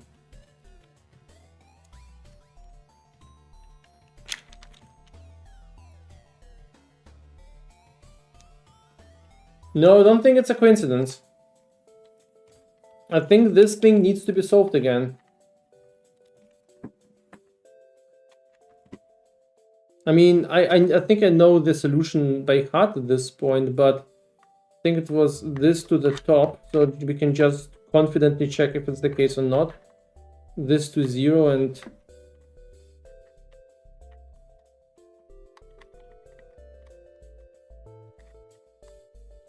Let's chase it again. Maybe there's a new way to do this. I think it's not... I think there's actually something about that. I think it wasn't random that this thing plopped up again. But let's check it again. Maybe this puzzle has kind of like a round 2 in store. I wouldn't be surprised. So what was our solution again? So we had +1 on this. But it did unpop a bunch of times already. +1 on this. -1 on this, which I'll skip because it'll go +1 again. This again. Then this one goes +1. Nope. Oh yeah, never mind. It did pop up again, so it was solved. So it just unpopped itself. So that wasn't the solution. So pretty much everything is unlocked except for this one. So this one is stuck. This one is stuck. This one is stuck. So there's still something that we can discover. Does this rotate? Nope, this is still stuck. Is there something else that we haven't used yet? You have used most things on the outside now. We have used this. I'm still traumatized from that.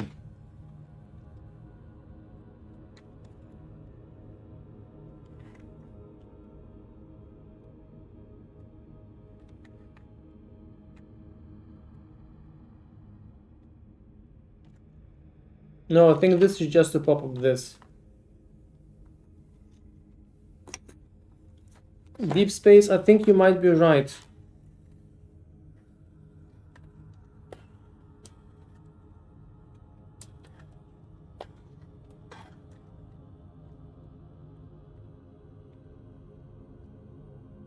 I think you might be very much right.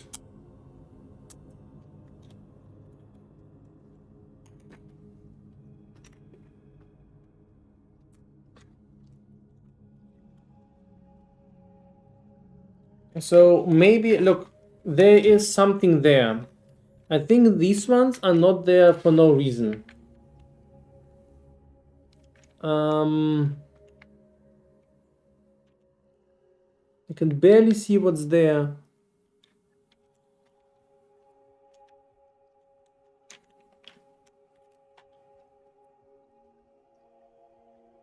Is it a light bulb? I think it's a light bulb. I have not expected to be doing this for so long, but yes, I actually need a ton of time. So maybe this tells us how to rotate this box. These things tell how often something needs to be rotated, right? So we have numbers there. Maybe we need to use these numbers in order to figure out how much we need to rotate down there. On what direction? I think this kind of is the next step. So we need to rotate the box kind of very similar to the last puzzle actually, but we need to now use these things and the map and these ones to rotate this one the right amount of time. This is kind of like my assumption. Now I'm still feeling like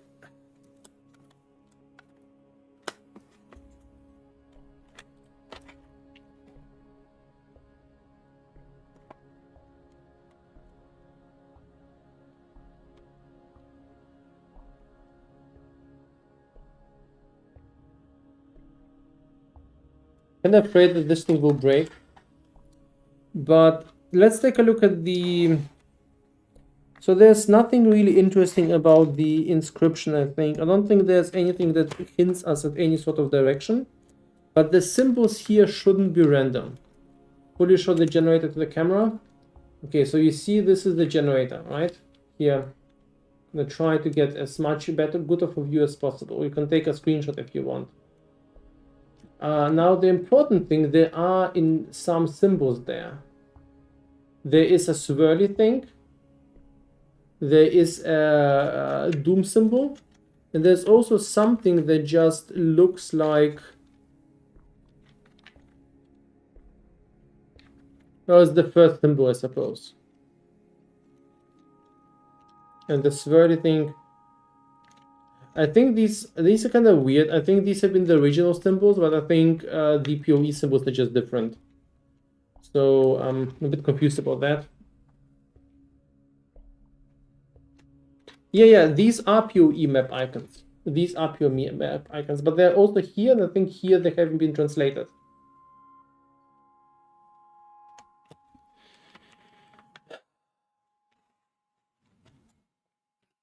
This also looks like something that potentially should move out.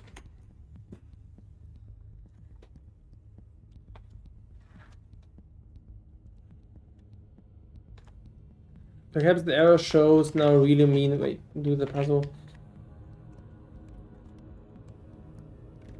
I don't think it's it. Maybe it showed that I need to open this one now. I mean, I can try to spin it and move the corner thing.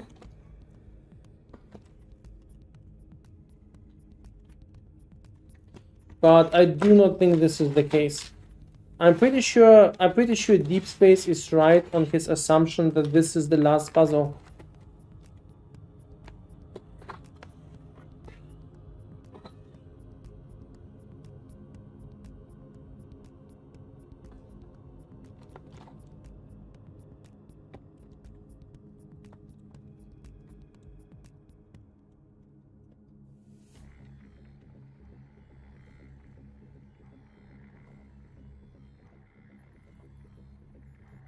There's also this thing, which seems that there's one more piece that can be somehow removed or unlocked.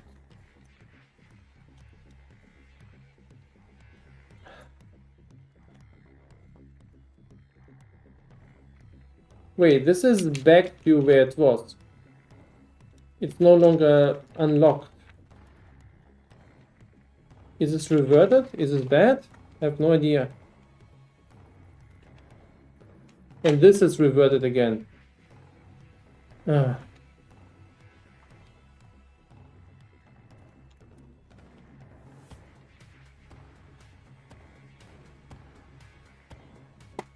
Do we need to solve this again? We might.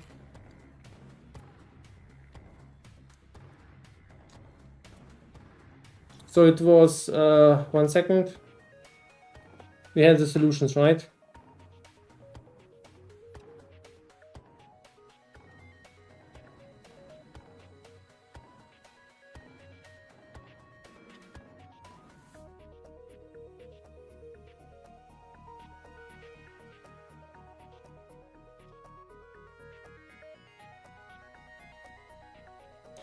Three, 6, 11, 9, 3, 6, 11, and then it was, oh wait, I messed up. 3, 6, 11, and 9.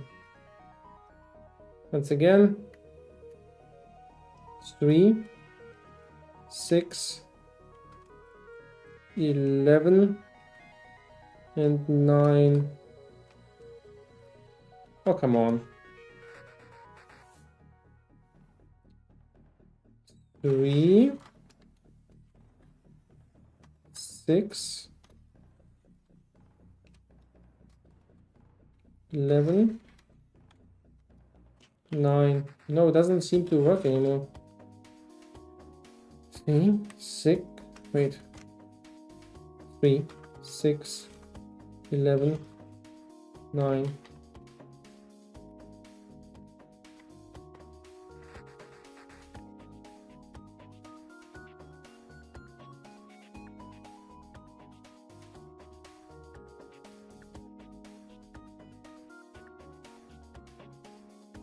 Okay. 3, 6, 11, 9.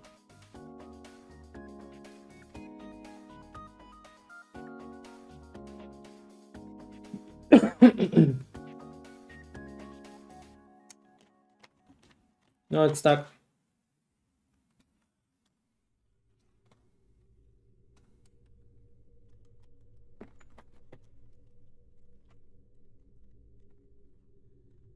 Interesting enough, it still shows it as solved.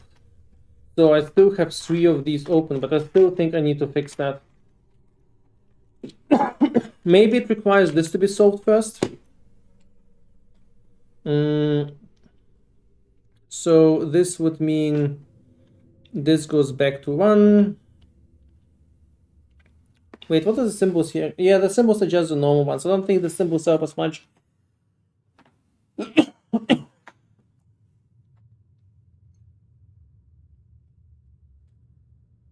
Okay.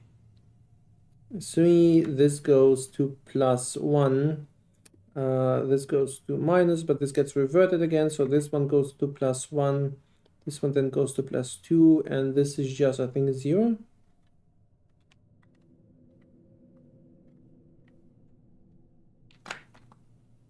Let's actually write this down just in case. Because so this is 1, 0, 2, 1.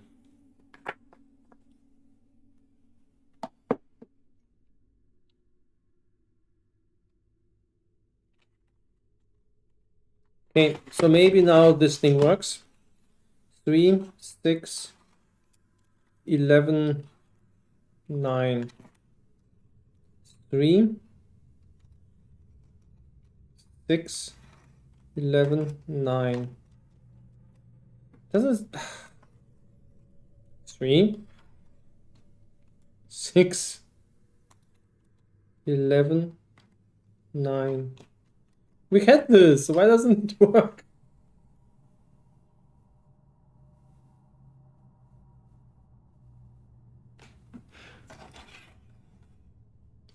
Three, 6, 11, 9. Now, okay, now it's working. Okay. Let's remove this before something messes up. So this is now set. This can now be moved again. Everything here, okay, we can now move and then move this. So all of these are unlocked. This no longer move. Okay, this moves again. So this moves again. Let's not try not to shake it too much. I think this has been not healthy for the state of the puzzles.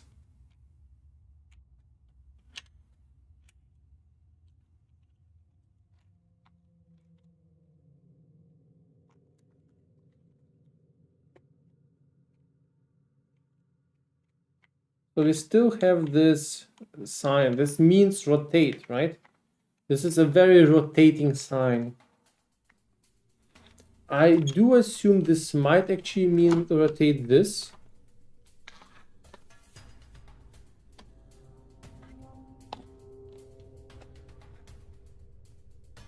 But to be honest, maybe I'm completely wrong. There's no symptom or reason for us to think that this thing needs actually any rotation, because we have no clues to actually go by, right? There's nothing really hinting at, hey, can you please rotate this? We only have the rotation sign, and it doesn't really help us much in this case. Maybe this can be pushed or pulled. No, it's still, there's a puzzle missing. There's a puzzle missing, right? We are missing one more puzzle to solve this, I think.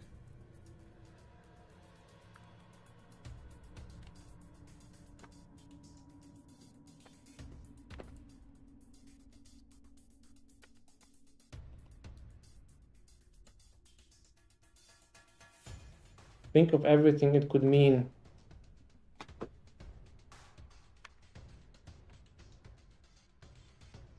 You mean the rotation sign, right? This could mean rotate something, but maybe it's not this. Maybe it's rotate this object, right? What if this object needs to be rotated? Kind of like, what if it's this?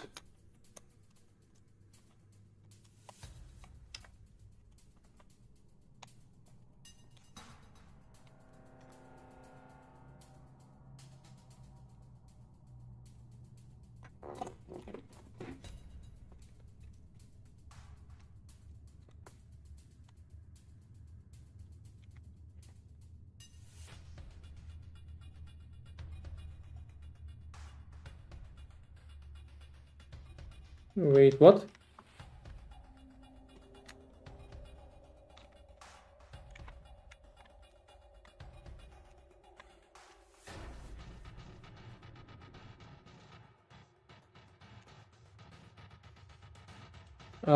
Okay, Deep Space, go for it. I have a feeling these behave somehow differently now.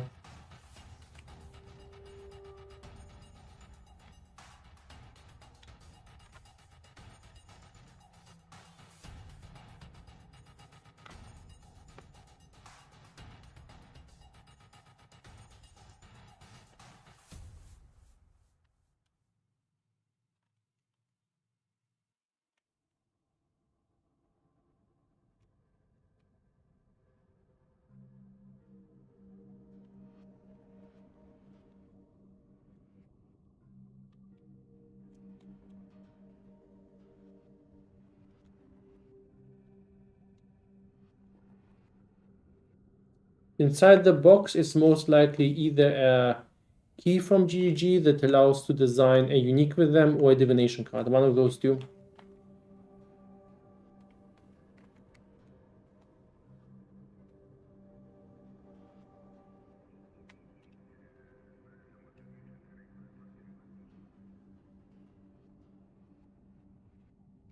On the generator side, 5 entities with hand have left hand. Wait, what? Really?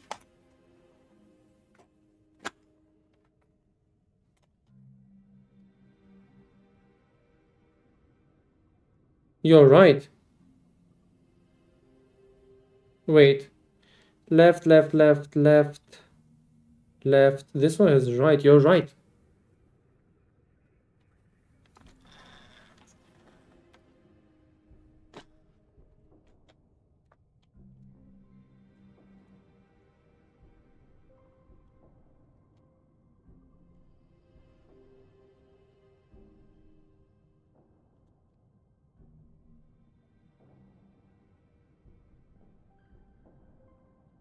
I feel like I'm still ignoring the most important clue. This thing, this is a symbol. It means something, right? What if we charge this thing up again?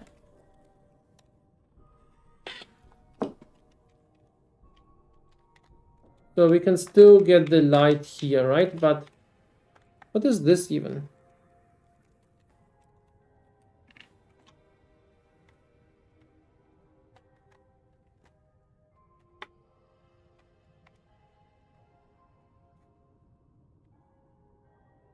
Could mean undo. Yes, it could mean undo, but I mean, we've already accidentally undone a bunch of things. I don't think it's that. It push it there and then maybe rotate it. So for me, this actually implies a rotation. Maybe it needs some special grip or movement, or put it in there. Wait. It just felt somewhat different. I think you can actually move it. Or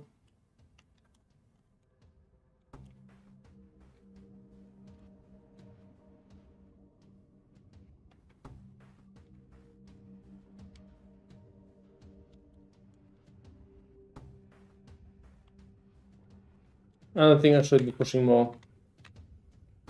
Please don't tell me I have to undo the weights. Jesus Christ, no.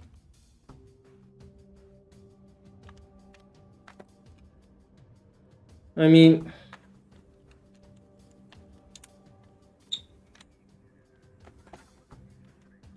It could be... It is the undo symbol.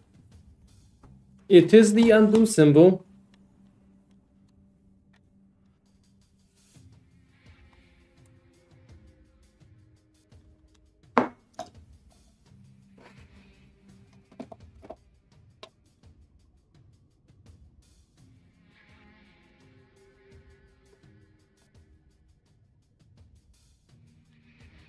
Does it mean this puzzle needs to be solved again?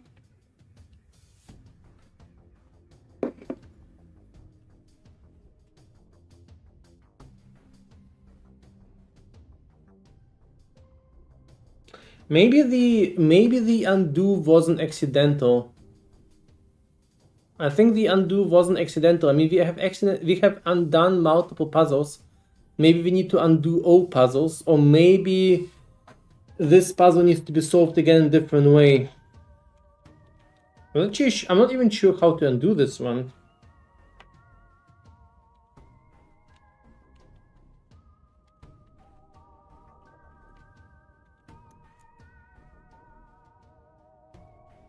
Man, this one, it was...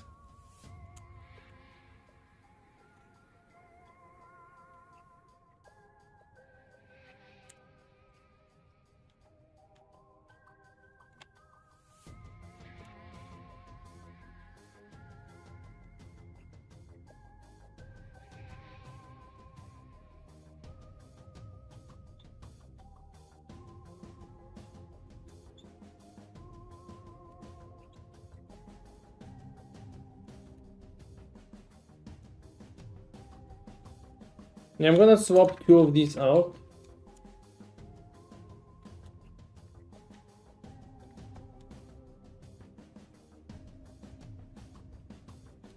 Maybe do the undo switch staying on the on position. Something else happens when you undo.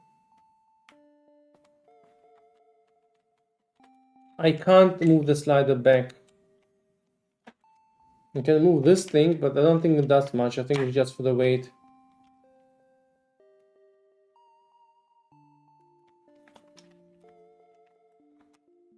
Bunny, please unpin that.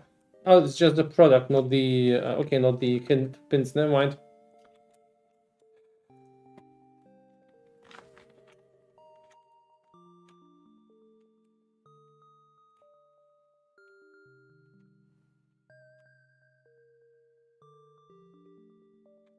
It's a top puzzle, not just a twist, maybe? No, I think this one needs one more puzzle.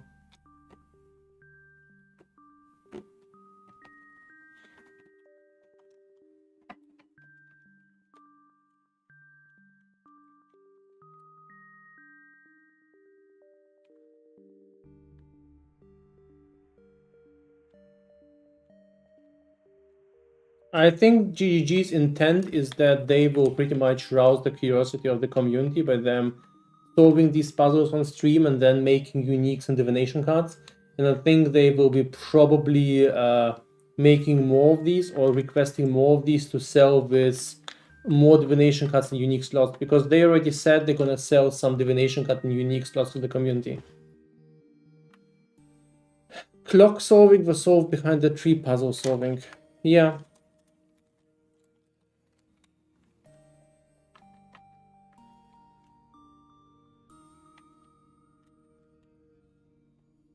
And do the last puzzle to first puzzle. I mean, I can try that. I mean, I have an explanation how to solve them correctly, so we can try.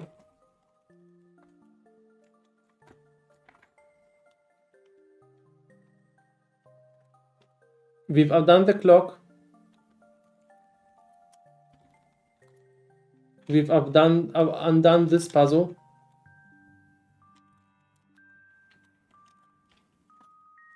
Now let us undo the I would undo this, but it doesn't want to undo itself.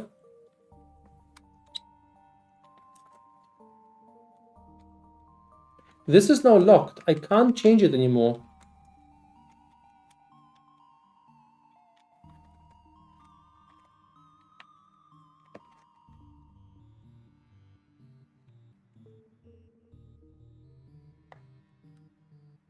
Now it's undone for sure. And then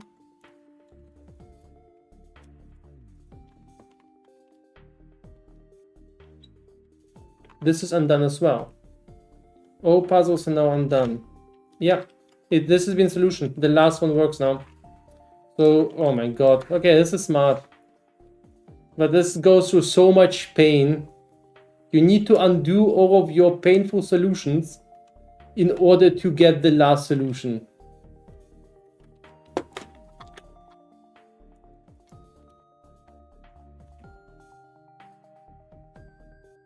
Okay, it's really cool.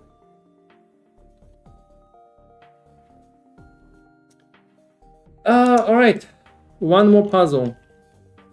And you can already see the thing there. I think this is the last puzzle. Not sure about that. Maybe it's the sub-pinnacle one.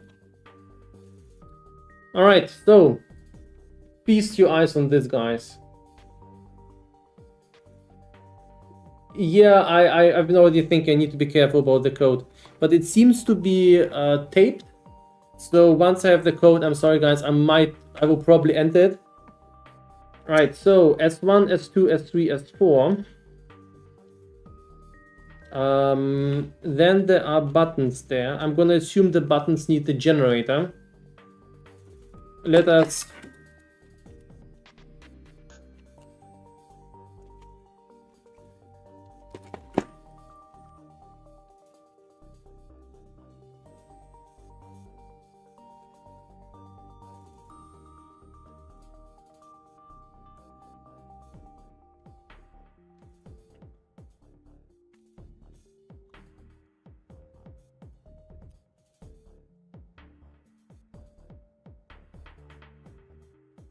So this button does something.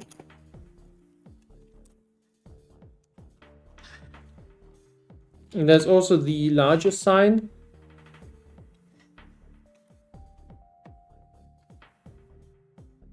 Show the scheme. It's way too close to the camera. Yeah, take a screenshot.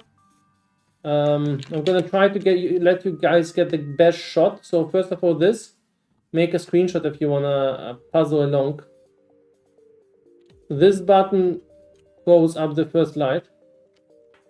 Then there is this thing. I'm just observing it. Yeah. There is a connection.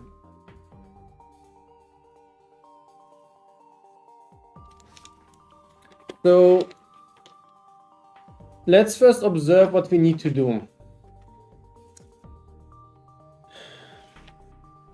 There are question marks S, so we don't know which one of these S there are, but we see how they are connected here.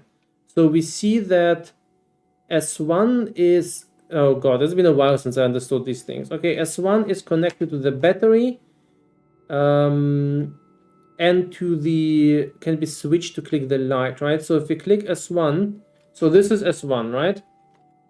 Because if we click it, it kind of closes the loop and we have light there. So basically what I need to do, I'm not sure if this is actually meant to do something. A little bit afraid to move it. I don't think this is meant to be, yeah, this is the rotating part, never mind, I don't think. So, yep, there should be some, okay. So what we need to do is we need to connect this, click the right buttons at the same time, so we lock the buttons, right? I think this is basically what's going on.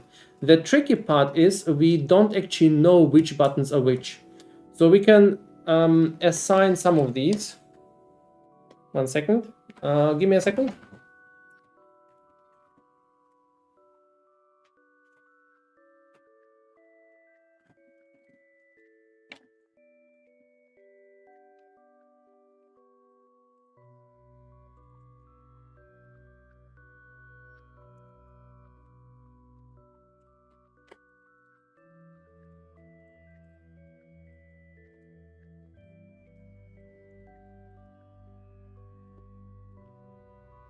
Exactly.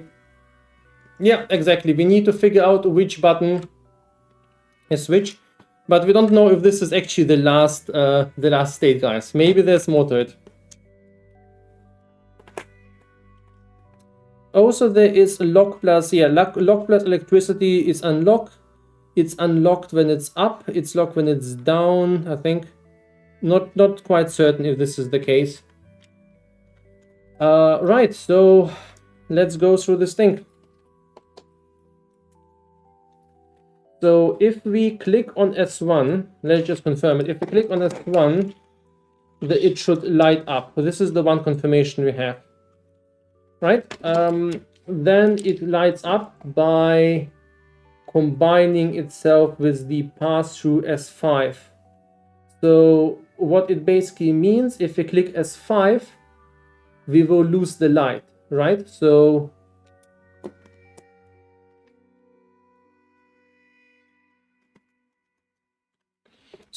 this is S1, this means this is S1, and this is S5.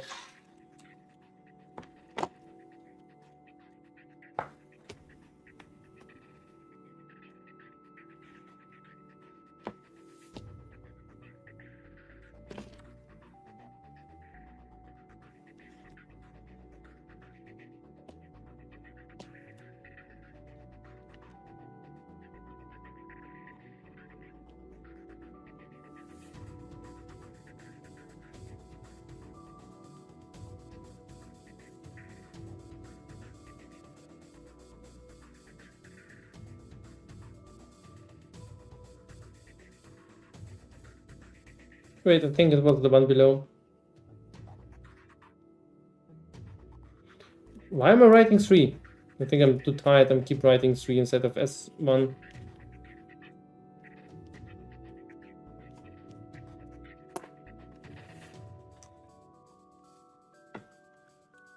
Okay, S1 and S5.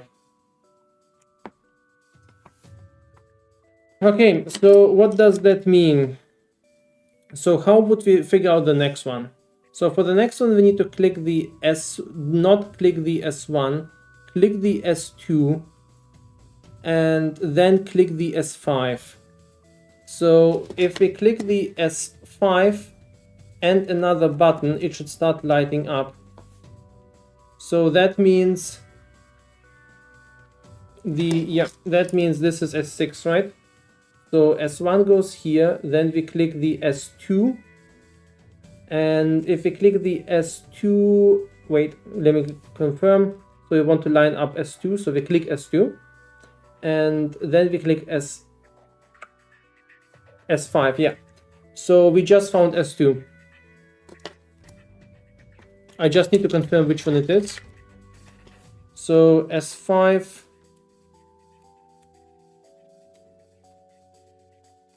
This is S2.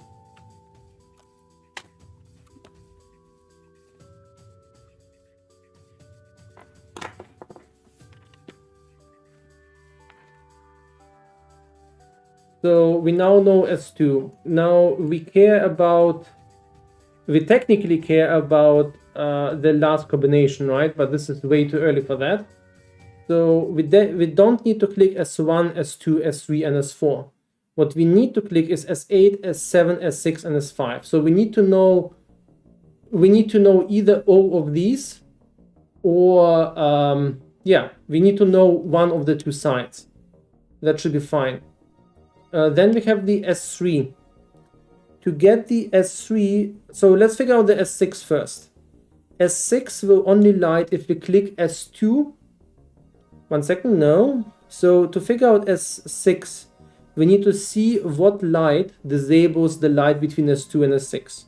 So we need to click S2, and then we need to click S5, and then look for the buttons that disables it. S2 and S5. So these two, and then we need to look for the button that disables it.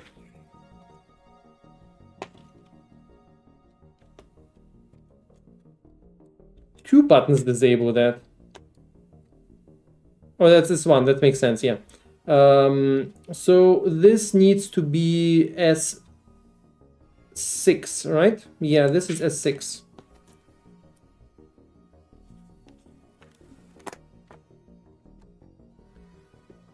All right. 2 more to go. Then we know there is S3. If we click,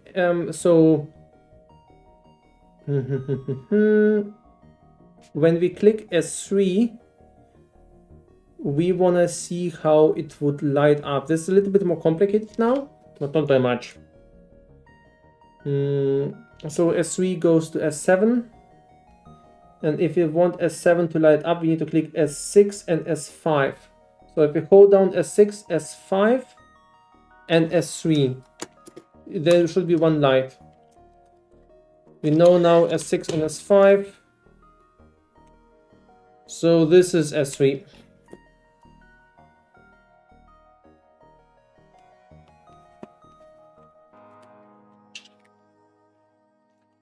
Same logic here. One by one. We now need to figure out S7. S7 will light up if we click S3. And on top of that, if we click S3 and S6 and S5, it will light up, right? So S3, S6, S5. Okay.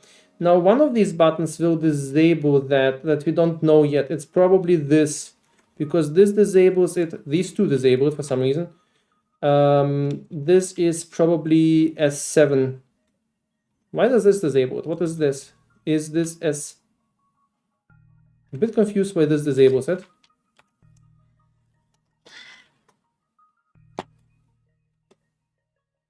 S1 and S3.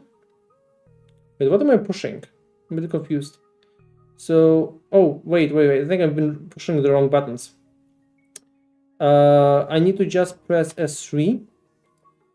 And then... This is not S3, there's S3. Why am I confusing those two right now? I think my brain is completely mush right now. 1 and 3 are the same number now, guys.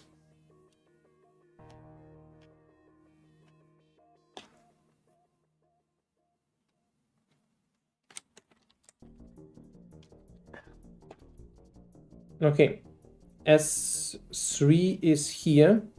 And then I need to push 6 and 5, which are those two, for this to light up, right? So whatever now disables it will be related to that. We know this is S2, this is not what we're looking for. So this is S7. This is S7.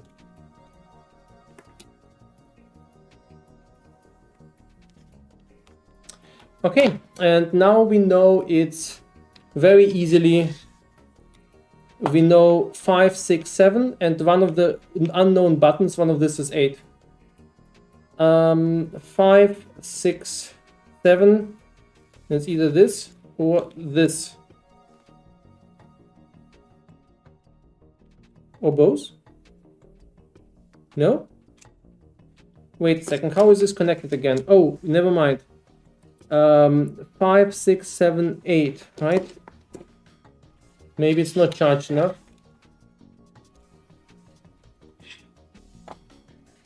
5, 6, 7. There we go.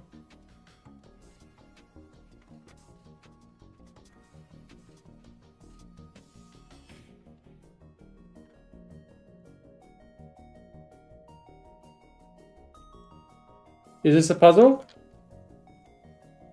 Is this another puzzle? Do I need the weights?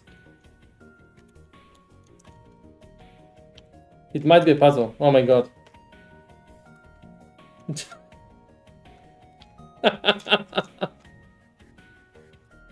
Okay, where's the hammer?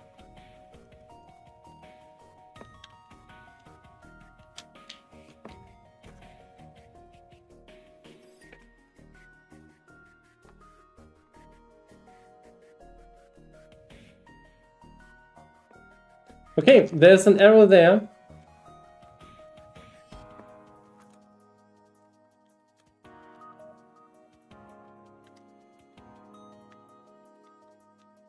And there's an arrow here. Do I need to pull them both?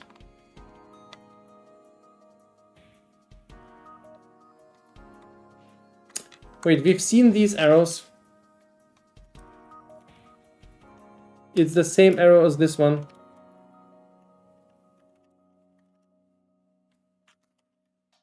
Bunny only want the answer if I'm really stupid, but if it's not a puzzle and I'm just too stupid to pull, then I want the answer.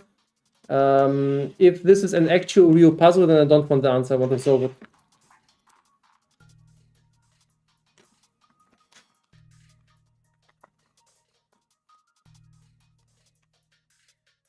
It's a real puzzle. Okay, never mind, then I don't want it. Okay, let's figure this out. This one has a little bit of movement to it. This one doesn't move at all. It just has a line to the movement. And this one doesn't move either. So we have seen something that looks a little bit like that. It is this arrow. It's the same arrow. I can't believe this is a coincidence.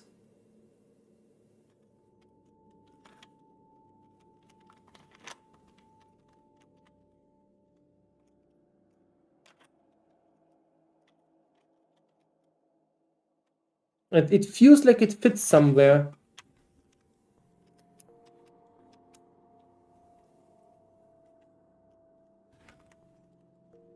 Isn't the same arrow in the reach? No, it's a different one.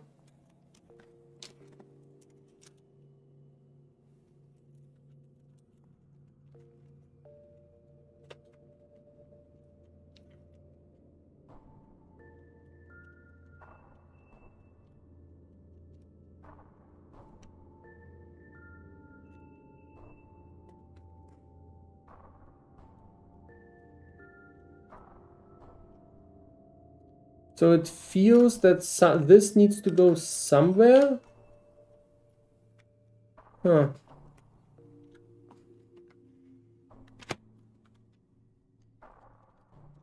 Okay, what could it be? We can try to deduce where it could go. So let's take a look at its basic shape. The box has an arrow inside. Yeah, but I think it's not the relevant in this case. Well, actually, it might be. There is an arrow there.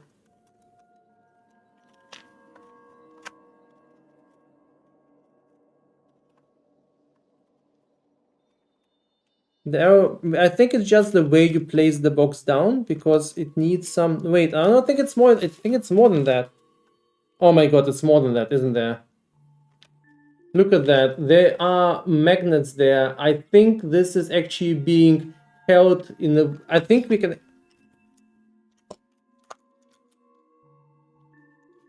Okay, it's definitely... There's definitely something magnetic. I think. Felt like that for a second.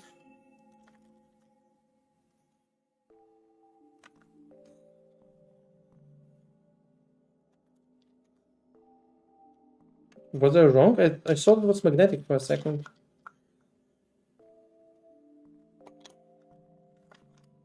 Maybe it's not how you open this. Maybe this is not the way. Maybe it needs to go this way. Yeah, you're right. You're right. Actually, I think that it's a way how you open that.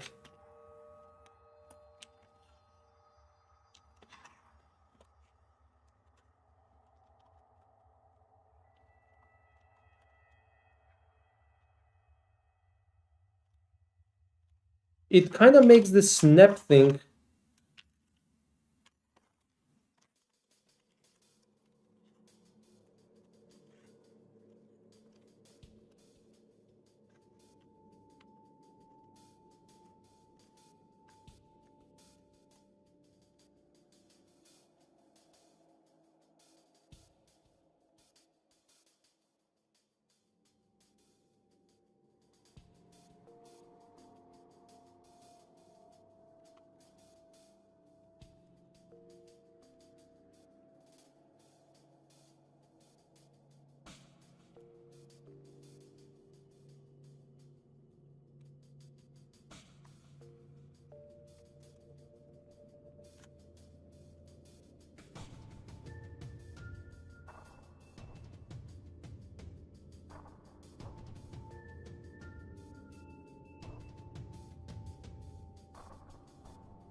Okay, it definitely moved more than inside.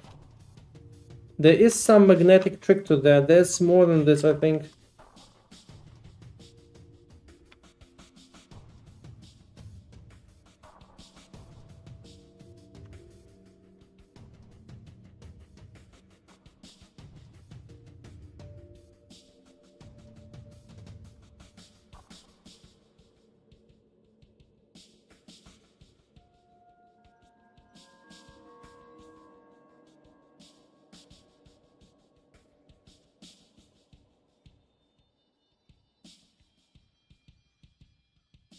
It needs to be pushed now, right? There we go. Yeah, there you need to push it, pull it, while getting it out of the glass. Is this a puzzle?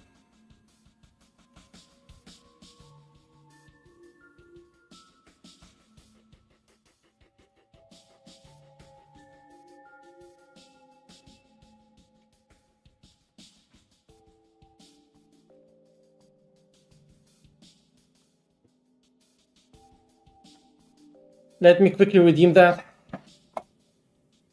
I have no intent of on selling the key.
I get to design a unique.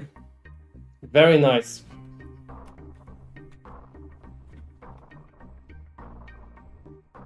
Awesome. Super looking forward to it. Oh, that's been really fun. Thank you guys for all of your assist, and Puzzle Potato, if you're here, it's been a really fun puzzle. Thank you so much for designing that. I'm incredibly impressed by the ingenuity. Everything was amazing. I'm not gonna talk about the weights though, okay? But this has been really fun. It's incredibly impressed. Very cool. Glorious. Upkitsok, thank you so much for the sub. Thank you. Guys, I need a short break. Let me restore the camera. It's been really amazing, guys. Check out the link. If you want to try one of their puzzles, check out I think Potato Puzzle. Potato Puzzle, if you want to link your shop, please do it. Would be very much appreciated. Or use the one pinned by Bunny. Yeah, I definitely will want to reset it and build it up so that it's at least it's going to be looking very cool. It's also very nice, just a very nice gift piece. Very much looking towards it. I've been already thinking about Filter Blade, but I'm most likely, if I'll be designing an item, it will be called Emergence. But we'll see what it will be, and I first want to play POE2 to figure out what I want to design. Yeah, it's been really fun. We are actually not done. I'm gonna still do a little bit more talk about POE2. I want to research what kind of item types and item names and item sources are there so that we can do a little bit more filter prep. So we're going to be talking more about the game and about the actual game content in a second. let me get everything a little bit from the table, clean up everything, and take a little bit of a break, like 5 minutes, and then we'll be doing more PoE talk. I think the puzzle solving has been really fun, but I need a short break. Be right back.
Okay, we are back. Let me quickly adjust the camera.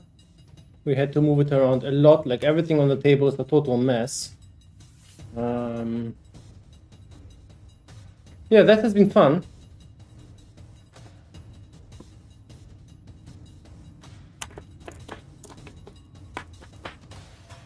Let us quickly scoop up all of the things inside the puzzle. I will actually build it together again so that it will be. We'll take a look at the instructions how to close it again. But for now, at least, so that the cats don't destroy everything. So I'm just gonna close things for now. And take all of the small pieces. There's a whole bunch of them.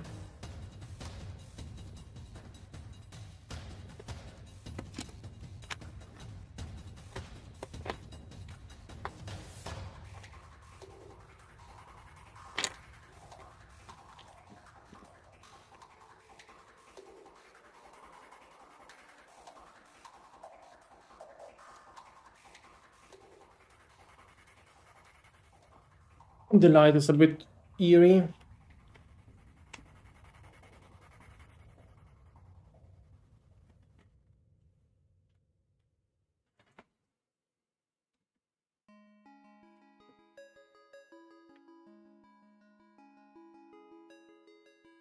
This was really cool. How did you get one? Quite honestly, it was a gift from GGG. Like 2 months ago, GGG contacted me and said they wanted to send me a... Let me get the exact wording.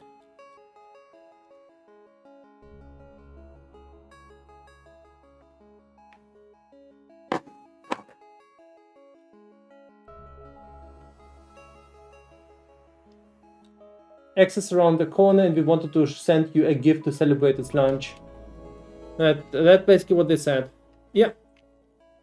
Yeah, and this arrived yesterday. I got it from the neighbors today and couldn't wait to get it open. It took me like 5 hours of struggling and several help from all of you. And I mean, I still did.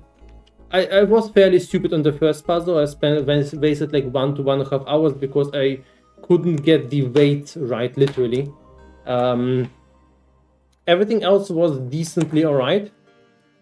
I think the smartest one, oh my god, the undo puzzle was so mean. It's so emotionally mean. But yeah,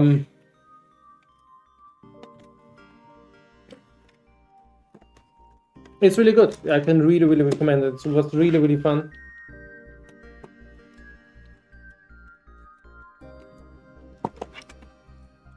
We'll build together later. There's the box.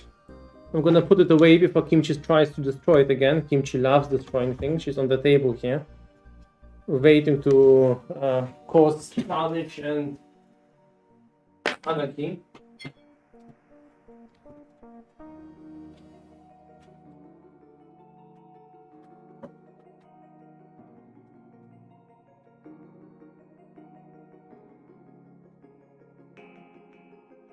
We'll put it here for now. It will receive a proper place later on. What was inside? I got a code to design a unique for POE2 with the designers. Something I really wanted for a long time. So I'm very excited to have it. I have no idea what it will be. I have like some base ideas what I want to see in a game and what I like. So most likely I will want to design something, if they allow it, of course, that I know that will not be pointless quite as soon. I don't want to design something that I will be filtering out in my filter like a few months later. Most likely strong random stats, think something like Ventors, high degree of randomness and gambling. Unfortunately, Zoe and Haggis didn't get the puzzle box. While it is true that I've been on the project way longer than they are, especially, I mean, Haggis as well, but specifically Zoe has done so much development, but they're not really showing themselves as a public figure. Not much at least, so it's a bit upsetting. I would wish it would be this case for them. So Kimchi is trying to get more food. Kimchi, we can't get all the food all the time. She can receive like 3 or 4 times extra snacks. There's like 6 portions of food per day on top of that. It's automated.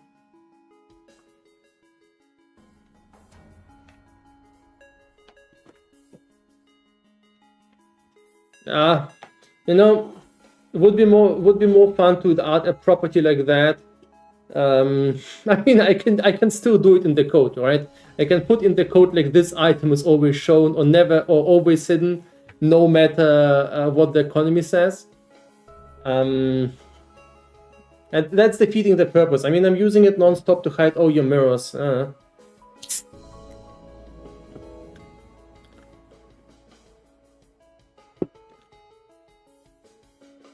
Yes, exactly. No, not you guys. People who watch this channel, of course, get merciful treatment, and I'm just taking 1 of 5 mirrors.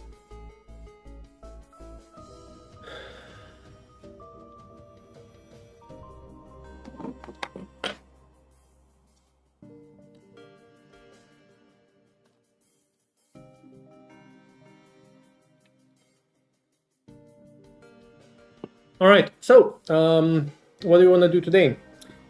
After solving the box, that has been really fun. So super thanks to GEG, Path of Exile, the GEG guys, and of course the potato puzzle guys for the whole thing. I mean, it's a really cool marketing thing that they've designed this custom.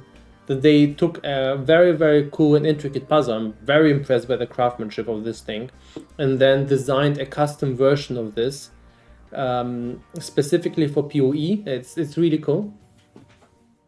I mean, it's overall the same thing with just a few different graphics, but that's also not true. They also have kind of this spinny wheel at the top, which has the atlas shape, which is also very neat.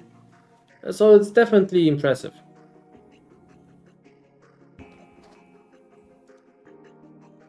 Yeah, it's this one.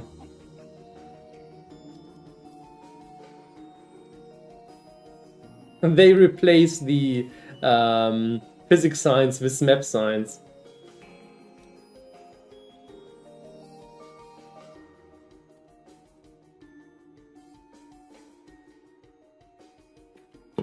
You guys can see I'm a total dum-dum. 2 to 3 hours is definitely too little for me. But really, I honestly, I mean, maybe if you are really solving these boxes like every single day, like in my opinion, most of the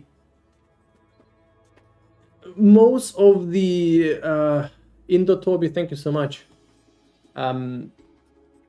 Escape rooms and stuff I usually encounter, I like crunch them. This has been, especially the weight thing. Yeah, okay. If the weight thing took a lot of time, I agree. I've gone down the wrong road and then done a lot of errors, but still, it's been 2 to 3 hours is very generous. And I mean, I had the creator of the freaking puzzle here in the chat providing hints, and you guys as well. And you've been like mostly positive. Actually, huge compliment out to you guys. The hints were careful. There were no crazy spoilers. Like, you know, Twitch chat sometimes has a little bit of a crazy reputation. You guys have been amazing. Thank you so much.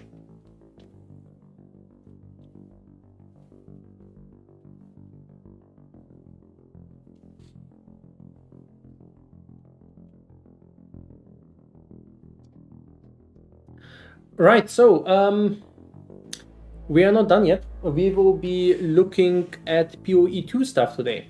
There's usually I would do more development or game development or Unity stuff. Today we're just doing POE2 stuff.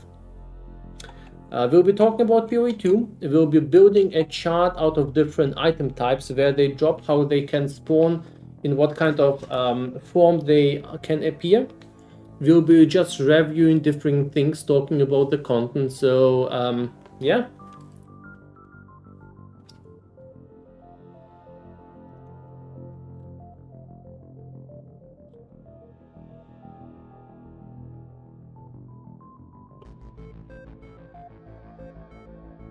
Oh yeah, yesterday there was so much to see. It's amazing. I'm still super impressed by yesterday. It's honestly surreal. I mean, I expected that there would be. I mean, I expected there would be quite a bit of content, but I wouldn't expect it to be this much. It's been really insane. Very, very impressive.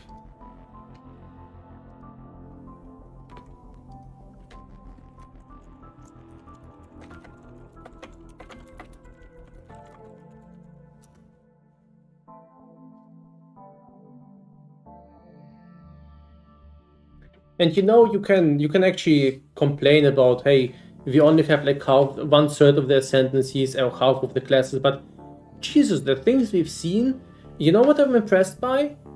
In the places, so there's like two things I'm really happy about. One, in the places where they copied, in my opinion, the very best selection. You know, let's say when they picked the leagues to transfer to the new game, they picked the very, very best leagues. There's no like Heist, Metamorph, Delve, Alva, Bestiary, Heist. All of these leagues are kind of like eh. There's also no Legion. Legion is very profitable, but in my opinion, it's not the best pick. There's no Abyss. Abyss is okay, but it always wasn't the greatest league. Like, yeah, it had abusive sections where it was like just super profitable. But profitability aside, when it comes to the quality of gameplay, I think they have picked by far the very best leagues that existed. And this is something I'm very, very happy about. They've basically cut down all of the fat that wasn't necessary. So this has been a great choice. The second thing that I think they did right is that when they copied, they refined. They kind of went for the concept that every single... I think Sanctum, about Sanctum, I think Sanctum is one of the best leagues. Absolutely, it is one of the best things out there. It's highly optimized, it's really fun, there's a lot of things to like. I'm gonna agree that there is a problem with Sanctum. Sanctum right now is very abusey. It's a little bit of a silly way to make money. It doesn't integrate itself well into the game. It uses different build types.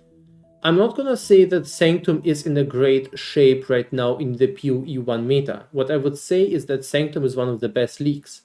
Back when we had the Sanctum League, it was by far one of the coolest things we've ever had. It was so fun.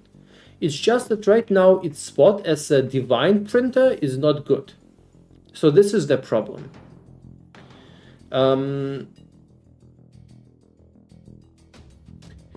But I would say the majority of the league, the choices they made is, in my opinion, just absolutely stellar. Then they did another good thing. When they copied, they refined.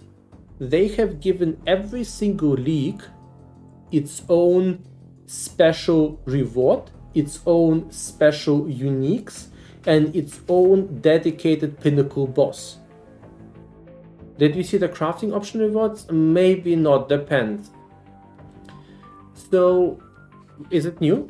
Was something posted? I mean, if it's yesterday, I'm not sure. It was just way too much stuff going on at the same time. But I definitely like that you think the things you get from content. Yeah, absolutely. So that's what we're going to be summarizing today with some more properties and details. Yeah, this is good because I love Ritual in POE1. It's one of my favorite leagues. But yeah, I definitely like where they went. So I like that every single league has kind of its own thing you farm for. At their own thing, you can still find it somewhere else, but if you really want to focus on that, you go there. I think this is an excellent balance. If it's done right, also the mochi in background, very important.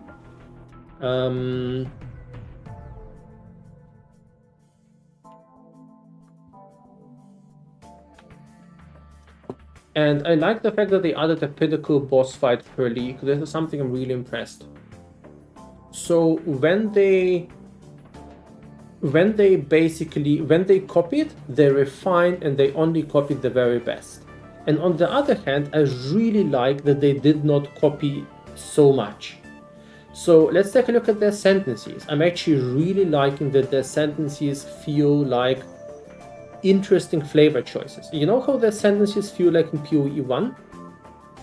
Half of them are, I'm pretty sure most of you know, but half of them are like damage sticks. Well, you can go, let's say, that's how I think about a sentence in most cases. Well, okay, I'm gonna go a Slayer and I get damage here, damage here, damage here, damage here. I'm gonna go Assassin, there's crit damage, there's this other damage and crit poison damage. I'm gonna go Berserker, there's just damage, right? So, many sentences in POE1, the thing is that in POE1 the nodes are you are so used to getting pure damage and defense nodes from POE1 that unless the nodes are insanely powerful, like things like your endurance charges are equal to your frenzy charges, you don't actually care, and this is also pretty much defense, you don't really care about ascendancy flavor anymore. So ascendancies have to do insane work and can't be just interesting in their own right. I would rather have the characters be interesting by itself, and ascendancies provide you an interesting specialization. Much of what I've seen in POE2 actually looked like that. While it might look a little bit uncanny for you POE1 player, how cool is that? You can play a time-stopping mage that has the ability to reset all cooldowns. You can make it work. How freaking cool is that? There's an ascendancy that just specializes on like gem types. Then you have your special things like the Disciple of Chayula. So I really like that they just went out there and said, you know what? We're gonna build a few ascendancies that are really out there, they're really weird, they're really gonna be flavorful, really interesting. We're not just gonna copy these from POE1. Because you know what? If they will be too weak, they can always slap 10% more damage on a node. It's like so easy. Just slap the 10% damage on a node. But I really like the idea that many ascendancies feel really, really interesting there.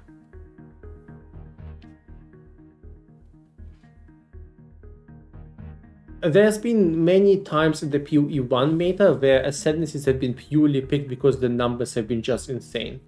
And anything else just didn't make sense.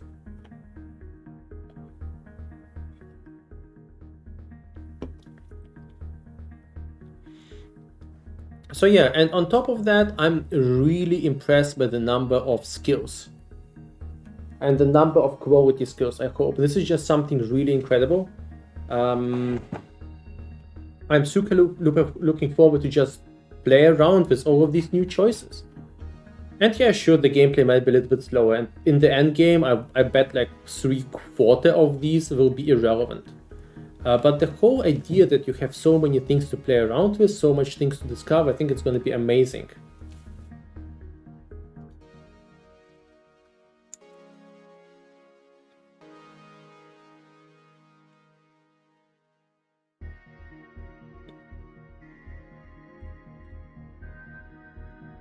One second.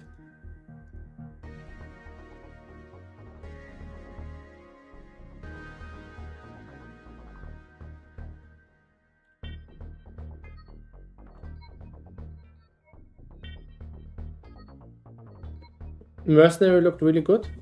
I think in general, Mercenary in its style and flavor and design is one of the coolest things. Oh, one more thing. Upget Socked, I'm not sure I actually said that. I'm sorry if I forgot you. Same for Prots. I'm sorry if I forgot you guys. The whole stream today has been... No, I said Prots. The whole stream today has been a little bit messy. I think I forgot some subscribers, so thank you so much. And guys, thank you for hanging out. The whole box opening thing has been quite a weird experience. Definitely love that.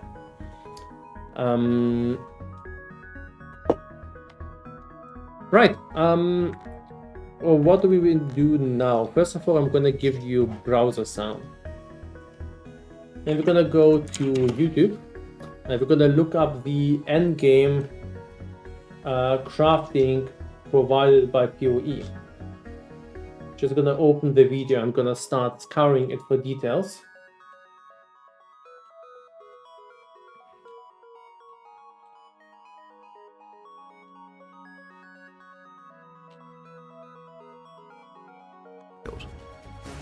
Choose between.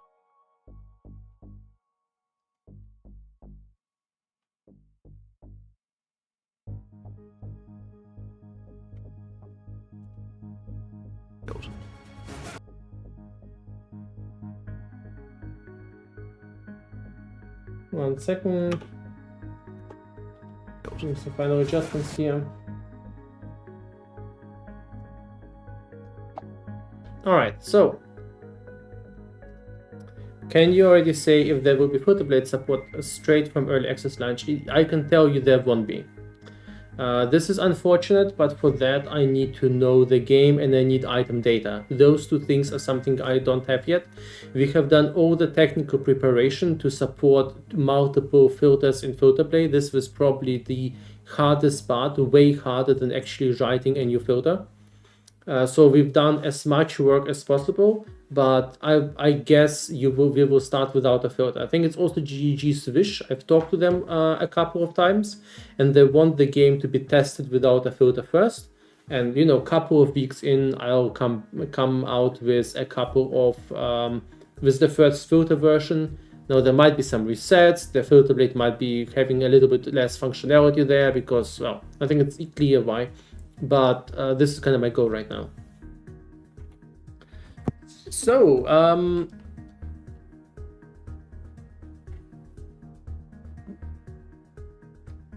it's actually very exciting for me because this is the first time in pretty much 10 years. By the way, next April will be 10 years since I launched my filter. It will be the first time since 10 years where I will be starting a league without like spending up to 4 weeks before that on filter work. So I will not be doing any filter work. There will be no filter blade update, no release stream, no POB stuff. It will just be exploration. At least can you do it and just give us currency coloration without tears? No, I won't be doing that. Because there's two reasons for that. First of all, I think GG really wants to know how the game feels without the filter, and you know what? That's okay. I'm gonna trust them on that, and I need to learn the game as well. Then, without playing the game and without having any data on the game, I just can't create a good filter. Not in good consciousness, and then, you know, I'll publish something to have errors, mistakes, to hide something that is important. I don't want to do that. I also don't like kind of the idea of having creating shitty quality stuff. So I would rather take a couple of weeks and then release something decent than having kind of like an in-between state that also needs some. Yeah, this is just not the way I like to work. I'm pretty sure other people will create other filters earlier on, and this is perfectly fine. But my filter and filter blade will take a couple of weeks to get live. I think this is fine. I think this is fine. I think this is in the flavor of POE2. We are going into kind of this exploration mode where we are going in blind, no POB, no filters. So maybe this is good. And maybe in the end we'll find out, well, we can actually play perfectly well without a filter, or maybe the conclusion will be, well, we need filters and strictnesses and all the good stuff. Either way, I will be releasing a filter afterwards. But yeah, I think it's a good idea to actually focus on learning the game first. So I can't see the YouTube bar because Kimchi is on the table in front of the keyboard. Okay, Kimchi, I think we might try to grab you and hold you here for a while. Let's see if this works, because Kimchi is very not transparent despite being adorable.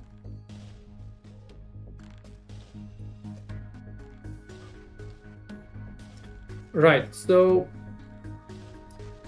Ascension items.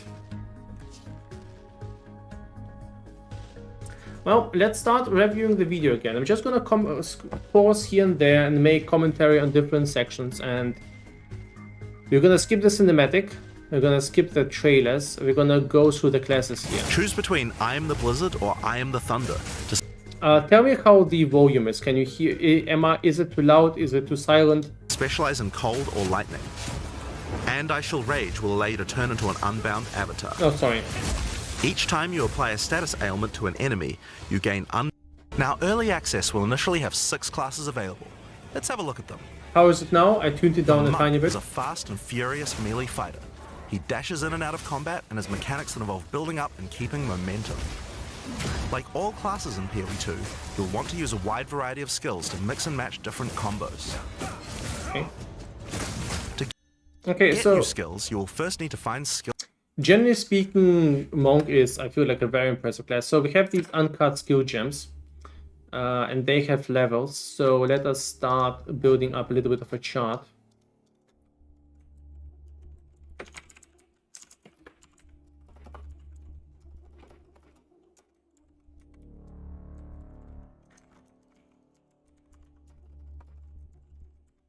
So we're gonna just create a bunch of nodes and basically tell what kind of items drop with what kind of properties Skill gems. that need Using to a be skill gem addressed. will open the gem cutting menu, which shows all the active skills available in POE2.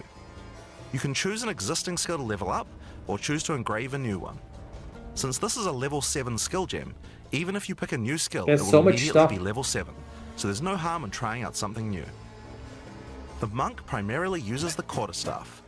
There are 3 schools of martial arts: lightning, ice, and wind. But don't think you have to stick What do you mean, a level 9 gems, the and wind. Greek? I'm not sure, we'll have to take a look. Wait, are they Level described as 7? So there's no level 7. Choose an exact gem cutting. To get new skills, you will first need to find Yeah, you're right, skill it is gems. level 7, yes. Using a skill gem will open the gem cutting menu. Yeah, wait, actually, I'm not sure. I think so, yeah, I think so. This is the level there. Which shows all the active skills will immediately be uses the quarterstaff. I don't know, gems might still drop, I didn't know that, but I think what you will want on a filter are the uncut gems. There are 3 schools of martial arts: lightning, ice, and wind. Involve mixing elements of all 3. Let's try killing palm. Like many monk skills, this can be used to quickly take advantage of a specific Well- situation. If there's an enemy on low life, you can use killing palm to dash to consume that power charge. Tempest Bell, for example, is a skill that places a giant resonating bell. I think Tempest Hitting the Bell will be one causes of those it to things that will ring, be dealing abused damage to all enemies non-stop. around it. You can also do things like freeze or shock the bell, which It's kind of like a hydrosphere. will add elemental damage to the strikes. The monk also has a variety of abilities to empower his staff. If an enemy is close to being stunned, you can use staggering palm to punch them down. After that, any attack you do will shoot out wind projectiles. Okay. There are 21 active skills for quarterstaves, so this just scratches the surface of the option. Yeah, I can imagine Tempest Bell being in like half the builds, and then you kind of add something that casts it on attack in the beginning and a ton of damage spells if you can afford that. That you have. There's also kind of this important thing that there's definitely a lot of damage supports that you can use, but it's kind of important if your build, for instance, if you're going for something like a ranger build with multi-shot supports, I can very well imagine that then you have a lot of damage supports left over for something like the bell that can be triggered, so then you can support this bell with a lot of damage supports there. So there's a lot of interesting nuances arriving from the fact that you can only use one support gem once. By endgame, you'll be dashing from pack to pack, spewing projectiles and obliterating screens of enemies with huge combo attacks. Bonk. Now, if you like a style of melee that's a little slower but hits much harder, then the warrior is for you. He pounds the ground with big chunky attacks and can shrug off the hits of small enemies with large amounts of armor. Even though the mace slams are slow, you never lose control. Longer attacks can be retargeted as you go, and if you find yourself committed to a long attack, you can dodge roll out of it at any time. Among the skill option for maces, you will find a variety of slams, fire attacks, war cries, and shield skills. Bit of a off topic. When I tried the game in LA, rolling slam felt like the shittiest skill ever. But I heard they improved it because the range was like you slap an enemy for a little bit of damage and then you kind of do this acrobatic uppercut salto and then do a slap the ground. It was so silly, but it was actually quite good later on. I very much don't like the new ascendancies because a lot of them, instead of modifying game mechanics, just give you new skills, which also means that some skills are locked behind certain ascendancies.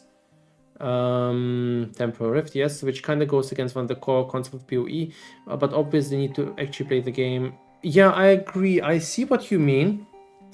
But basically the same, and maybe you're absolutely right. So it depends on how far it goes, and I also can't tell it for sure. But you know, we've seen that same argument going on when initial ascendancies were released. When initial ascendancies were released, people were saying, I dislike ascendancies because it decreases choice, because the ranger needs to kind of go dead-eye if you need additional projectiles or something like that. But practically speaking, you still had a ton of choice, but you then decided to go for extra projectiles for dead-eye. So I kind of see it the same way here. You pretty much, seeing how much choice you still have in the base game without ascendancies, I think we'll be fine. But maybe I'm wrong, we'll see. Here, I'm going to slam the ground, rending it apart with lines of fire. Any slam skill will then cause these fissures to erupt with lava. I can even run through them with a skill like Stampede to do huge amounts of damage. The warrior can also use war cries, which can empower your next skill. Seismic Cry, for example, will double any slams from your next attack. The Stampede counts as a slam, so I can double that for even more craziness. That's pretty good. If you want to go a little faster and be a little more defensive, equip a shield. In POE2, you can raise your shield at any time. Your stun meter will build as you take damage, so be careful. If it reaches 100%, your stance will break and you will be vulnerable. By this red flash. If you see one of these coming, make sure... This guy killed me so many times in the LA demo, and there have been a bunch of bugs with them. And also he had this anvil drop attack where he dropped an anvil from the sky and the visuals were barely visible. Dodge out of the way. He was so deadly there. And yeah, he gave me a lot of trouble. A shield also gives you access to shield skills like Shield Charge, which allows you to charge towards enemies and stun them. While charging, you're also blocking the whole time, so you have full damage immunity from the front. Bonk. The warrior also has access to totems. Some totems have built-in abilities, like Shockwave Totem, which can be It's placed to interesting stun that nearby totems are enemies there in and trigger aftershocks PoE2. like I those mean, from the Earthquake. attack totems. But you can also get Ancestral Warrior Totems, which allow you to use any slam skill in your repertoire. This is a meta skill, which means that it's a skill you can put other skills into. I can take a slam like Sunder and socket it into my Ancestral Warrior Totem. Now when I summon him, he'll sit there and slam the monsters and a skill. Warrior Totems, which allow you to use aftershocks like those from the Earthquake. But you can also... It's interesting that the meta skill is the highest level skill for the mesas. In general, it's very interesting how they build up these trees. It's kind of very unexpected. But you see here we have the slam skills, right? The mace skills. And the mace skills contain things that are definitely not, I think at least they're not just maces. Maybe I'm wrong there. Maybe they actually are just maces. I'm not sure about that. And then they have war cries there. It's very interesting. You have things like resonating shield, war cries, leap slam. It's very interesting how they're specializing. It will also definitely music, sure. It will also definitely make it interesting in the sense that this whole double dual wield skill tree, where we'll be able to spend points on a different skill tree, will definitely enable a lot of interesting strategies. Specifically, if you want to use different attacks from different trees or support abilities, certainly an interesting choice. Also, there's shield nodes there, so it's very interesting to see how they're building this up. Also get Ancestral Warrior Totems, which allow you to use any slam skill in your repertoire. This is a meta skill, which means that it's a skill you can put other skills into. I can take a slam like Sunder and socket it into my ancestral skill. You can put other skills. Thunder.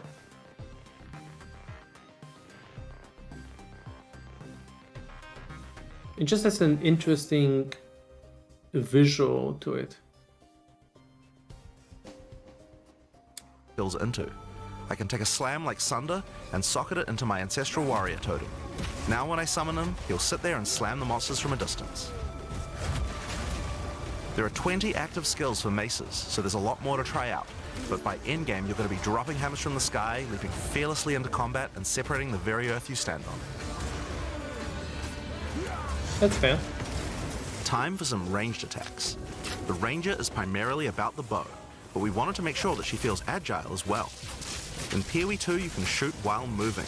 Combined with all the skills the ranger has that allow you to jump around, you will have a lot of mobility in combat. Bow skills have a variety of lightning, poison, ice, and physical attacks. Lightning attacks bounce around between targets. You can also stick lightning arrows in the ground which explode when hit by the bouncers, or electrocute enemies to take them out of combat. Ice attacks allow you to slow and free combat. Lightning arrows. Bow skill. It seems unfinished for now. Seems that there will be more skills. I don't think it's everything. Or maybe it is, I don't know. But yeah, Tornado Shot and Shock Chain Arrow are the last skills. Detonating Arrow, Ice Shot, Rain of Arrows, Sniper's Mark, Gas Arrow, Voltaic Mark. There's another mark there. Oh, high mark. Toxic Rose, Snipe. This one is a lot less orientated around actual kind of like other things. The other tree was much more diverse, right? We only have our Snipe is slightly different, I suppose, and Toxic Rose and Sniper's Mark and the Mark. So this is actually still very much pure arrows. Have a variety of lightning, poison, ice. You can also combat enemies to keep them away. 21 bow skills and all the mobility and combo tools the ranger has, you can take advantage of every situation. By endgame, you'll be creating hundreds of arrows, be they falling from the sky, bouncing around between enemies, or spraying out of tornadoes. You might have 1 second. Bouncing around between enemies or spraying out of tornadoes. Advanced short bow. 104 dexterity, 45 level. Okay, this is interesting. This kind of poses the question, why is that an advanced short bow? Does it mean every weapon type comes in multiple versions? Is this beta only? Is this something that will be also the case in the release? Because this could be perfectly fine. I don't actually mind that. I mean, I never saw the reason why we need to have like a short bow, then a grove bow, and then a thicket bow.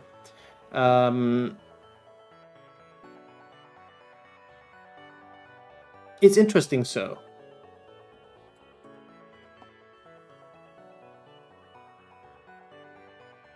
Yeah, we do. So kind of the question is this how it will be playing out in POE2? Because I actually like it a lot more.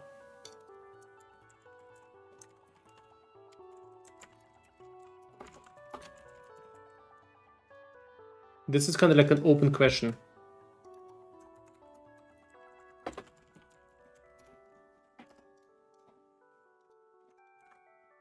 Tornadoes. You might have noticed in the bottom left of the screen that the flask slots look a little different. Oh yeah, the flask. In POE2 you have one dedicated life flask slot and one mana flask slot. Flasks gain charges as you kill enemies, and typically allow you to heal 6 or 7 times if they're full. But that's not the only thing you can use charges for. Charms are a new item type that will automatically defend you from various debuffs or damage types. Having trouble with getting frozen? Equip a Thawing Charm. When it's fully... Having trouble with getting... Grants immunity to freeze. The use when you become freeze. Is the use when you become freeze part of the charm? Type that will automatically... Yes, use when you take cold damage from a hit. Sapphire charm, cold resistance. Lasts for seconds. Interesting. So you can get resistance Automatically from a defend you charm. from Grants immunity to bleeding, and then you use when you start bleeding. So they do have an auto activation part and the effect various part. debuffs or damage types. Having trouble with getting frozen? Equip a thawing charm. Increased duration and increased charges against investigators of the continuous. So they still have the same prefix and suffix system, but prefix and suffix system, these can only be magic, right? So these seem normal magic. I don't expect them to be rare. Can they be corrupted? This is something I don't know.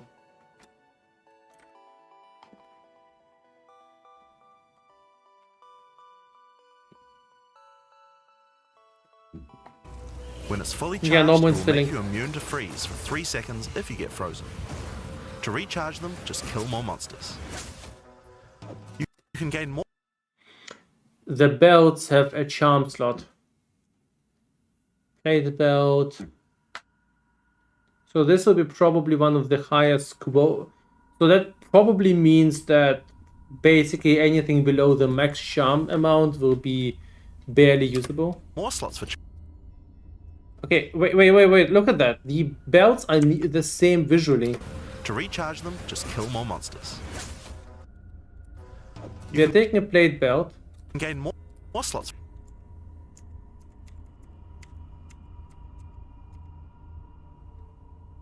Okay, there is an explicit that grants charm slots. Okay. No, it's not that. It's an explicit.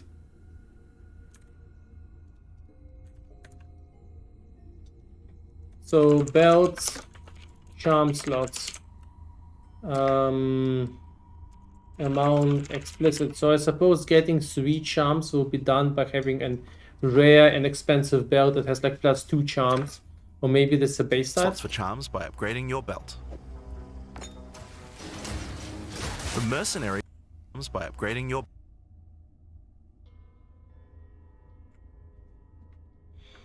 So we have an ignite charm. Okay. The mercenary wields a crossbow that can be loaded with different ammo types, offering versatility, power, and mobility. All classes in Path of Exile 2 can be controlled with WASD, which makes this class play exactly like a shooter. For the crossbow, you will find skills that work like shotguns, sniper rifles, assault rifles, and even grenade launchers. It's interesting to see they all have Not only ammo. that, there are a wide variety of more interesting elemental ammos too. It's very fast to switch between ammo types, so long as you already have them loaded, which makes the mercenary able to combo abilities together for devastating effect. Use glacial bolt it's such a walls cool of ice class. to separate enemies, then switch to fragmentation rounds to explode the ice, dealing massive AoE damage. If I come across an armored enemy, I could use armor-piercing rounds to break their armor, and then high-velocity rounds to take them down. Or perhaps I could fire a gas grenade to poison enemies before detonating the cloud with an explosive shot for massive damage. If you want to call in some suppressing fire, you can summon artillery ballistas. These have a minimum range, so you'll want to prepare your position carefully before moving in. There are 22 active skills for crossbows. By endgame, you'll be calling destruction down from the sky as you litter the battlefield with grenades and pepper your enemies with your automatic shotgun. If you're looking to take a backseat and let your minions do the work, then the witch should be your choice. She can call forth hordes of undead monsters. Like sure, standard triggers are.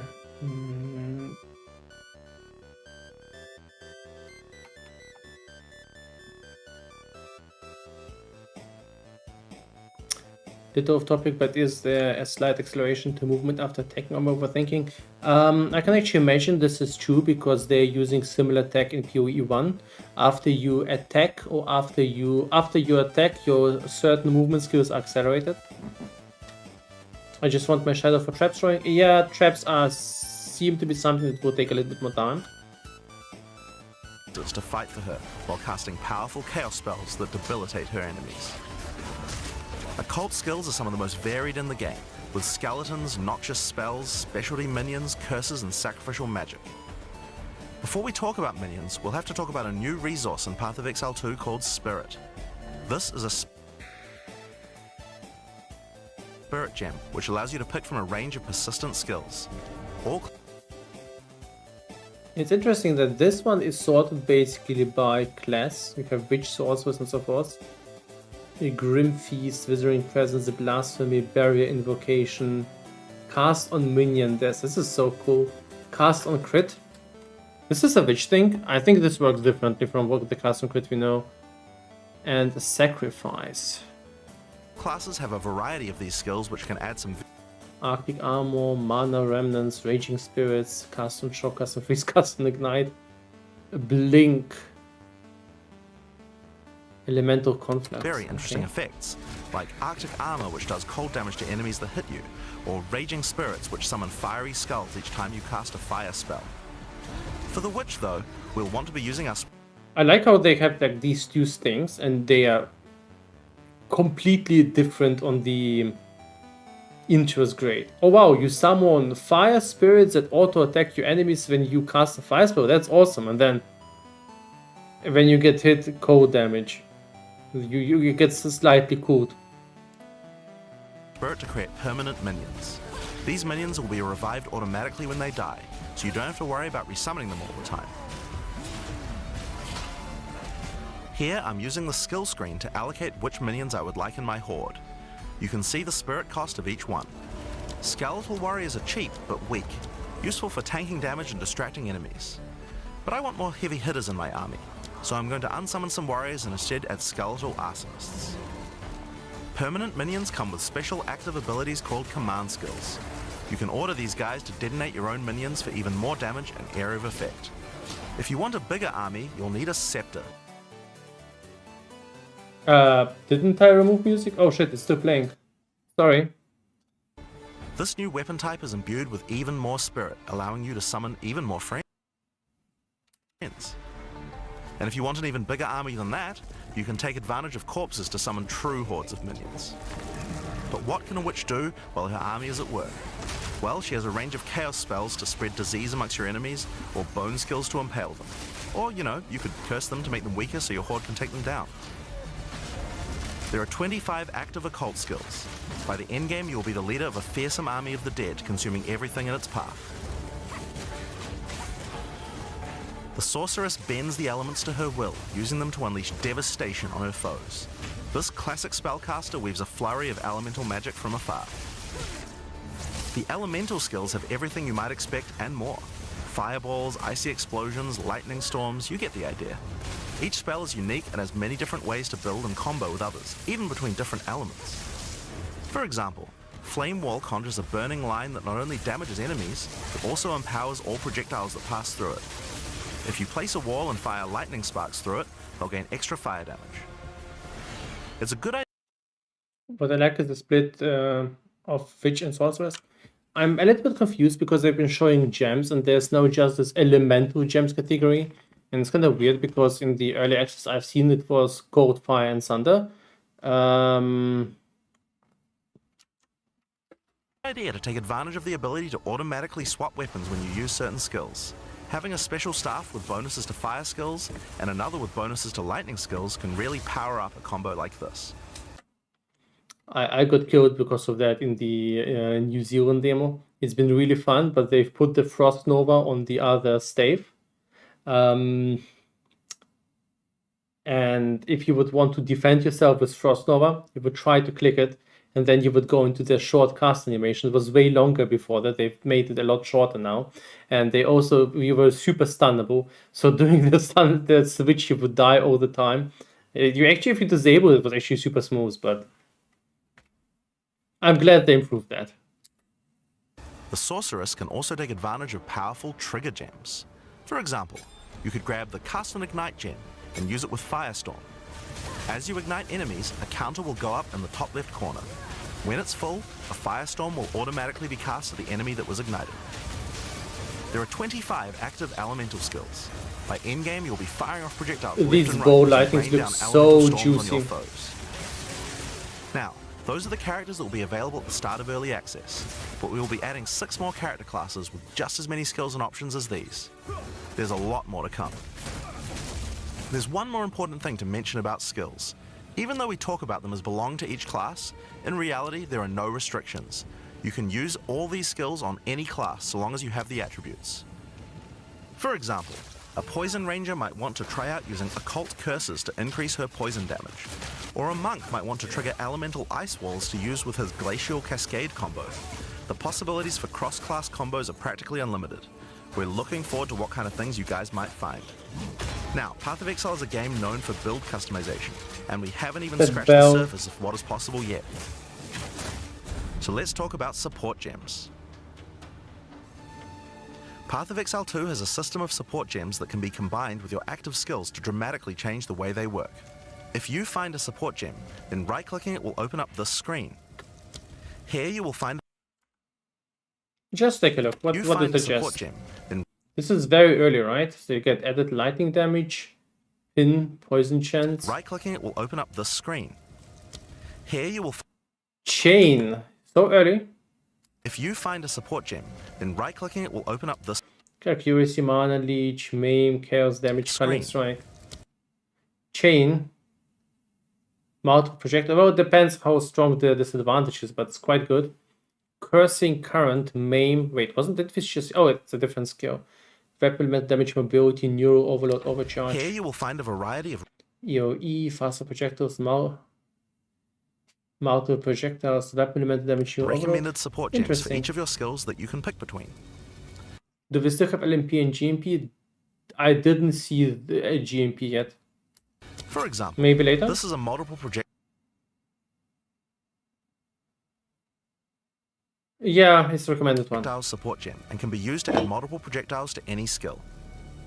Normally, when you fire a grenade, it'll look like this. But if we add multiple I projectiles, imagine there will be different options for multiple projectiles because I think there's too many skills that you want to have multiple projectiles. So I think there will be maybe at least two options. Maybe there will be something like volley or arrow novas. you get 3 of them. Once you have the gem, you can also freely move it between any of the skills on your character. If you want to have a multi-shot sniper rifle instead, then simply move the gem over to your high-velocity round skill. Generally speaking, if it sounds like a support gem should work with a skill, then it will work. So it's a good idea to experiment. Note that you can only have one of each support gem on your character, so you'll want to think carefully about which supports can be used best with each skill for maximum damage. Now, if you want to stick to the recommendations, you should have a perfectly good time. But if you want to experiment a bit more, then uncheck that recommended button and you can see the full list of supports that so will work much. with your skill. There are hundreds of support gems to choose from, and even we don't know the results of all the possible ways these can interact. Each skill can have up to 5 supports socketed into it, and if you're clever, you can come up with some pretty... Each skill can to choose from, and even we don't know the results of all the possible ways these What can was this interact. item? Each skill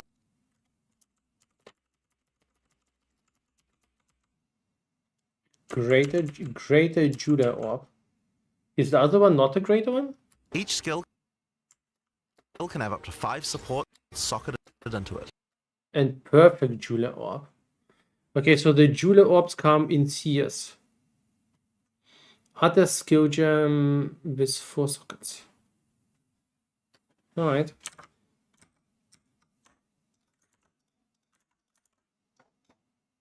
This will be based for tier list. Ruler orbs come in tiers. Lesser, normal, greater, perfect. I think so, yeah.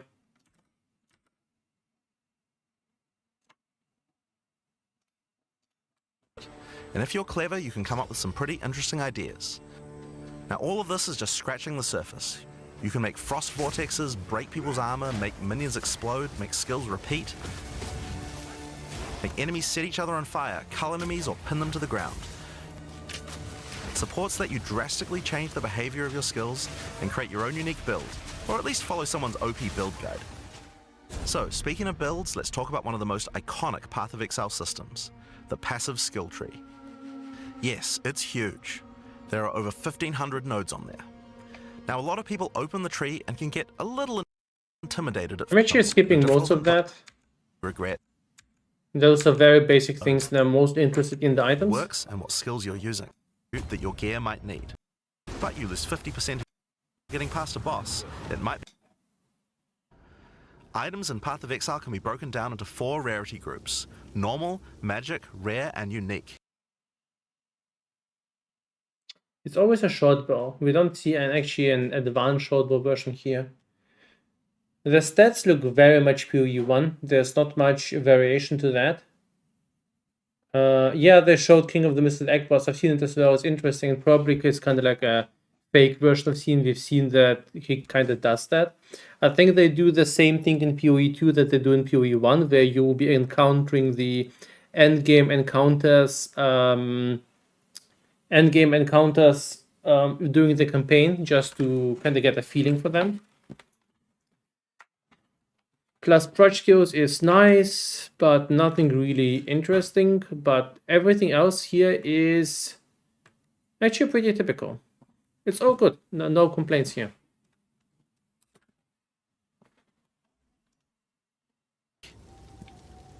One of the things you're going to want to do as you play through the campaign is upgrade the items you find, and you can do that with currency items. An Orb of Transmutation will allow you to upgrade a normal item to a magic item with 1 mod. You can then apply an Orb of Augmentation to add a 2nd mod, then use a Regal Orb to add a 3rd mod, and upgrade it to a rare. Finally, you can use some Exalted Orbs to add more mods to your rare to a total of 6 mods. This is actually one of the only things I'm not a fan of that we've seen. Pretty much, this is probably out of all the things we've seen,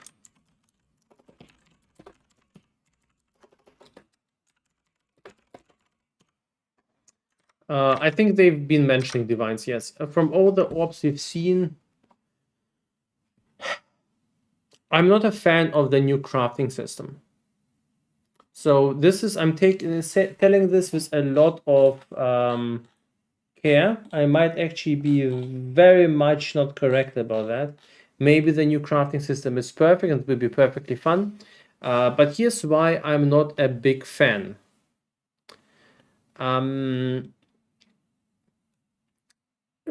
Remember Crucible? Have you played Crucible? How did it feel to pick up a base type in every map and then carry it to your Crucible altar and then yeet it out? Would you like to have Crucible with extra steps where you would then also have to use like 4 different orbs on it and until you kind of get to a result you like, because we don't have scarring orbs?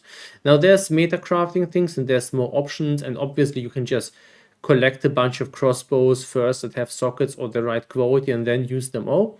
But I kind of have the feeling that this crafting approach, where you're basically looking out for white bases a lot and then using a lot of currencies on a lot of small white bases, and it's a lot of small currencies, it might be perfect in terms of outcome and balance, but I think it's just very click heavy. And PoE is a game that people play, you know, like 10 hours per day, sometimes on a weekend, especially at the league launch, sometimes way more than that.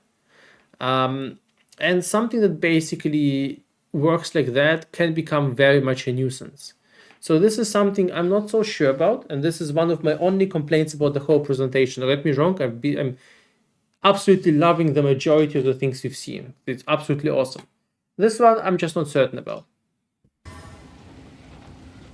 One of the things we think is really important is to make these options available to use as you play. All the items that add mods are much more common than they were in Path of Exile 1, so that you can use them throughout your campaign playthrough. We want you to find things on the ground that can be crafted into upgrades much more frequently. As well as making the drop rates on these items much more common, you can also get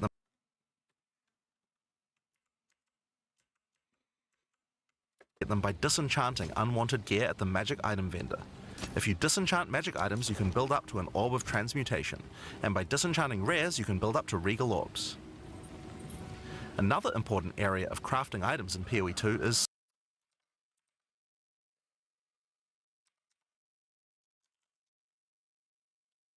It tells you about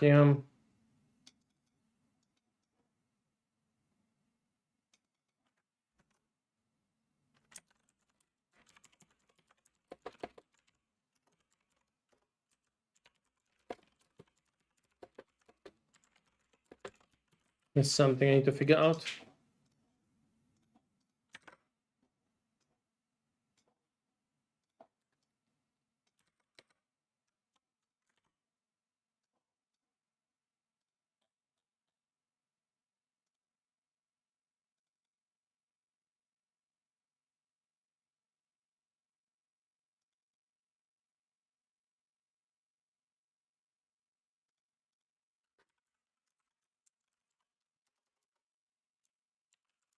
Let me save that. This will be POE2 PEA knowledge map. Also something I totally forgot, guys.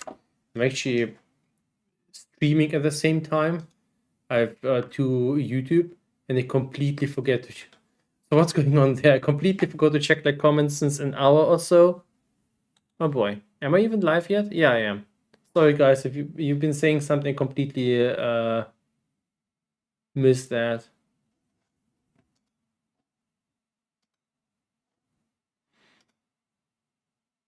Anyway, let us proceed. Sockets. Some items you find will have sockets that can have Ezomite runes placed in them that add more mods to the item. If I insert this glacial rune into my helmet, it will give extra cold resistance. Can these be enchanted? This is a great way to solve problems that you have with your build, like resistances or damage. If you find socketed items that you don't have a use for, you can take them to the salvage bench in town to work towards an artificer's orb. This will allow you to add sockets to your existing salvage bench in town to work. If you find socketed items that you don't have a use for, you can build that will give extra. So we definitely have a new avenue. And this is runes. Runes might be very interesting depending on what they are and how they sell.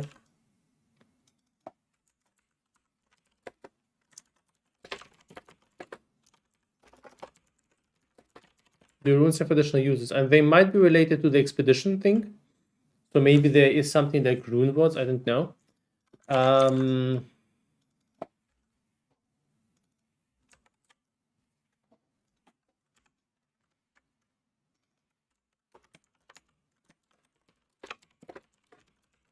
Socketed base might have a thing to filter for. Yeah,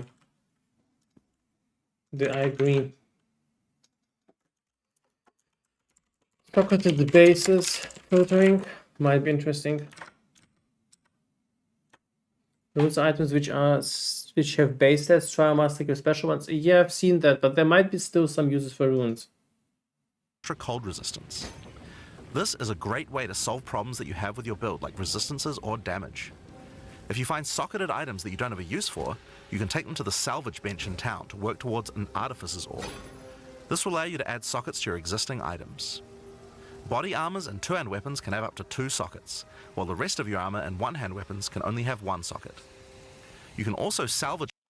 This is the question. If you can just add sockets to any item, doesn't matter. There's no issue for that. There's actually no reason to highlight socketed items.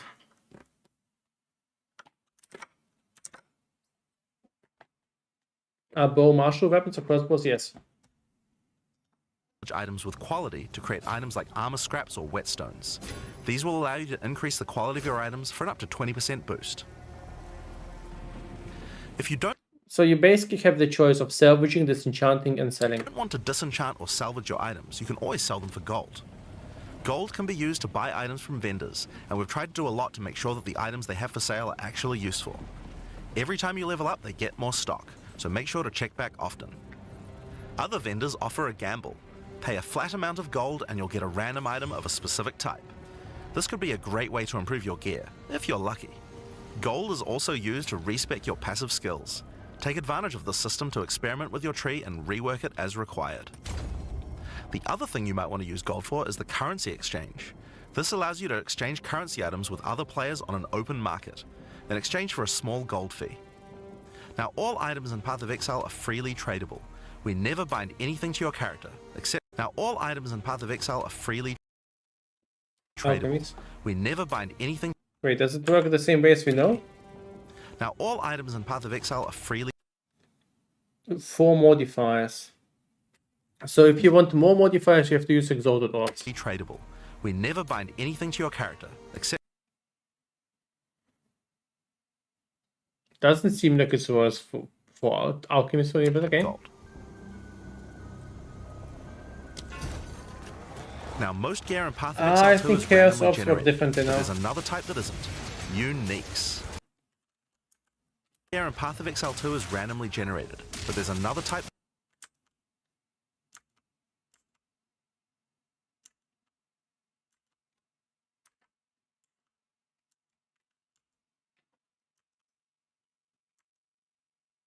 Why is the Omen Scepter highlighted? Oh, they're probably playing with the controller or something. Yeah, it's a new skill, but we can't really know what it does. Okay, so it's just a scout vest of a second tier. Zealot bow, typical bow. They seem to try to have every... Well, we see a sword shotgun, never mind.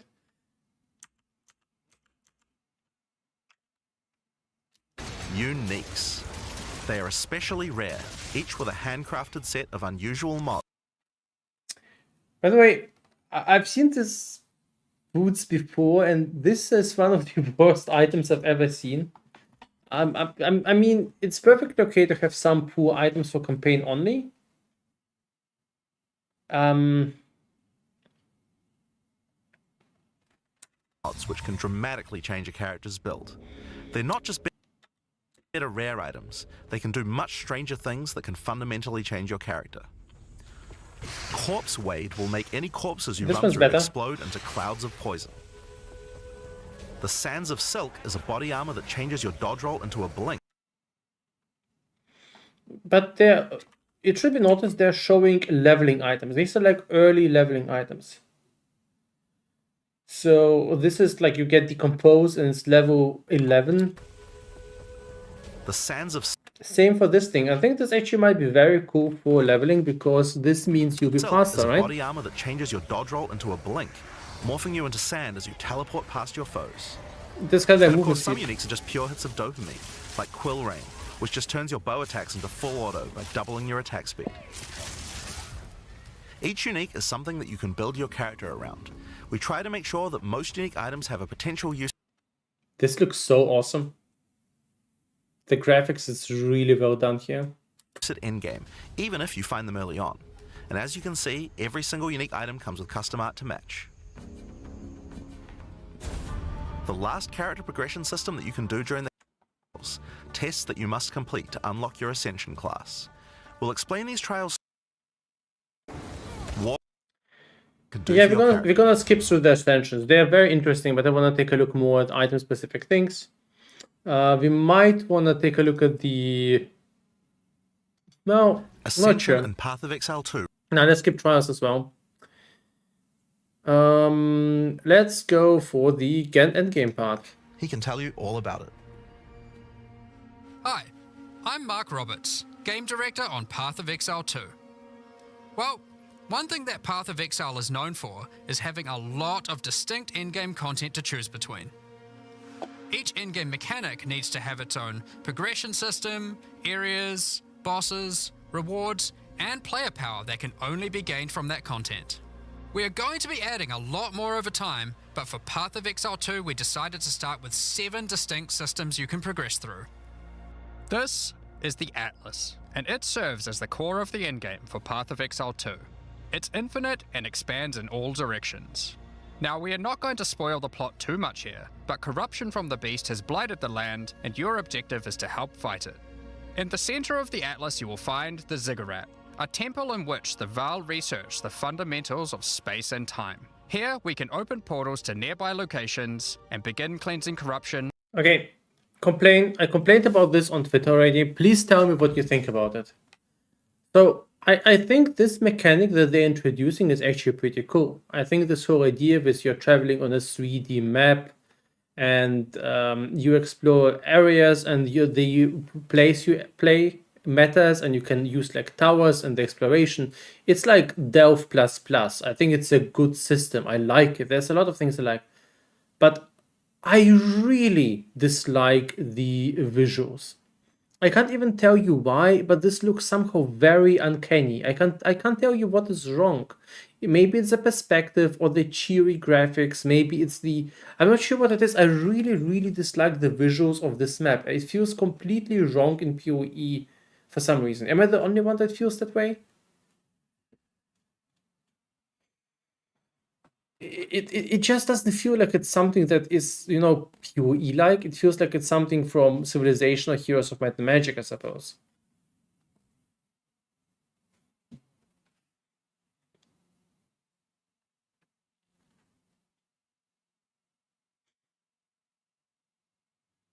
Command and Conquer vibes.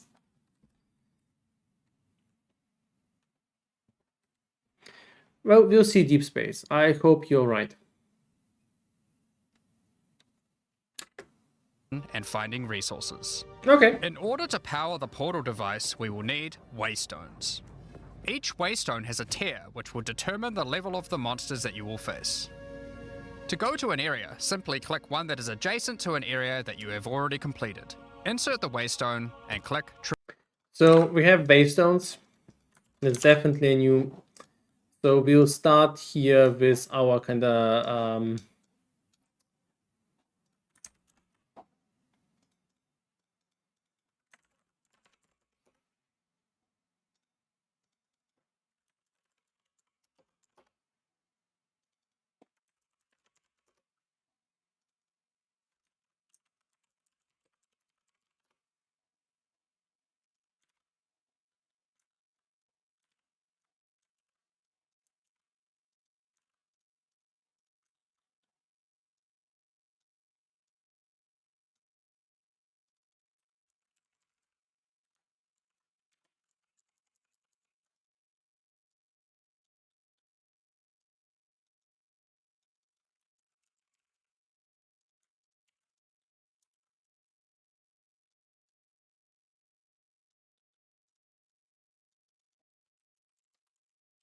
new classes outside of maps.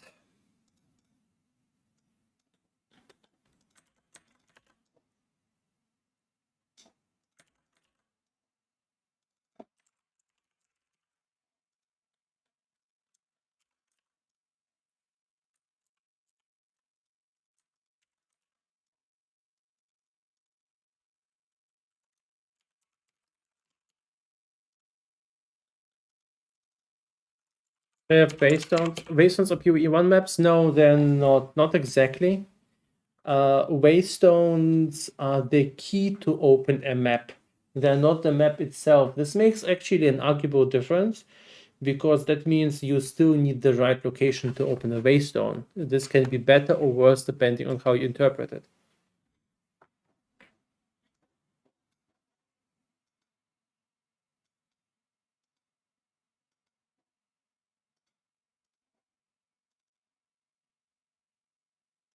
You can rewind back, yeah, sure. Traverse. Portals will open, allowing you and cleansing corruption and finding resources. In order to power the portal device, we will need waystones. Each waystone has a tier which will determine the level of the monsters that you will face. To go to an area, simply click one that is adjacent to an area that you have already completed. Insert the waystone and click Traverse. Portals will open, allowing you and your party to travel to the area you have selected. All the areas in the endgame feel distinct from the locations in the campaign, and we have dialed the randomization up to 11. The monster packs you will face in each map are totally random, and the combination of them can lead to some very interesting combat situations. There are over 400 monster types in early access, and they have a lot of varied and interesting abilities. Depending on which combinations you face, you might find some serious challenges. In order to cleanse the corruption from the area, you will need to defeat all the powerful rare and unique enemies in it. Once you have done that, the area will be marked as... See, there's these advanced and expert items, so...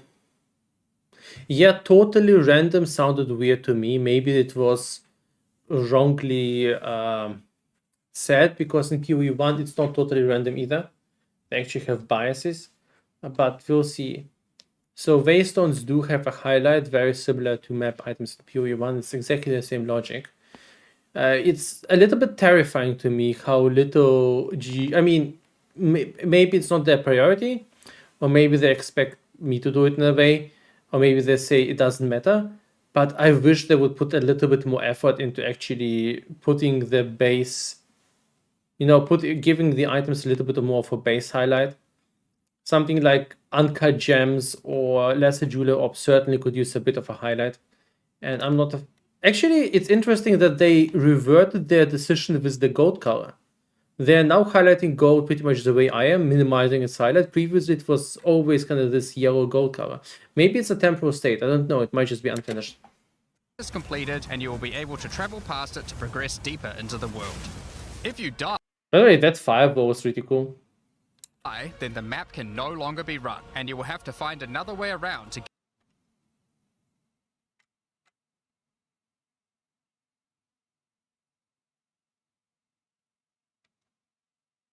get to the areas behind it.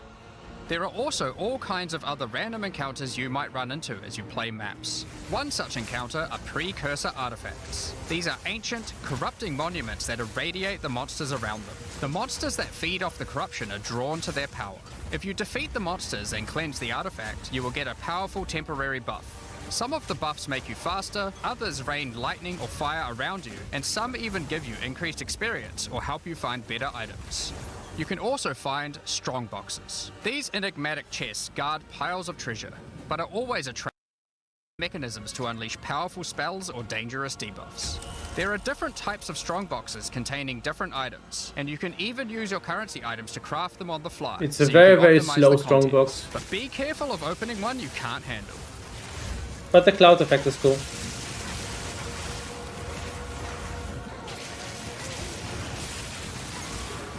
Sometimes you'll discover monsters frozen in essences, solidified crystalline corruption. These dangerous monsters Essences are no black, okay. can be broken free. If you defeat them, the essence they drop can be used to upgrade normal items to magic items with a guaranteed mod from a category. Essence of the body. For example, we could use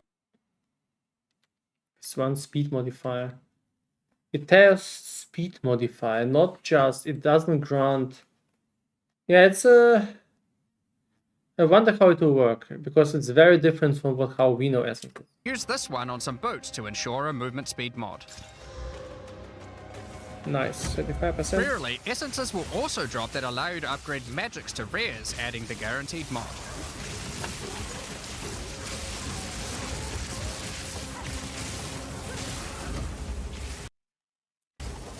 Greater essence of ice.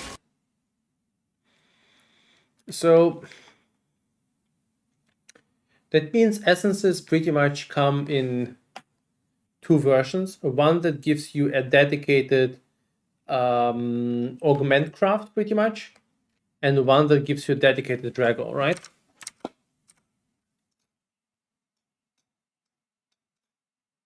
You probably need a lot more item space.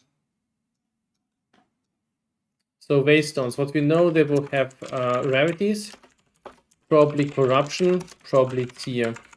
And these are basically maps. Then we have the essences.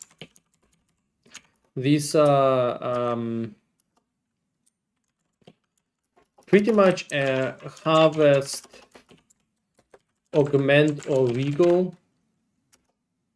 Yeah, it's a harvest, augment, or regal. A specific mod, but no removal. This is incredibly powerful since it allows you to get a second deterministic mod in your crafting projects. Combining these with the currencies that are commonly found in Rayclast for modifying items, and we can get a very nice pair of boots indeed. Waystones, like all items, can also be crafted using your currency items. Adding prefix mods Okay, that enemy on the ground is super unsettling. will improve the rewards, while suffix mods increase danger. The more dangerous a map is, the more Waystones will drop. Adding mods to your Waystones is key to progressing to higher 320% drop chance, wow. tiers and sustaining them, but it will require you to take on larger challenges. There are a variety of factors you'll have to consider when crafting your Waystones. Some maps will have higher density, some lower, some have more magic and rare chests, or monsters, some are more linear, and others more open. I wonder if chests can be now highlighted with the filter since they have rarities. Make sure you explore and think about what makes certain maps good if you want to maximize your returns.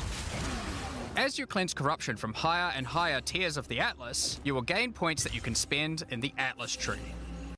You know, it's interesting. Doriani is kind of this a very enigmatic figure, and I know we also fight him as a boss or something like that. But it feels a little bit weird that this guy is now just a vendor. This tree allows you to juice the danger and rewards of all areas in the endgame.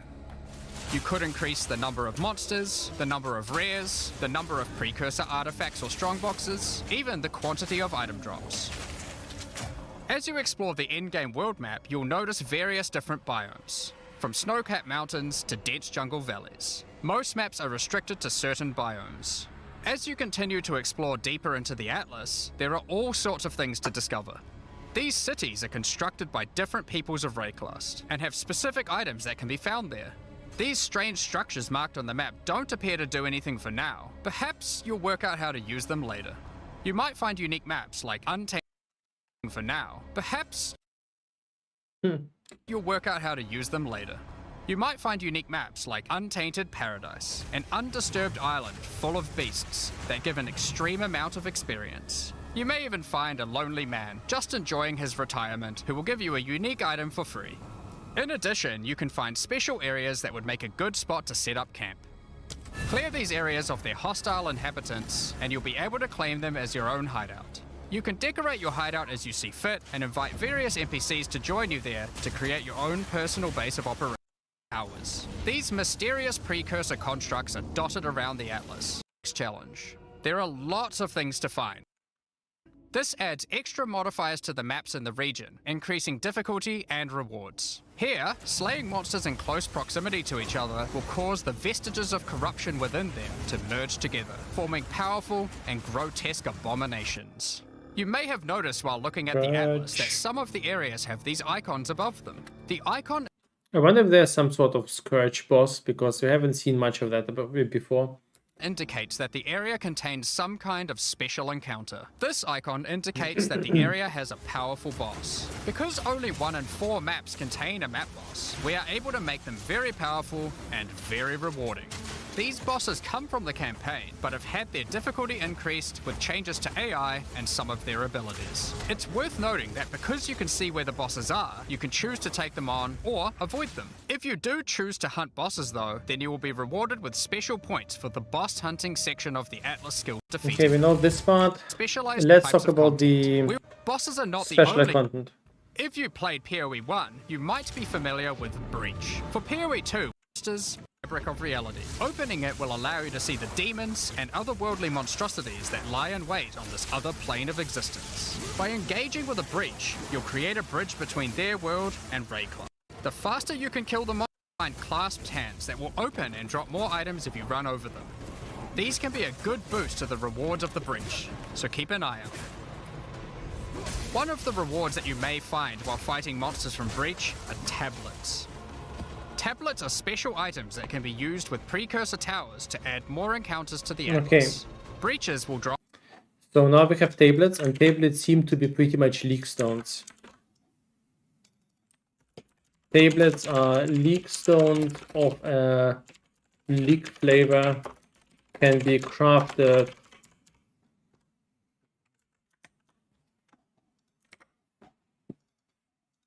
Drop breach tablets. Clicking on a completed tower will allow you to consume the tablet to add more breaches to areas within range of the tower.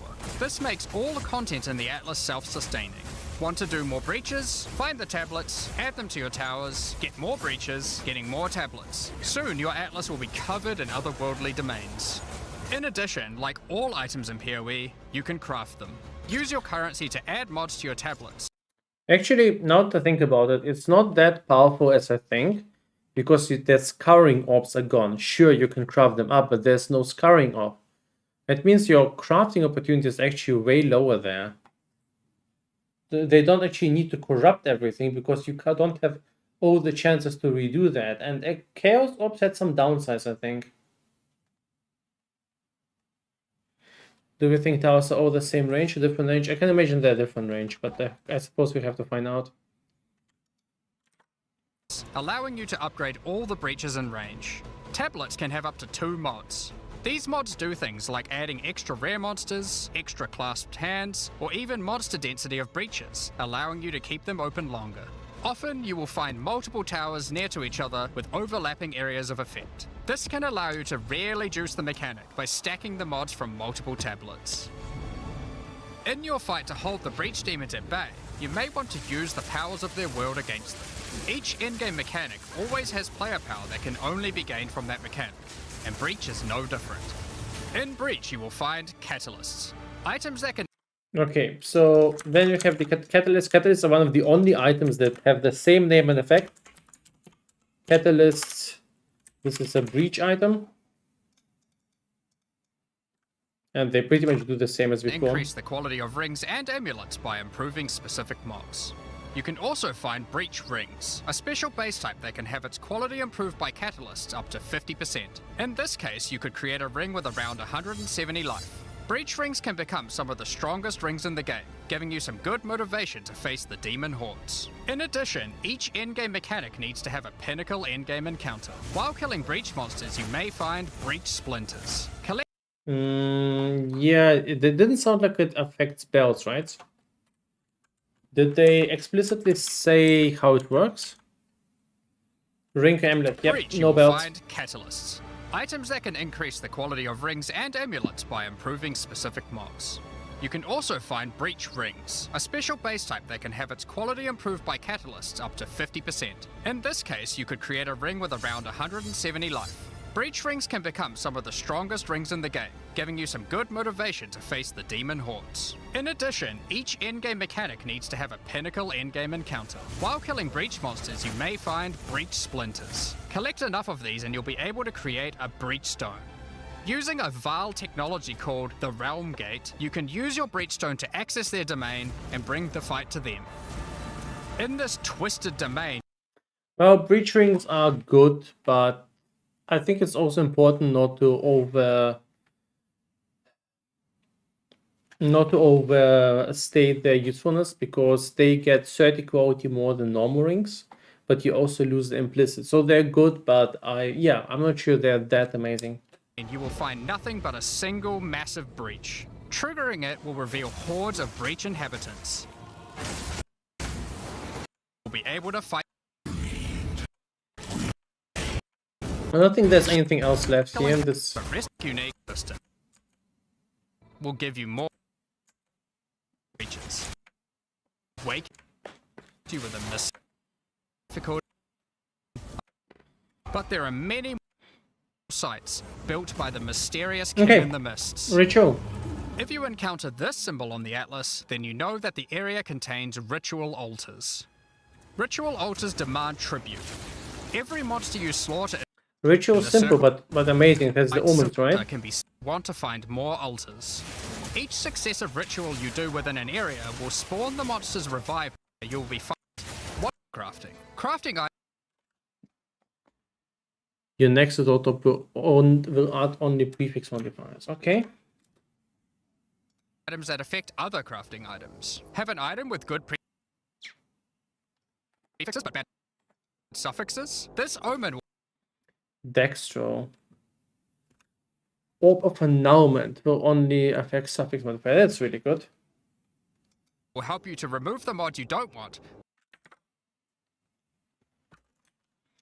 So ritual goes here. While keeping the ones you do. There are a bunch more of these with different effects, but we will leave them for you to discover.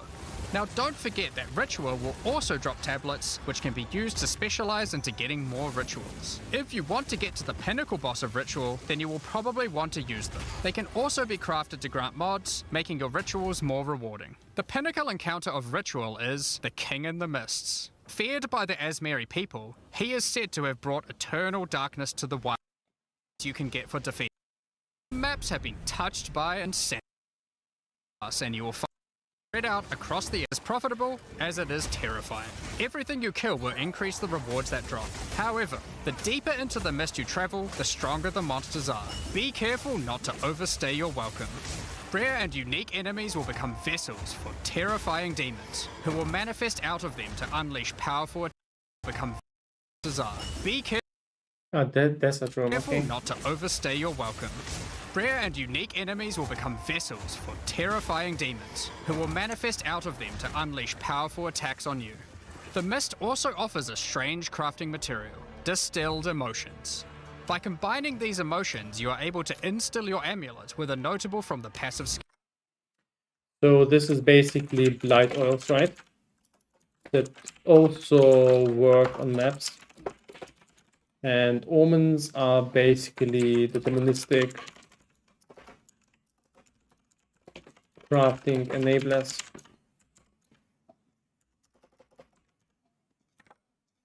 Skill tree. This is like gaining an extra passive point for free attached to your gear. They are also particularly great because you don't have to traverse the tree to get them, allowing you to get off-class bonuses that would normally be much harder to get.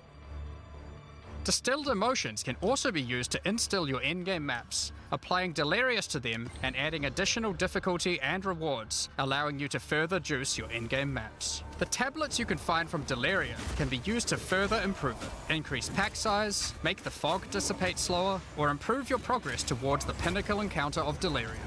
Speaking of which, every now and then you will find simulacrum splinters. The mysterious entity will create strange encounters based on warped versions of your own memories.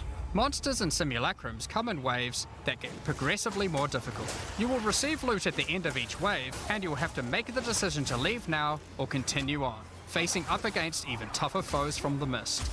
The bosses you will face as you get deeper into a simulacrum are truly terrifying.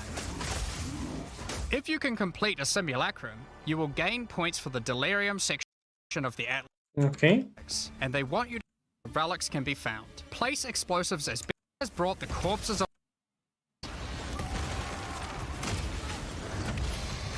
Do we have to pick up the artifacts You because can they're also on the find ground? remnants, the destruction of which will further anger the restless dead. Each one you blow up will make Danig, Rog, Tujin, and Gwenin will exchange the artifacts for useful items and runic magic.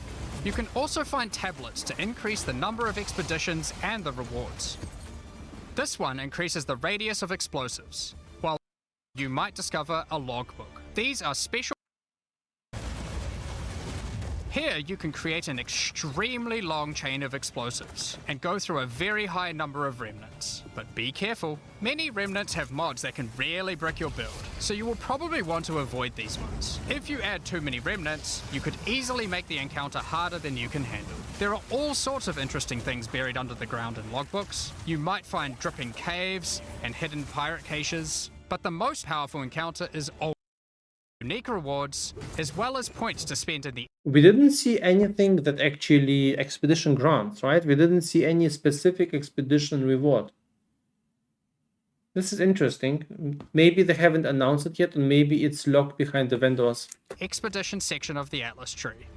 So those are the endgame systems on the Atlas, but we are not done yet. The trials we talked about earlier have much more.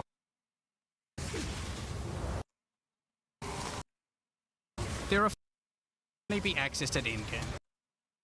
These are like passives that you can craft with your currency items. They can be. Okay, so the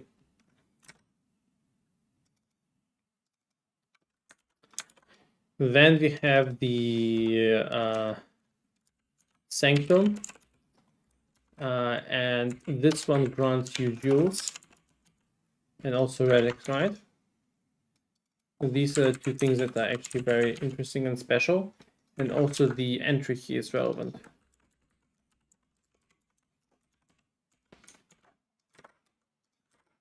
Be really powerful as they allow you to stack modifiers that may not be easily accessible on the tree normally. This jewel gives lightning. Okay, sorry, but this is busted how it's located. These are literally one slot jewels. Look how these two, it's just insane. We've never seen one slot jewels. I wonder if they can be rare. Damage and shock chance, for example. There are quite a few jewel sockets on the tree, so it's possible to gain a lot of power here. There are also other types of jewels that don't provide any bonuses themselves, but affect other passives surrounding them. This jewel increases the effect of small nodes and radius by 25%. With careful placement in the tree, you could get a significant amount of power from it. There are also unique jewels available with very interesting effects, but you will have to find those for yourself. In order to push further into the trial and uncover the secrets of the Maraketh, you will want to take advantage of it as you're increasing its Theoretic rewards you, but flame. If you use it, you will have only one. As you gain inscribed ultimatums of higher and higher levels, the number of chambers that you can go for even on a single run, stacking. The Trial Master will tempt you with items of the Vaal Then Empire, there's such Vaal as Vaal Orbs. Orbs. Vile orbs are powerful crafting items that corrupt your gear with random, mysterious outcomes. Corruption prevents an item from being modified further, so it has to be the last step of your craft. But it's also powerful and also have the ability to add a socket that could get up. Vile orbs can even occasionally offer you soul cores. Originally formed. Okay, then we get the soul cost thing.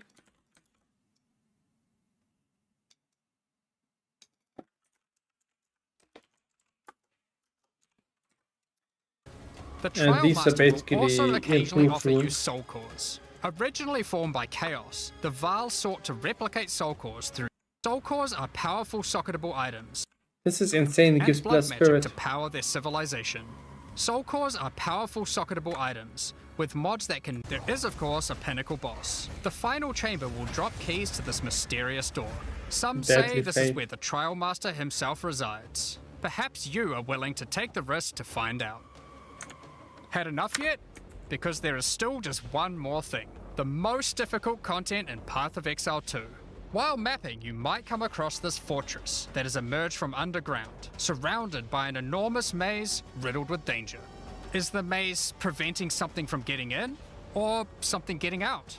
This fortress is of ancient origin, and its construction has similarities to the towers and tablets that you have been using on your journey through the endgame. It is clear from the entrance that there are 3 keys required to enter. Local factions are vying for access to the fortress in order to seize the power they believe will be inside. Each of the faction's leaders have managed to get their hands on one of the keys, so you will need to defeat them. Each faction is led by an Uber-Act boss. You can see one of them inhabiting the city, but in order to fight him, you fail against either of the lieutenant Uber bosses and you will gain access to the fortress. We aren't going to spoil it. Of course there is. Too. Out. But how do you gain access? Okay, I think this is it for today. I actually want to do a little bit longer, but from the 5 hours of working on the puzzle box, I'm just so tired. I need to take a little bit of sleep, especially since I've also been working today a lot and still I'm a little bit ill. So yeah, guys, thank you so much for watching. It's been awesome. We opened the puzzle box. The puzzle box contained create a unique for POE2 design key. Super excited about that. We got a lot of done today. Yeah, we go through the Q&A of the next days. Then we'll be starting to look through this information or to start thinking about how a filter should be structured. Yeah, it's been fun. Guys, thank you so much. Let me host someone on Twitch real quick, and then I'll be off and we'll get some sleep.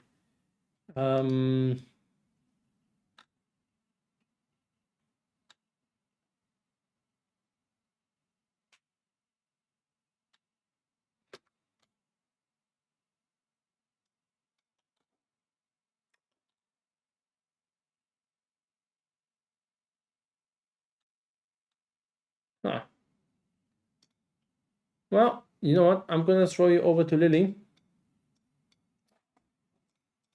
Raid ES. Lily, she is always really interesting to watch. Yeah, tell her hi from me. I'm not gonna stick around. I'm gonna go grab some sleep because I'm feeling really, really tired. Yeah, thanks for hanging out. I hope to see you over the next days for more Filter Blade and POE dev. Yeah, thanks for hanging out. It's been awesome. Bye.